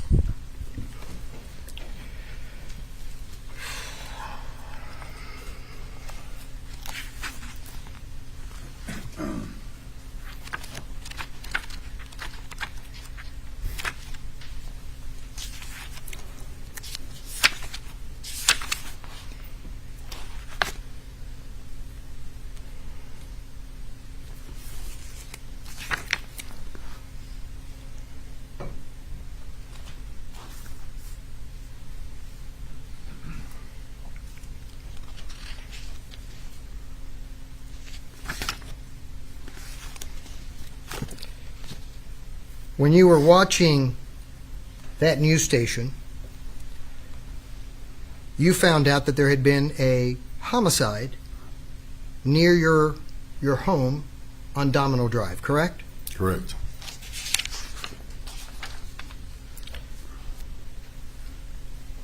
And that morning, you called David Beckwith. I don't remember.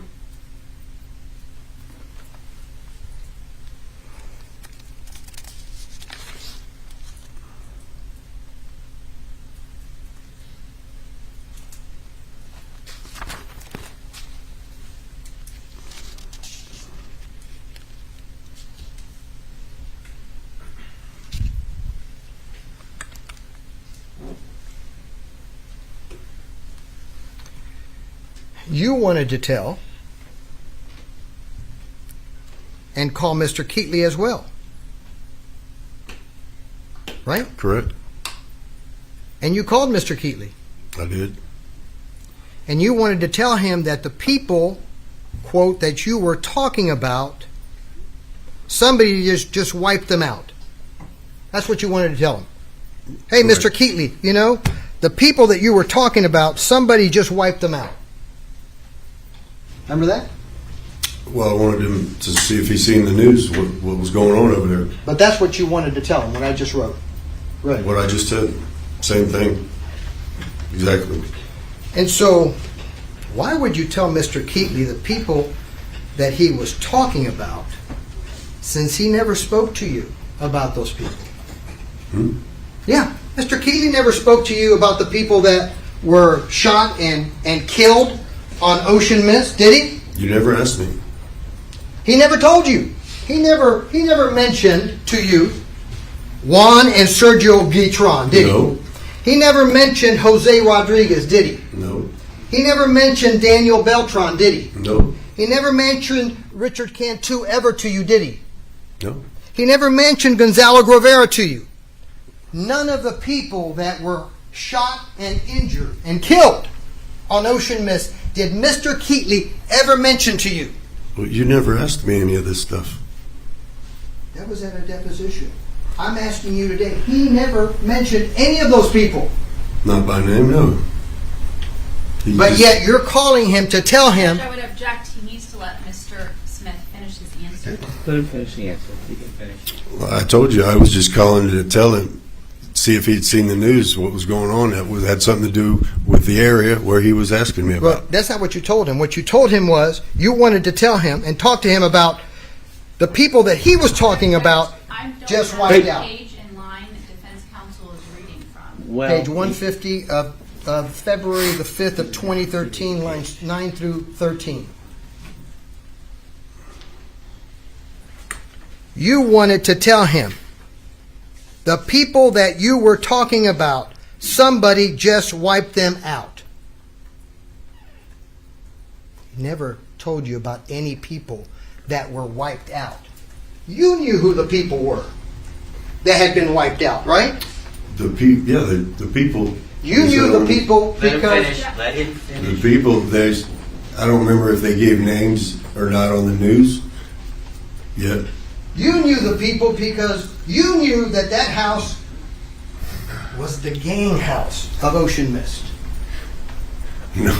It's not meant to be funny. Well, it's not meant to be dramatized like you're making it either. You knew that was a gang house, right? No.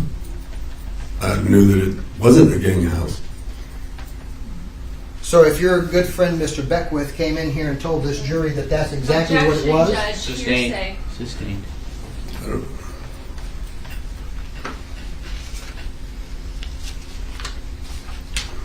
you knew the victims of this murder, didn't you? I did. You also knew them by their nicknames, Spider and Magic. No, not necessarily.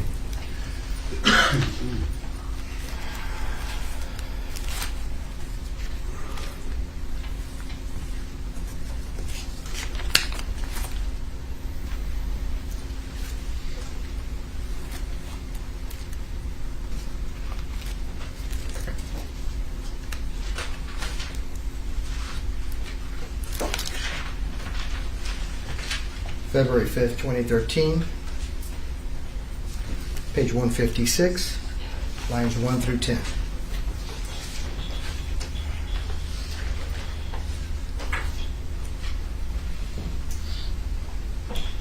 Question, do you know that a lot of them have nicknames?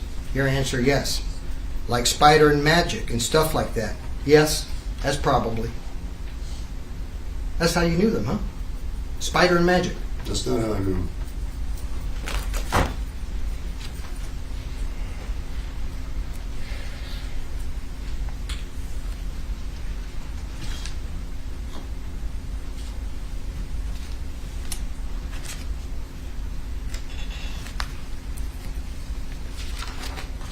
Mr. Keetley never answered your phone call that morning, did he? No, he didn't.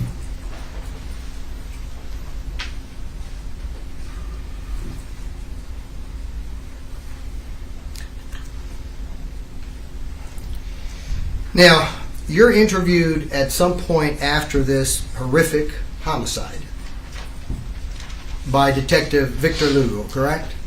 Correct. And you did not want to meet Victor Lugo at your shop, did you?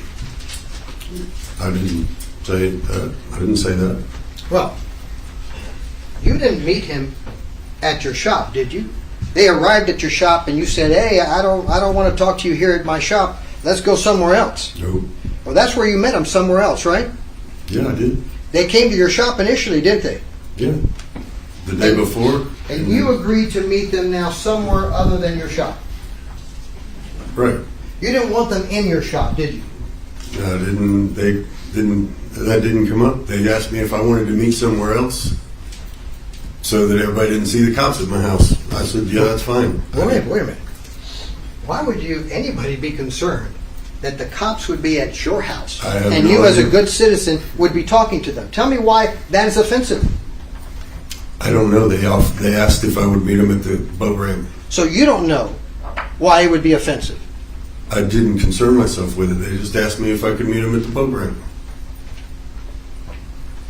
Was it because that was a community that was heavily infested with gangs and you didn't want Detective Lugo and you to be talking there in front of your home on Domino Drive? Well, I just told you I didn't have anything to do with that.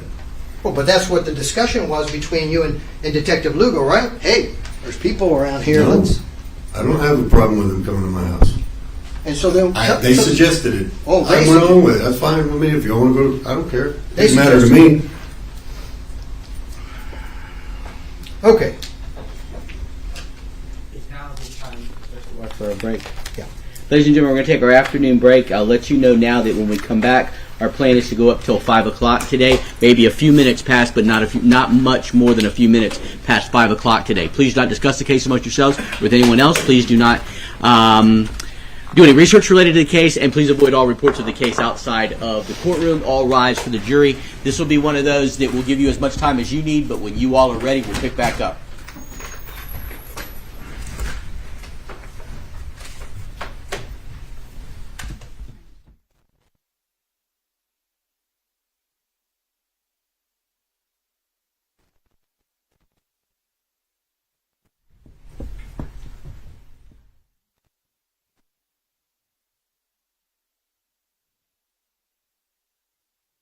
Jury has exited. Everyone may be seated. Mr. Smith, you may step down. Enjoy the break. This is just like.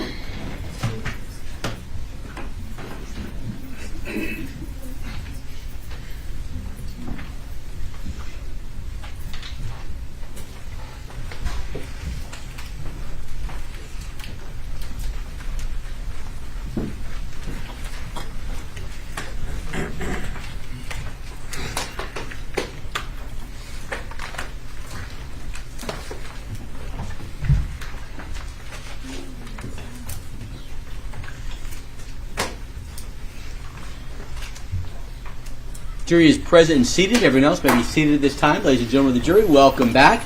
That was our last break for the day. We're going to now go up till approximately 5 o'clock and break for the day. But during the break, did anybody discuss anything about the case, or was anybody exposed to anything about this case by show of hands? Again, no hands. Thank you all very much. We appreciate that. Mr. Escobar, you may continue with the cross-examination of Mr. Smith. Thank you, Your Honor. Mr. Smith, let's talk about this conversation that you testified to in direct examination, where you had indicated that there was a conversation between yourself and Mr. Keetley concerning weapons, guns. Okay?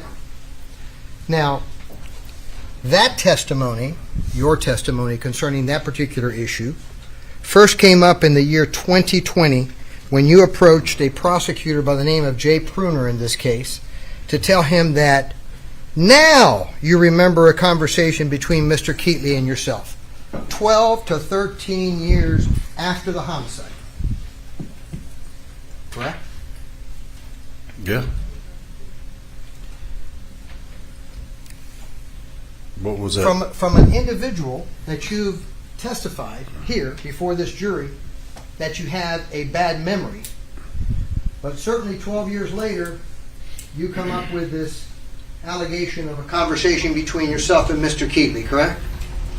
What are you referring to?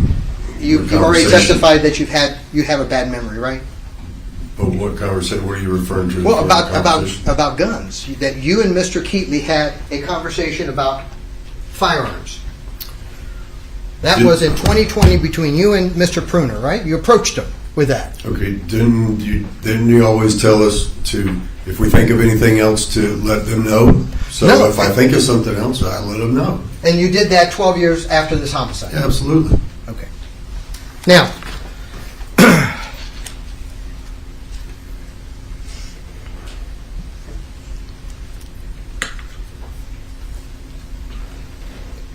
your testimony now is that you had this conversation, but you do not know the date of that conversation. You don't know it. You don't know the date that that conversation took place. I don't know which conversation you're talking about. The first conversation, the one that you approached Mr. Pruner with. Hey, Mr. Pruner. What was that Guess about? what? I remember that I had a conversation with Mr. Keetley concerning guns. You don't know the date of that conversation.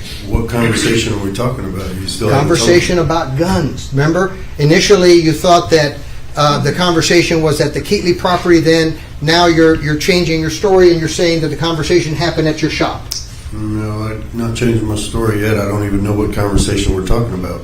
Did you approach Mr. Pruner with a conversation that you had just remembered in 2020 concerning a conversation you had with Mr. Keetley concerning guns? I'm trying to remember the conversation, but I don't remember because you haven't said what conversation you're talking about. So you don't remember the conversation you had with Mr. Pruner?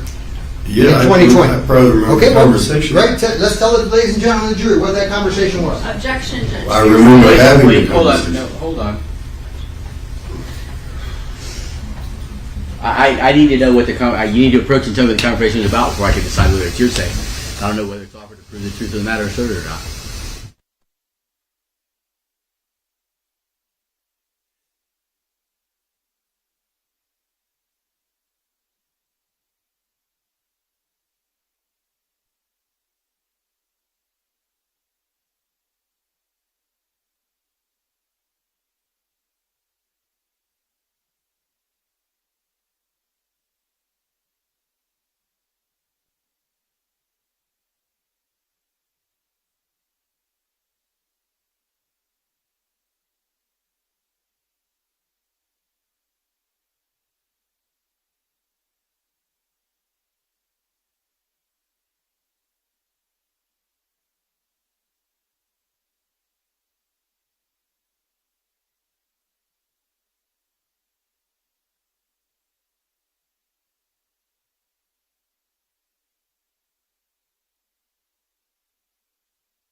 Please tell the jury the conversation you had with Mr. Pruner.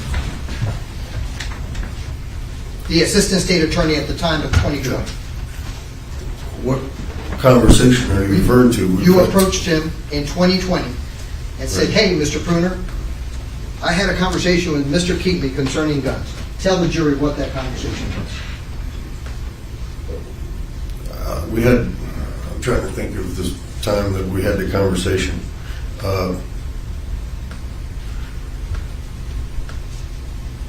I don't remember the conversation.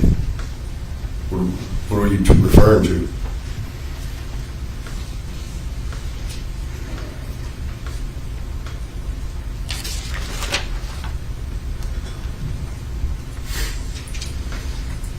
You don't know the wording of this alleged conversation between yourself and Mr. Keetley, correct? You don't know what words were used by yourself or Mr. Keetley.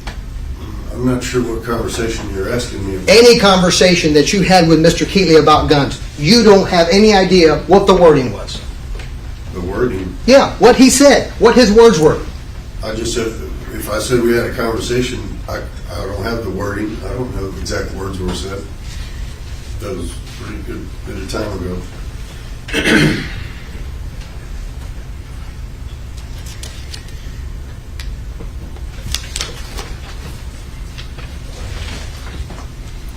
However, you believe that by coincidence, just by coincidence, David Beckwith, your good friend, was there when this conversation took place.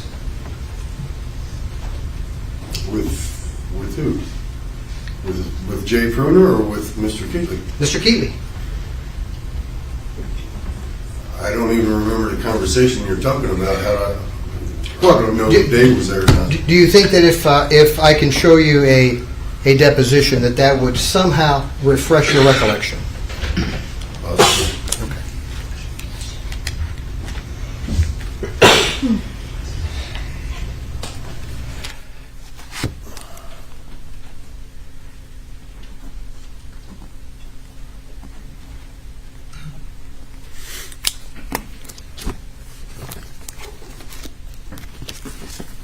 January 24th, 2023. Page 113, lines 16 through 25.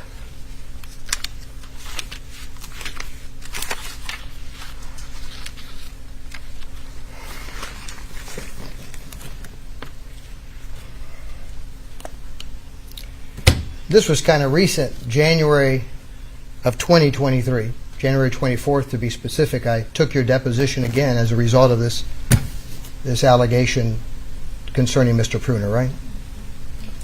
An allegation? Well, Yeah, this conversation that you're claiming you had with Mr. Pruner. Okay, what conversation? You remember being placed under oath, January 24th, Yeah. 2023. Okay. I would object to improper impeachment at this time. Yeah, I don't think there's any impeachment. Are you refreshing his recollection? If so, approach him with the document. I will. that you I'm want going to, Judge. I'm going to. Lines 16 through 22. You indicated that possibly this deposition would help refresh your recollection. Possibly. Okay. May I approach? Okay.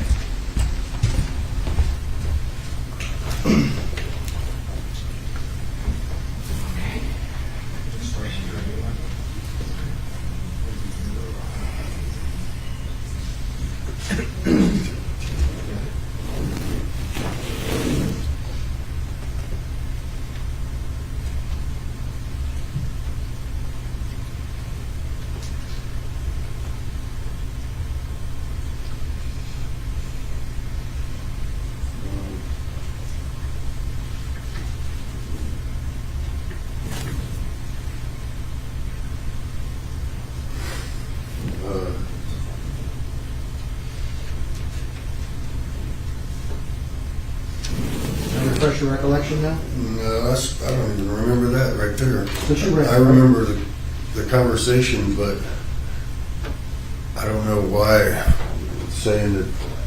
That it was a coincidence that Mr. Beckwith was there. You don't know why that you said that. I don't know that Dave was there when I was talking. If I had a conversation with Mr. Pruner, I don't know how Dave would be there. But you're certainly not denying that you said that under oath. We can bring back the court report if you like. Well, it's, Objection, the wording- Judge.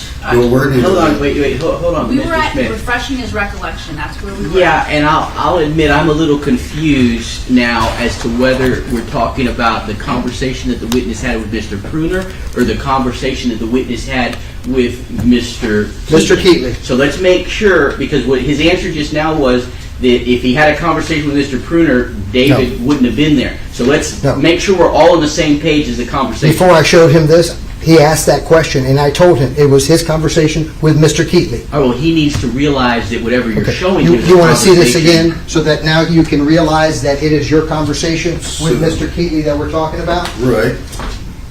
But when, was Dave there? Judge, we would ask that the witness read and see if it Yeah, refreshes read, his read it and recollection. see if it refreshes.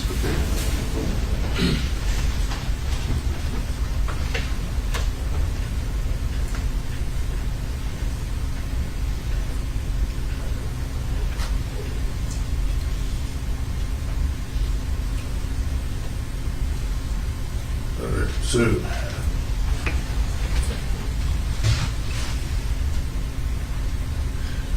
That's how Mr. Keetley told you we would walk out there. I don't understand. Objection, Judge. I don't even Wait, understand. hold how on, wait, both of you gentlemen, if there's an objection, that means stop, so I can listen to the objection, legal basis. I think what Mr. Escobar is trying to do is trying to impeach him, but what is the conversation that is taking place between the witness and Mr. Escobar is not proper or appropriate testimony. Well, I don't know that it's impeachment, it's still refreshing recollection, but I'm not sure that the witness is clear as to whether the conversation that he's reading a deposition, and it apparently talks about a conversation, and there is some confusion as to whether that conversation was one that was had between the witness and the prosecutor, or the witness and the defendant is what it appears to be. Judge, there shouldn't be any confusion, because I told him that the conversation is between him Okay. Well, and Mr. Keetley, and the question was it just a coincidence? Didn't you say that it was just a coincidence that when you were having your conversation with Mr. Keetley about guns, David Beckwith was there? And then Okay. you read that, right? That's correct. And that's what you said, right? Right.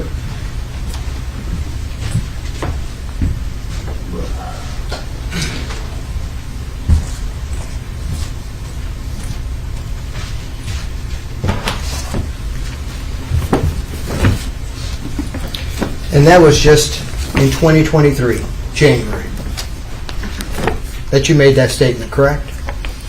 How did Jay Pruner come into the story? You added a name in there. I don't know what. I don't understand the stuff.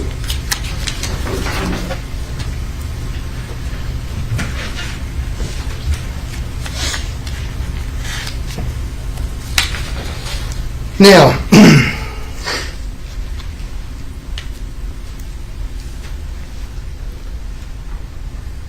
you indicated to the jury in direct that there was a conversation with Mr. Keetley concerning an attachment to be put on a gun. Remember that? Right. And you're saying that that took place at your house, is that correct? The conversation? Yeah. Probably did, yes. Probably did. You don't have a recollection of that? Yes. So it happened at your house.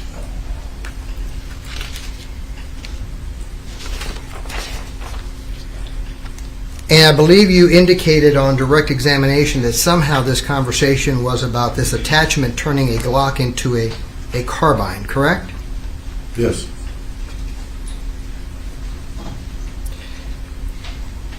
You have no idea the actual verbiage that was used or the word that was used by Mr. Keetley in allegedly identifying that apparatus, do you? No.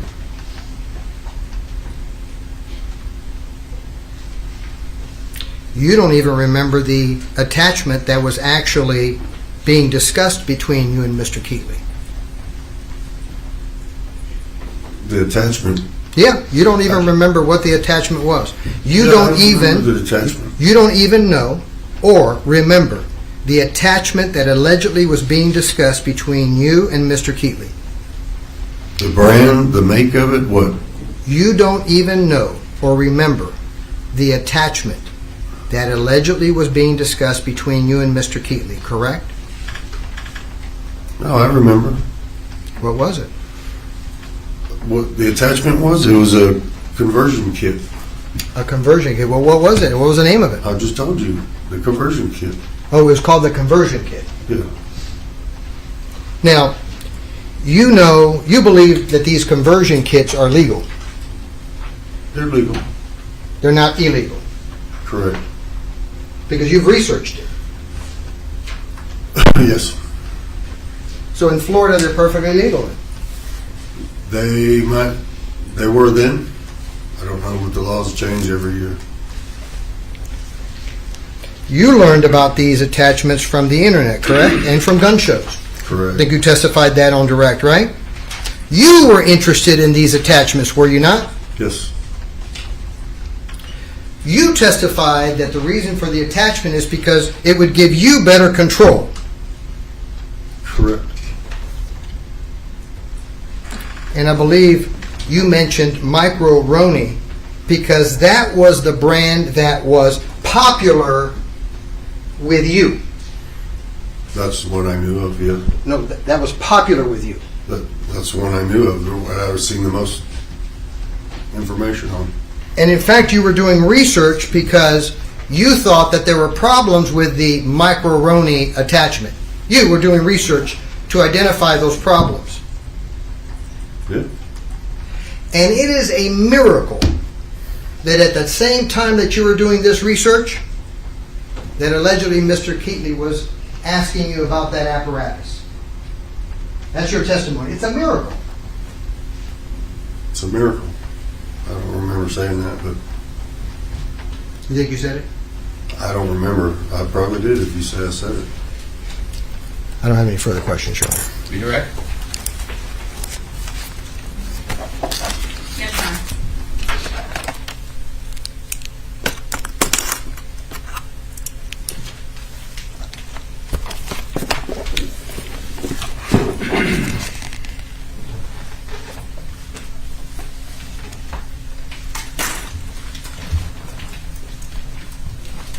Mr. Smith, let's start off where defense counsel just left off. And the first person in that deposition in January 24th of 2023, the first person to use the word miracle or that sentence was Mr. Escobar. Is that correct? Yes. And did you disagree with him at that point? Yeah. Was that your second deposition that you had taken regarding this case? Yes. And the deposition on January 23rd or 24th of 2023? These are all leading inappropriate. Hold on.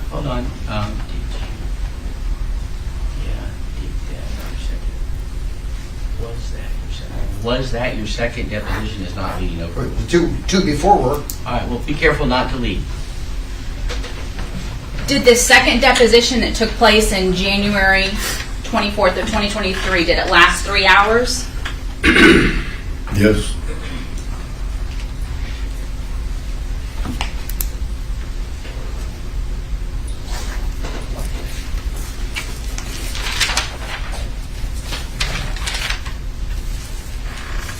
On cross-examination, you spoke to defense about composite guns. Are there composite guns or metal guns? It's basically the furniture, the wood or the composite. Some have wood, some have composite polymer stocks.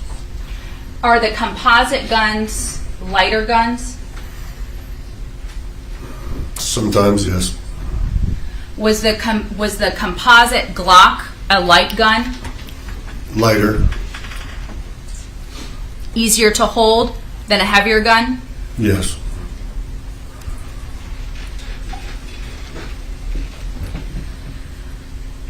I want to talk about the ranch and the 45s that are utilized with your mother's business to teach people how to compete, riding on horses and shooting. When clients come to your property and learn how to shoot, are they shooting real bullets or blanks? That's blanks. Are they using semi-automatic guns or a different kind of gun? They're single action Colt revolvers. How is a revolver different from a semi-automatic? A long Colt is a revolver. ACP is semi-automatic. It's a different type of shell. They won't work. They don't interchange. Are they different bullets? The projectiles are similar. Are they different sizes? No, they're pretty. I think they're the same size. When in a revolver, does the shell casing remain in the gun, and in a semi-automatic it expels out the side? That's correct. Did you save the 45 long Colts to reuse for the revolvers? I'm going to object to leading. Did you say no? Did you do something? He can answer yes or no, so that's over with.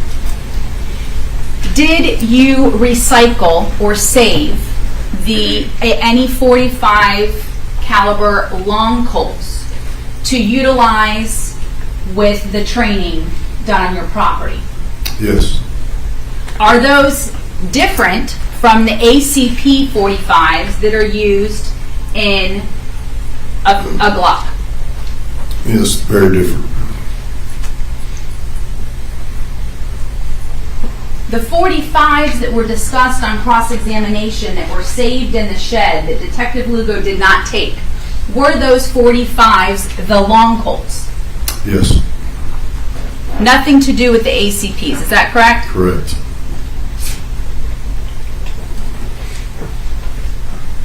And did you say that during these practice of competition they're shooting blanks? Yes, it's just black powder, smokeless black powder.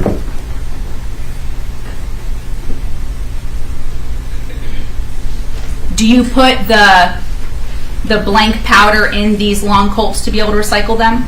Yes.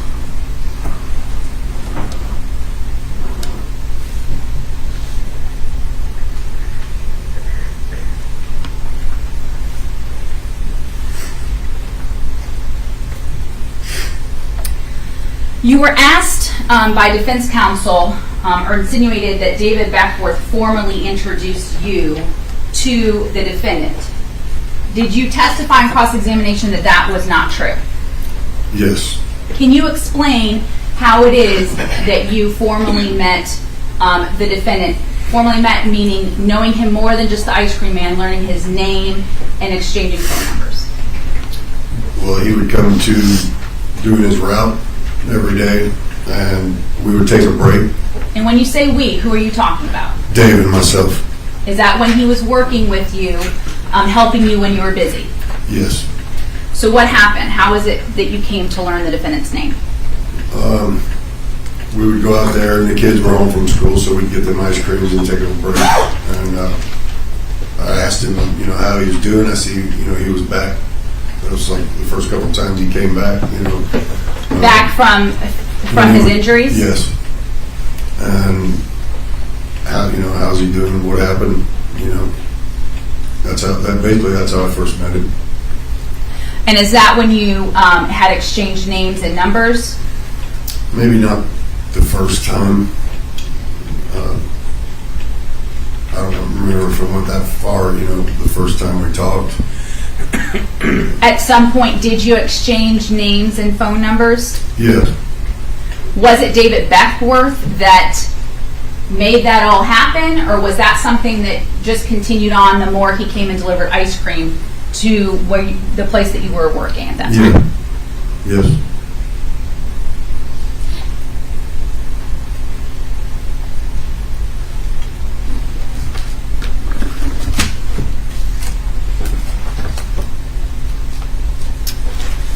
Mr. Smith, defense counsel questioned you about how it came to be that you went shooting at the defendant's property. He insinuated that you were obsessed and desperate to shoot at the defendant's property. Were you obsessed and desperate to shoot at the defendant's property? No.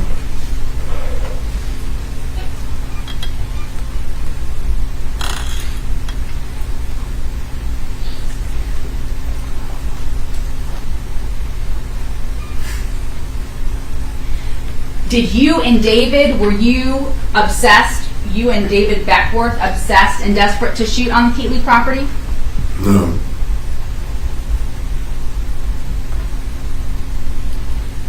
When defense counsel attempted to impeach you regarding how it came to be that you came to shoot on that property, do you remember how many times in the deposition you said you don't remember how it came to be that that happened? How? Say that again? Do you remember when defense counsel tried to impeach you regarding how it came to be that you went to shoot at his property? Do you remember in the deposition on page 52 how many times you said you don't remember? I don't remember how many times. Would looking at the deposition refresh your memory as to how many times that you said you didn't remember? Isn't improper. I guess I don't know if she's trying to impeach her own witness or if she's trying to somehow. He said he didn't remember, so it's refreshing recollection. I'll allow it. Wait, what was the answer? Ask the last question again. Do you recall how many times you stated during this deposition when Mr. Escobar tried to impeach you regarding how it came to be that you went to shoot, that you said, I don't recall, or I don't remember? I don't remember how many times. That's not the question that there's another question that has to be asked before you can approach him. Would looking at your deposition refresh your memory? Probably. May I approach the witness, Judge?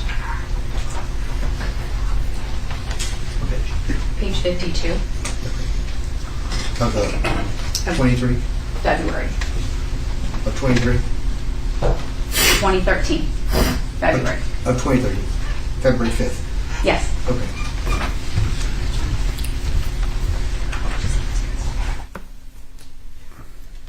Mr. Key. I would object because Mr. Escobar wasn't doing that deposition in 2013. I wasn't anywhere around this case. All right, well, just change the... Defense counsel, Judge. Okay, that'll work. I'm showing you Mr. Smith, page 52, regarding the conversation of how it came to be. And if you can read, starting at line 9, all the way through to the bottom, and let me know if it refreshes your memory as to how many times that you said you don't remember.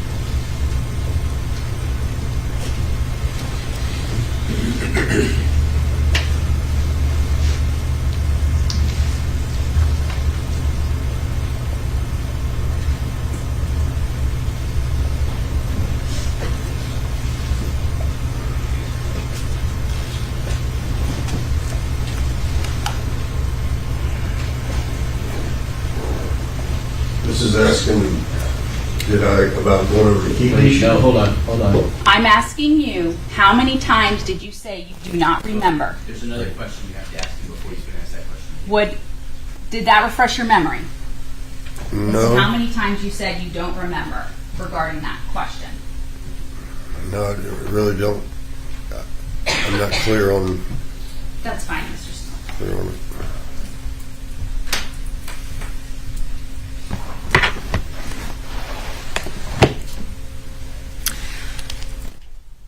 On cross-examination regarding shooting at the Keetley property, you talked about the differences in distances compared to the Keetley property shooting event compared to how it is shooting at your own property.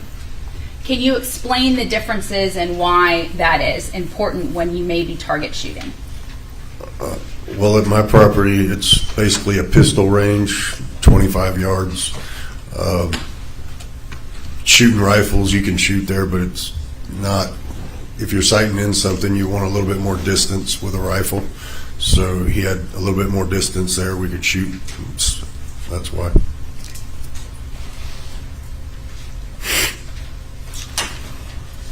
So there's further distance that makes it easier or safer to shoot the rifle at the Keetley property than your property? Well, Judge, I'm going to object. Leading. Say just deleting. Rephrase. Why did you say that it was more appropriate to shoot the rifle at the Keetley property compared to your property? a little bit more distance. You sighting in a rifles are for longer distance as compared to pistols for shorter distance.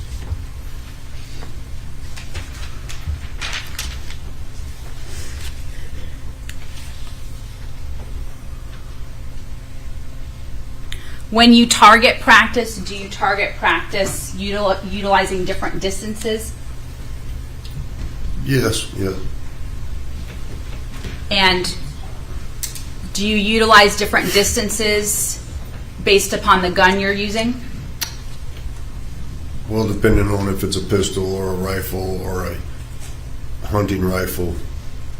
Can you explain what the distance is and how they correlate to a pistol versus a rifle? Well, pistols are for closer range, rifles are for longer range typically. So you need a little bit more distance if you're going to sight the gun in properly to match the distance you think you're going to be shooting it, using it at.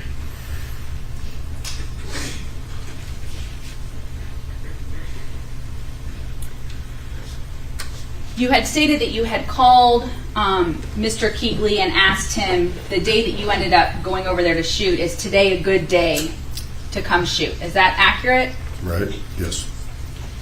Had the defendant invited you to come over and shoot on his property? Yes. Is that why you were calling to see if today was a good day to come shoot on his property? Yes.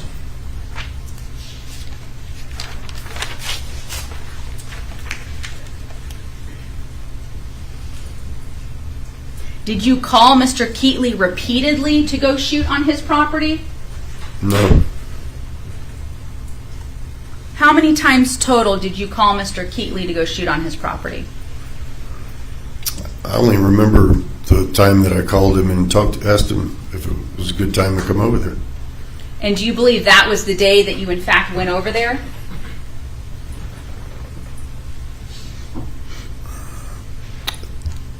I think it was the day before. Did you mean you called him the day before saying, would tomorrow be a good day Right. for me to come? Yes.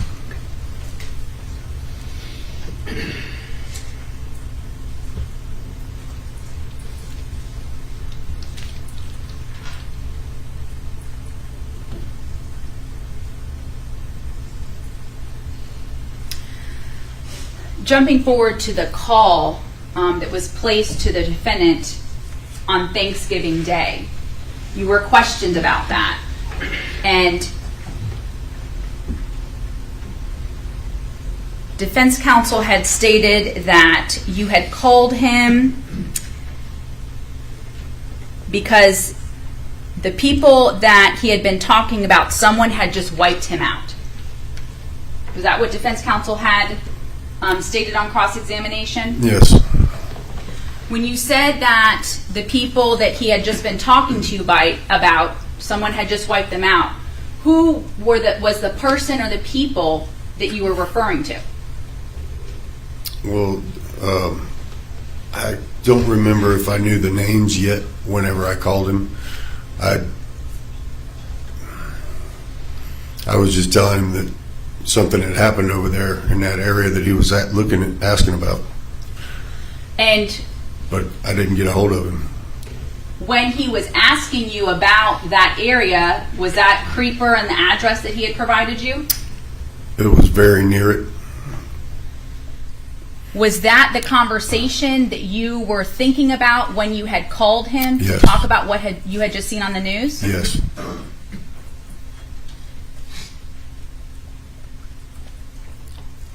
Did he call you back?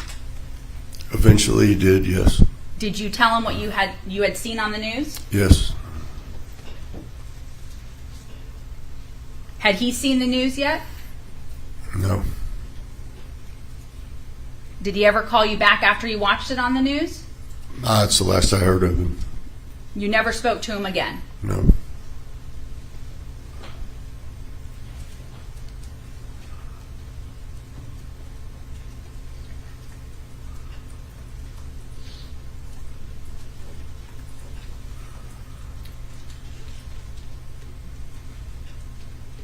Defense counsel cross-examined you on the fact that in a deposition years later you were not able to recall the color of the van.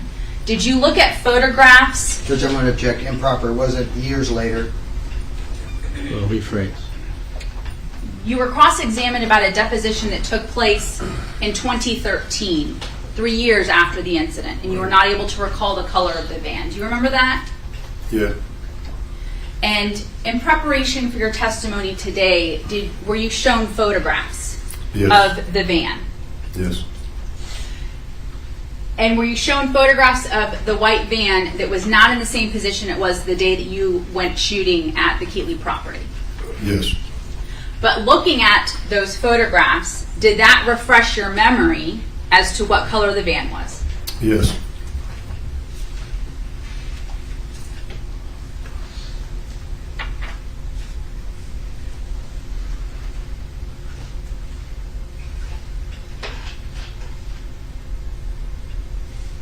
Looking at those photographs, did that help your memory of what happened or the events that you testified here to today?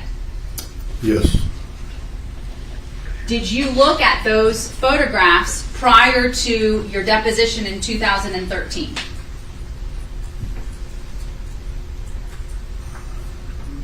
No. Did you look at any photographs prior to your deposition in 2023? Yes, the photographs of the van. Prior on January 24th, when you came in for a deposition with Mr. Rick Escobar, were you shown photographs of the van? No. I'm sorry. Prior to your deposition in 2023, on January Okay. 24th of 2023, were you shown any photographs by the state or the defense? No, I'm sorry. I thought you were talking about before today.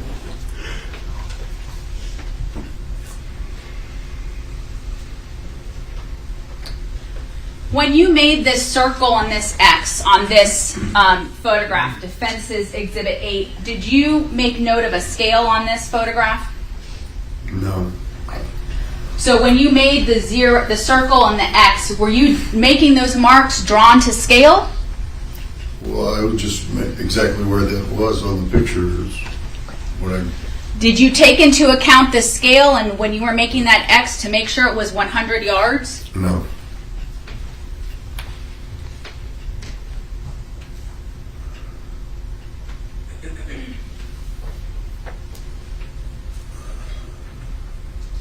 On cross-examination, you were asked about the defendant's issues loading the magazine. Do you recall that? Yes. Did the defendant have some issues loading the last couple of bullets into the magazine? Yes. Is that something that is difficult to do? Yes. Can you explain that, please? Well, you're pressing against the spring. It's light when you first start putting the shells of the projectiles in, and as you get gets full, it gets very tight, and even it's hard for a normal person to get them in there if they haven't done it before. When you were at the Keetley property shooting with the defendant that day, when he is holding the firearm and pulling the trigger, did you observe any issues with the defendant pulling that trigger that day? Not with pulling the trigger, no.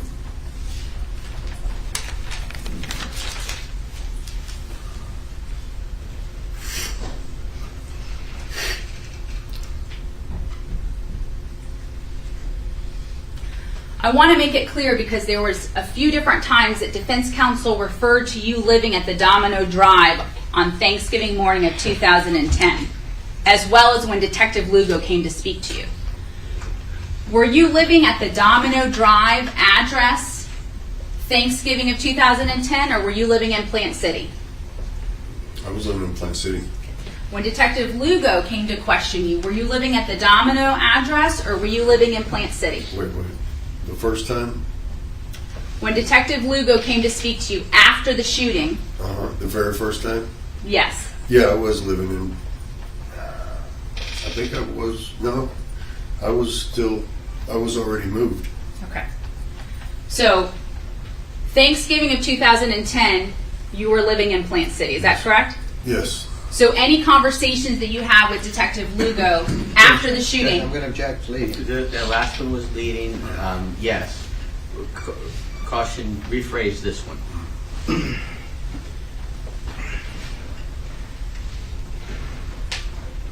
in December of 2010, after Thanksgiving, were you living in Plant City?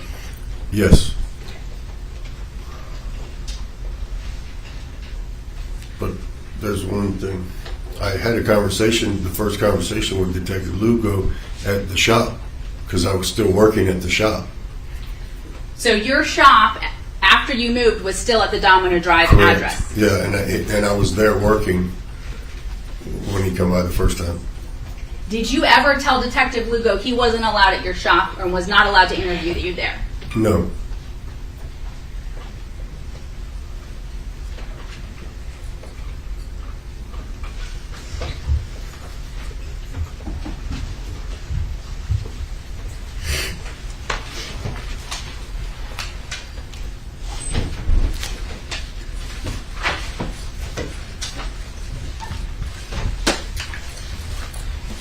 On cross-examination, defense counsel brought up that you, he cross-examined you and you said, he said that you said that you did not know for a fact that the defendant was speaking about the modification kit when you had that conversation.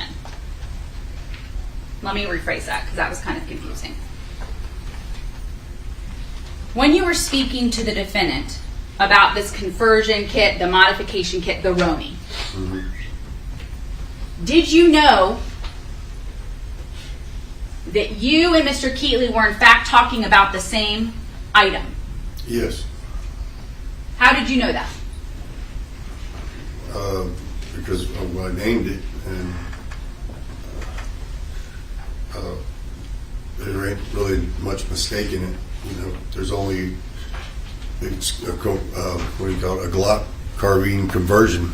You know, it's not. I don't know how to explain it. When you were having this conversation with the defendant, did he ever appear to not understand your answers? No. Did he ever appear to act like you were talking about something totally different than what he was asking you about? No.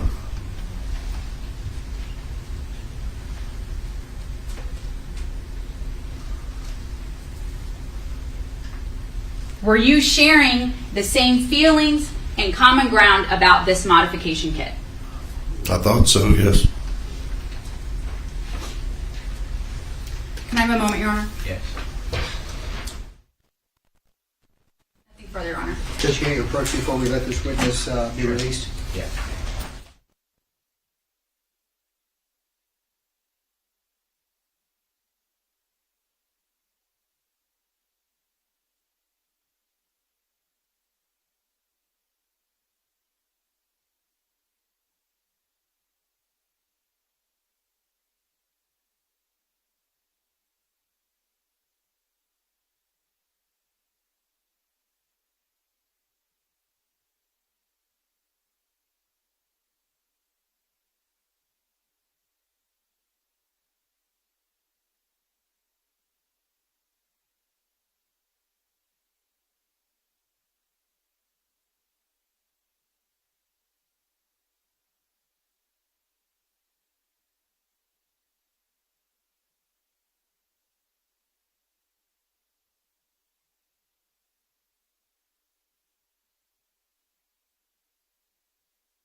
Mr. Beckwith, remember when this prosecutor here indicated to you on redirect that Mr. Escobar had come up with the word miracle, and you said yes? I'm Smith, not Beckwith. Excuse me. I get you all confused sometimes. Mr. Smith, you remember when she said it was Mr. Escobar that came up with the word miracle, and you said yes? Yeah, That's not true, is it? well, you just read it. You came up with the word miracle, right? Okay, Am I right? I'm right. You're right. No further questions. Redirect.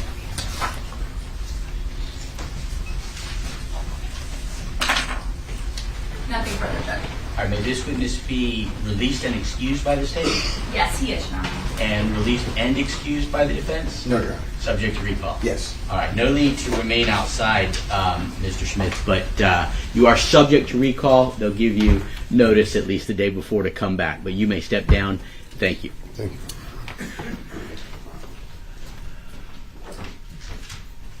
Mr. Doherty, it's 4:30. I know we're not going to finish the next witness. Do you want to start the next witness, or do you want to approach? Or I'm sorry, Ms. Hodges. All right, then I'll ask the state to call your next witness. Connie Bell.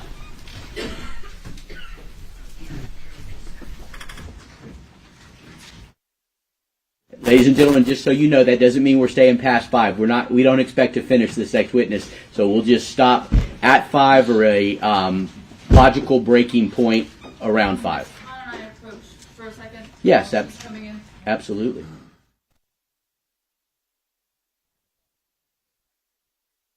You can come down a little closer, but the attorneys wanted to approach. I'll swear you in as a witness in just a moment, Ms. Bell.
All right, Miss Bell, if you'll come up a little closer, wherever you're comfortable. If you'll raise your right hand to be sworn as a witness. Thank you. Do you swear affirm any testimony you give in this proceeding will be the truth, the whole truth, and nothing but the truth? So help you God.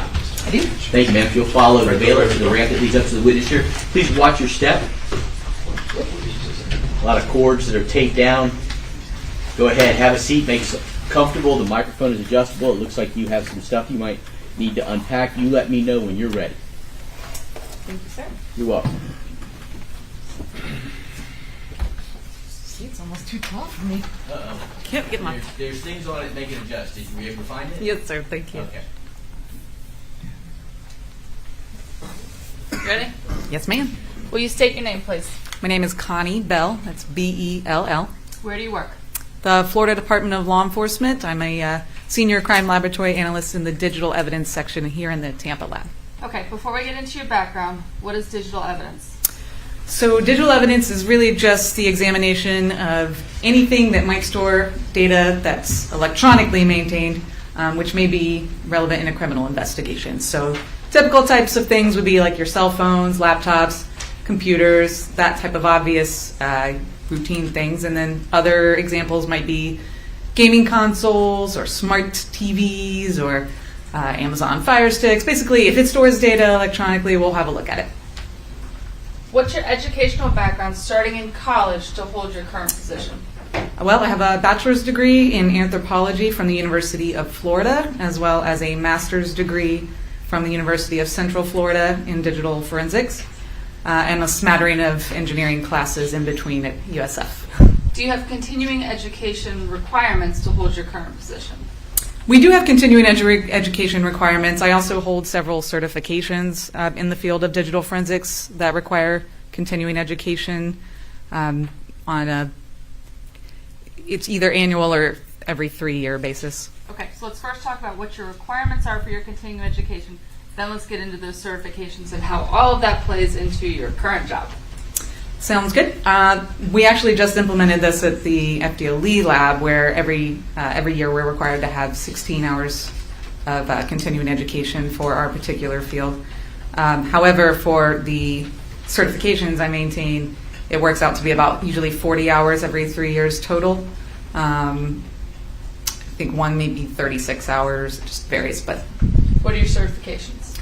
I have certifications that are vendor specific, so through different software companies that make forensic tools used in what my everyday work is. So, for example, there's one called Incase, which is a software program used a lot in digital forensics. That's used to be through Guidance Software, now it's Open Text.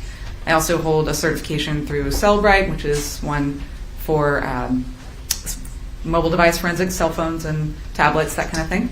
And then there are some vendor-neutral certifications that I hold through the International Association of Computer Investigative Specialists, which is a really long way.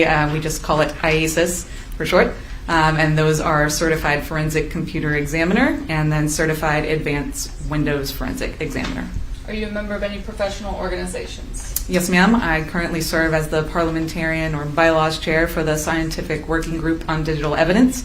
That is a professional organization of practitioners, researchers, academics, and private sector folks working in the field of digital and multimedia forensics, and those members are international, actually. I also sit on the Organization of Scientific Area Committees, Digital Evidence Subcommittee, and that is a body charged with developing and promoting the implementation of standards to improve the consistency and quality of digital forensic examinations as practiced here in the United States. Is the Florida Department of Law Enforcement, or you refer to as FDLE, is that lab accredited? It is. Who does the accreditation? The American National Accreditation Board, I'm just going to shorten it. ANAB is commonly what it's called. I'm actually a technical assessor for ANAB in the field of digital forensics as well. Okay, so you started talking about kind of the overall term of digital evidence. We started to get into where does it come from, but give us a little bit more information on how digital evidence is going to be stored, and then we'll get into how you're going to collect it. So how it's stored depends obviously very much on the device themselves. So it all comes down to how the device is actually, what hardware is on the device, how it's programmed by the manufacturer to store data, and then how a user configures it on top of that. So there's different layers that impact how and what information might be captured on a particular device. Let me stop you for a second. So Yes, if we're ma'am. talking about, in this case, a laptop, do you have certain areas that you're looking for and certain programs, software, things like that to assist you with your work? So in terms of what's actually in the evidence item? I'll or- back it up and I'll ask you a different way. So Sounds good. if you've got a laptop, is that a device that's going to store digital evidence? What should be present is some sort of internal storage device like a hard drive, and that is what I will look for first, primarily in that laptop. So when you're looking at that hard drive, is that hard drive going to be the device within the laptop that is, in most cases, going to be storing digital information? Yes. Do you have software and tools available to you that allow you to access the data that would be on that laptop and copy it? I have numerous tools for that exact purpose. Okay, so walk us through what those tools are and how you're using them. Well, step one is get the data, right? And in order to do that, there are a couple of priorities. One is make sure we don't change anything on that data as we're acquiring it. So one item that I'll use in the examination of a laptop hard drive, for example, will be a write blocker. does exactly what it sounds like. It blocks any attempt to write to that drive. So I know I'm not making any changes to that evidence drive. So the second thing I'm going to use is with my forensic workstation. So I have basically a souped up computer with a lot of programs on it and some pretty decent specs, right? It has some pretty good, it's pretty well outfitted. But I'll use special forensic software to extract the data via that write blocker that I've connected the hard drive to, and it'll read the data from that drive and make a copy onto the hard drive in my workstation. But it's not just any copy, it's a special copy called a forensic image. And what that means is it has ways of checking to make sure that it hasn't been altered later, right? So as it's copying that information, it's running a checksum against the original data, and a checksum is just a fancy way of saying a mathematical formula, right? At the end, it's going to generate a value. Looks like a long string of letters and numbers. That value is called a hash value. That hash value is unique to that block of data. That whole hard drive gets one hash value.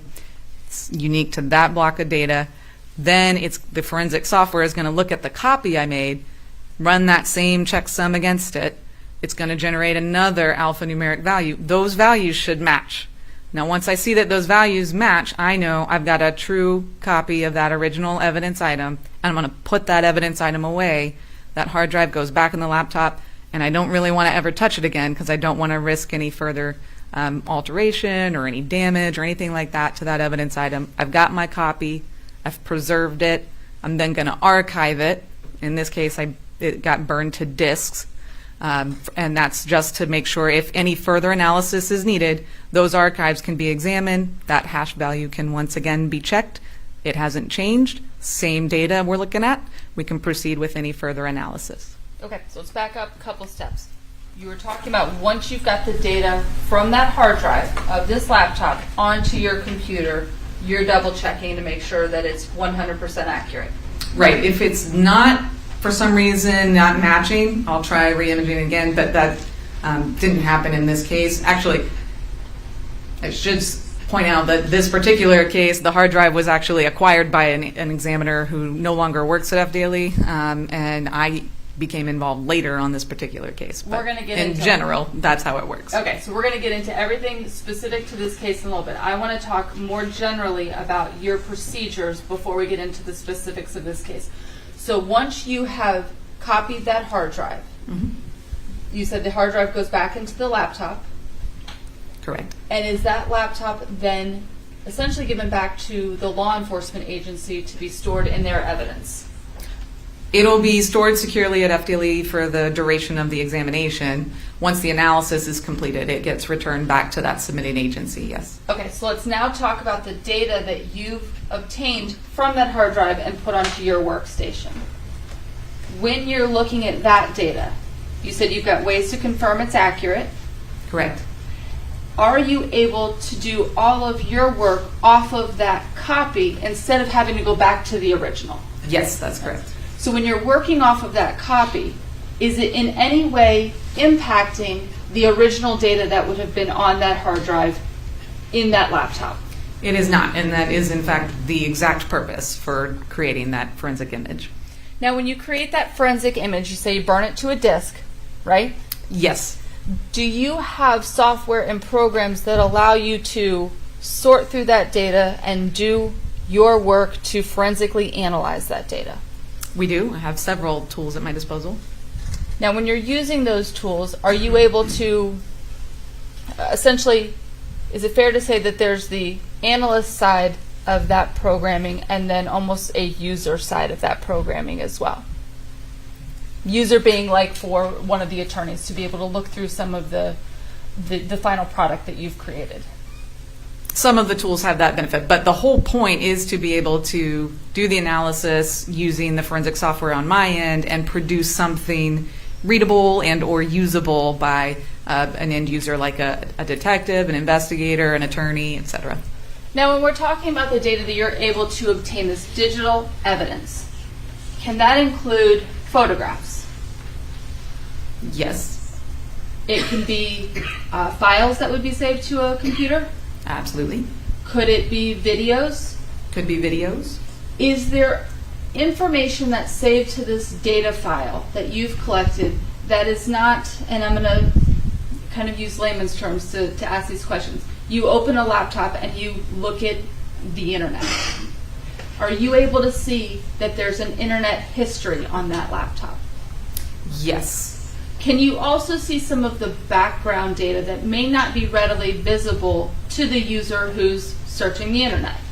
Yeah, so what I would stress with that, and this is what I tell people all the time, if it's convenient for you as a user, it's probably interesting to me as a forensic examiner, right? So let's say you go visit a website and you log in, and then the next time you go to that website, it automatically logs you in. What does that tell you, right? Something is saving that information somewhere. Or maybe you've got Microsoft Word installed on your computer and you go to open a new file or a new document in there and it says, here's the last 20 files you were working on in Microsoft Word. It's convenient for you as a user, right? They want you to be able to get right back to what you were working on. But somewhere that information's being saved, right? So there's all this logging of activity that the operating system, Windows in most computers, if you're a Mac user, it'll be Mac OS, but it's tracking a lot of information in the background that users don't necessarily know is going on. But me as a forensic examiner, I'm able to look at that using these specialized forensic tools. Now, when we're talking about things that are tracked on a computer, data that's being stored on the computer, does that include programs or information that may be running automatically because the computer's doing it, not because a person is inputting something? There is a lot going on at any given time with a computer that the user is not really aware of. And if you've ever tried to use your task manager, Control-Alt-Delete, and try to go in and end a program or a process and it told you you didn't have access to that, that's probably because it's a system process, right? And it's something that the computer is doing to make it work for you in the background, to keep it running, to keep it tracking all of the logging that it's supposed to do, that the operating system needs to keep itself functioning properly and making various updates in the background, that kind of thing. It's all, a lot of it happens without the user really even noticing or instigating any of it. Are you able to, in most cases, see the difference between what may be human-driven, someone typing something into a laptop, compared to something that's running in the background? There's a lot of nuance there, but it can sometimes be distinguished pretty readily. When you're talking about those nuances, do you have to get into the data and look at that to actually figure out whether this is something that a person's doing or if this is something the computer's doing? Absolutely, you would need to review a lot of the data about that. Have you testified previously? Yes. How many times? Over 20 now, probably 22-ish. Judge, I'll tender the witness for questions in this limited area. Any questions from the defense at this time? No, Your Honor. All right, you may proceed. All right, Ms. Bell, let's talk specifically about the case that you're here for. This case originated in 2010, and did you receive items of evidence into FDLE custody under this case number for your examination? I did. Okay. Now, you alluded to it earlier, but was there a prior examiner who worked an item of evidence in this case? There was. He had subsequently retired, and then additional work was requested, and that's how I became involved, because he had retired, someone else needed to do the new work, and then that got assigned to me. When you're doing your new work, did you go back and confirm the information that Mr. White had received from this laptop was in fact the same information you had received from this laptop? Yes, I did so using that hash value process I mentioned earlier. And I don't want to get into the details of that process, but bottom line is, were you able to confirm that the information you were obtaining was in fact accurate information? I confirmed it was the exact same data, hadn't been changed. Okay. What devices did you receive into your custody for analysis and work? Initially, I just received the archives I previously referenced regarding Archives from where? from the laptop that was submitted. So it Okay. was, and in there was the archives of the laptop hard drive, and I believe there were also archives of 2 thumb drives as well. Were there additional items of evidence that were submitted to you at a later point? There were. And what were they? May I look at my notes? If it'll refresh your recollection. Definitely. Don't testify from them, though. And look up at me when you're ready to go.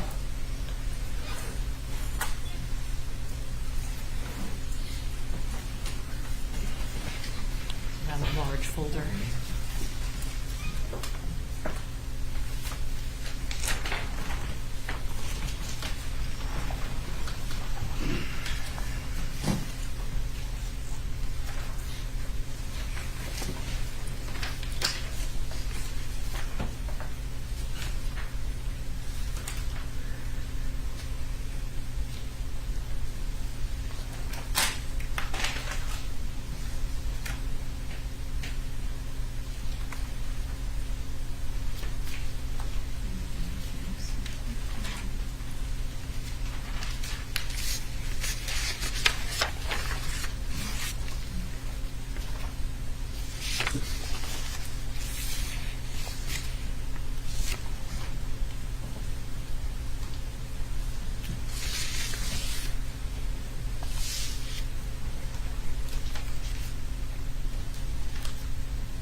Were you able to refresh your recollection?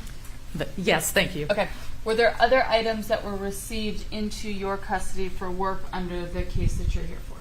There were. What did you receive? There was a Dell computer as well as 2 cell phones that were also submitted at Was later that- times. Was a hotspot included in that laptop bag with the laptop? Yes, the laptop bag was resubmitted and it had a lot of miscellaneous stuff in there as well as the laptop itself, including a MiFi hotspot. So when we're talking about the items that you received and then the items you worked up, a laptop was received, Correct? a laptop was worked up, Correct. a hotspot was received, Correct. and the hotspot was worked up. The hotspot wasn't really examined in I didn't recover any data from it. I just documented what make and model and the unique identifiers associated with that laptop, as well as the network characteristics for it. So the SSID, the identifier that the network name would show coming from that MiFi hotspot, as well as what's called a MAC address, a media access control address, which is just a series of letters and numbers that uniquely identify that hardware as a network access point. So we'll get into the details of the hotspot in a little bit, but we've got a laptop, a hotspot, and then cell phone. There were 2 cell phones. That was received, and then those were essentially forensically downloaded. Correct. Okay. So when we're talking about, and we'll just speak briefly about the cell phones, and we'll go back to the hotspot and the laptop. When we're talking about the cell phones and doing a forensic download or forensic dump of a cell phone, are you performing essentially the same functions on those cell phones that you do on the laptop, where you're removing the data? I should say you're copying the data but not removing it. Yes, it is copying the data off. It's a little bit different in that you can't use a write blocker because you have to actually communicate with the device in order to get a command through to say, give the data to this computer, basically transfer those files or transfer that information over.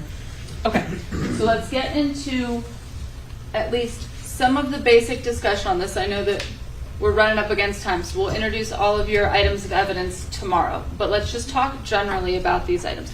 When each of these items are received into FDLE custody, are you documenting and making sure that you're keeping the data that's from the laptop separate from the data that's from the cell phones? Correct, yes. Okay. Is there any way that those 2 items are what I'll call digitally contaminated, but mixed together in any way? No, these weren't even examined simultaneously. So when we're looking at what information may be coming from the laptop, can you say, yes, this is information from the laptop? Yes, all that will be evident in the source information for all of the data recovered from the laptop. All right.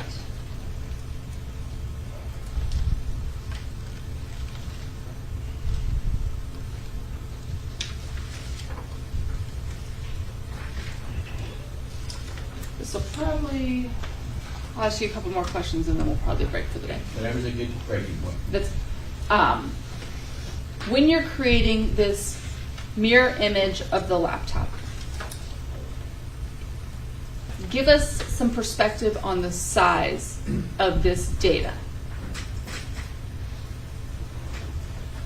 I believe this was 2010 when this hard drive was collected, or this laptop was collected, and I think the hard drive size itself was something maybe like 40 gigabytes or 60 gigabytes, something like that. I'd have to look to be sure. But to put that in perspective for you, 1 gigabyte or so, if you think about the way your iPhone takes pictures, each one of those iPhone pictures now is about 5 megabytes. So 1 gigabyte would be like 200 of those pictures, and then you've got, say, 40, 60 of those. You're talking quite a bit of information.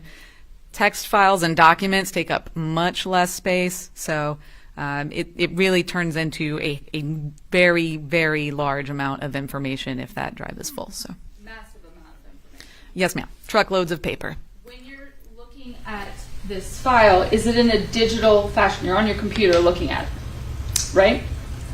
Yes, I'm looking Okay. at it in forensic software. So. Do we have the ability to generate reports or documents from those programs that are essentially reviewing the app that's used to open this digital software, this digital evidence?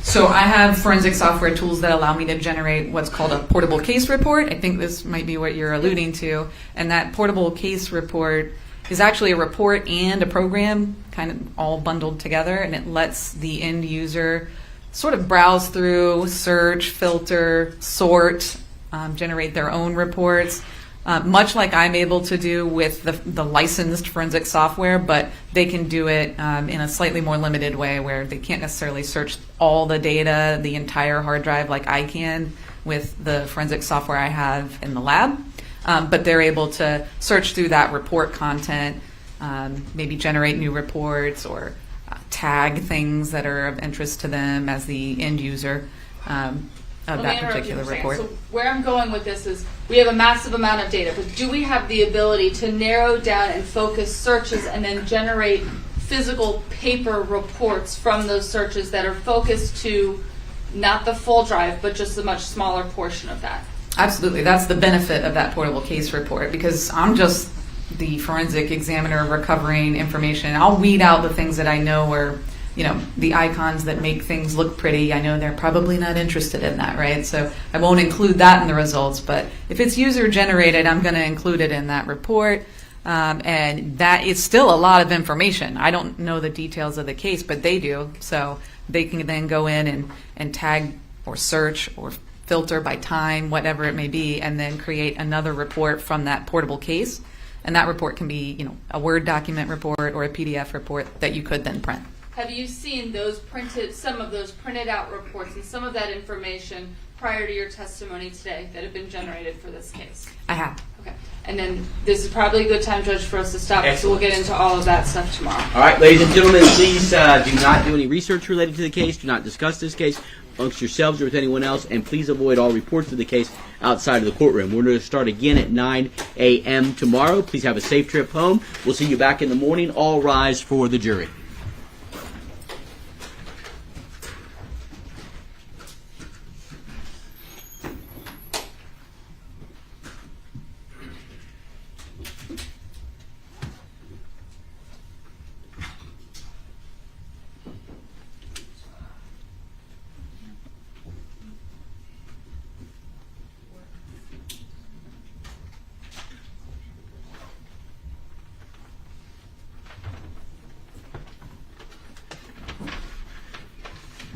Jury has exited. Everyone may be seated. Ms. Bell, you may step down. You are still on the stand, though, so please do not discuss your testimony with anyone. And if you get here just a few minutes before 9, we'll put you back on the stand before we bring the jury in tomorrow. Yes, sir. Anything else from, how about jury instructions? How far apart are we on jury instructions? That was a trick question. We've already given jury instructions in this case, so they shouldn't change too much. Anyway, anything else from the state for today? Nothing from the state, Judge. Anything from the defense? No, Your Honor. Thank Have you. a great evening. Thank you. I'm texting Mac home and letting him know I got you out of here in time. Thank you very much. You're very welcome. Judge, the only thing I'll that see you there. did change on the jury instructions was I redid the verdict form, but that's the only thing that changed. Okay. I mean, we're not there yet. That was very optimistic, but defense certainly take a look at it. But we should be in a real good position regarding the jury instructions since they were all hashed out in the previous trial.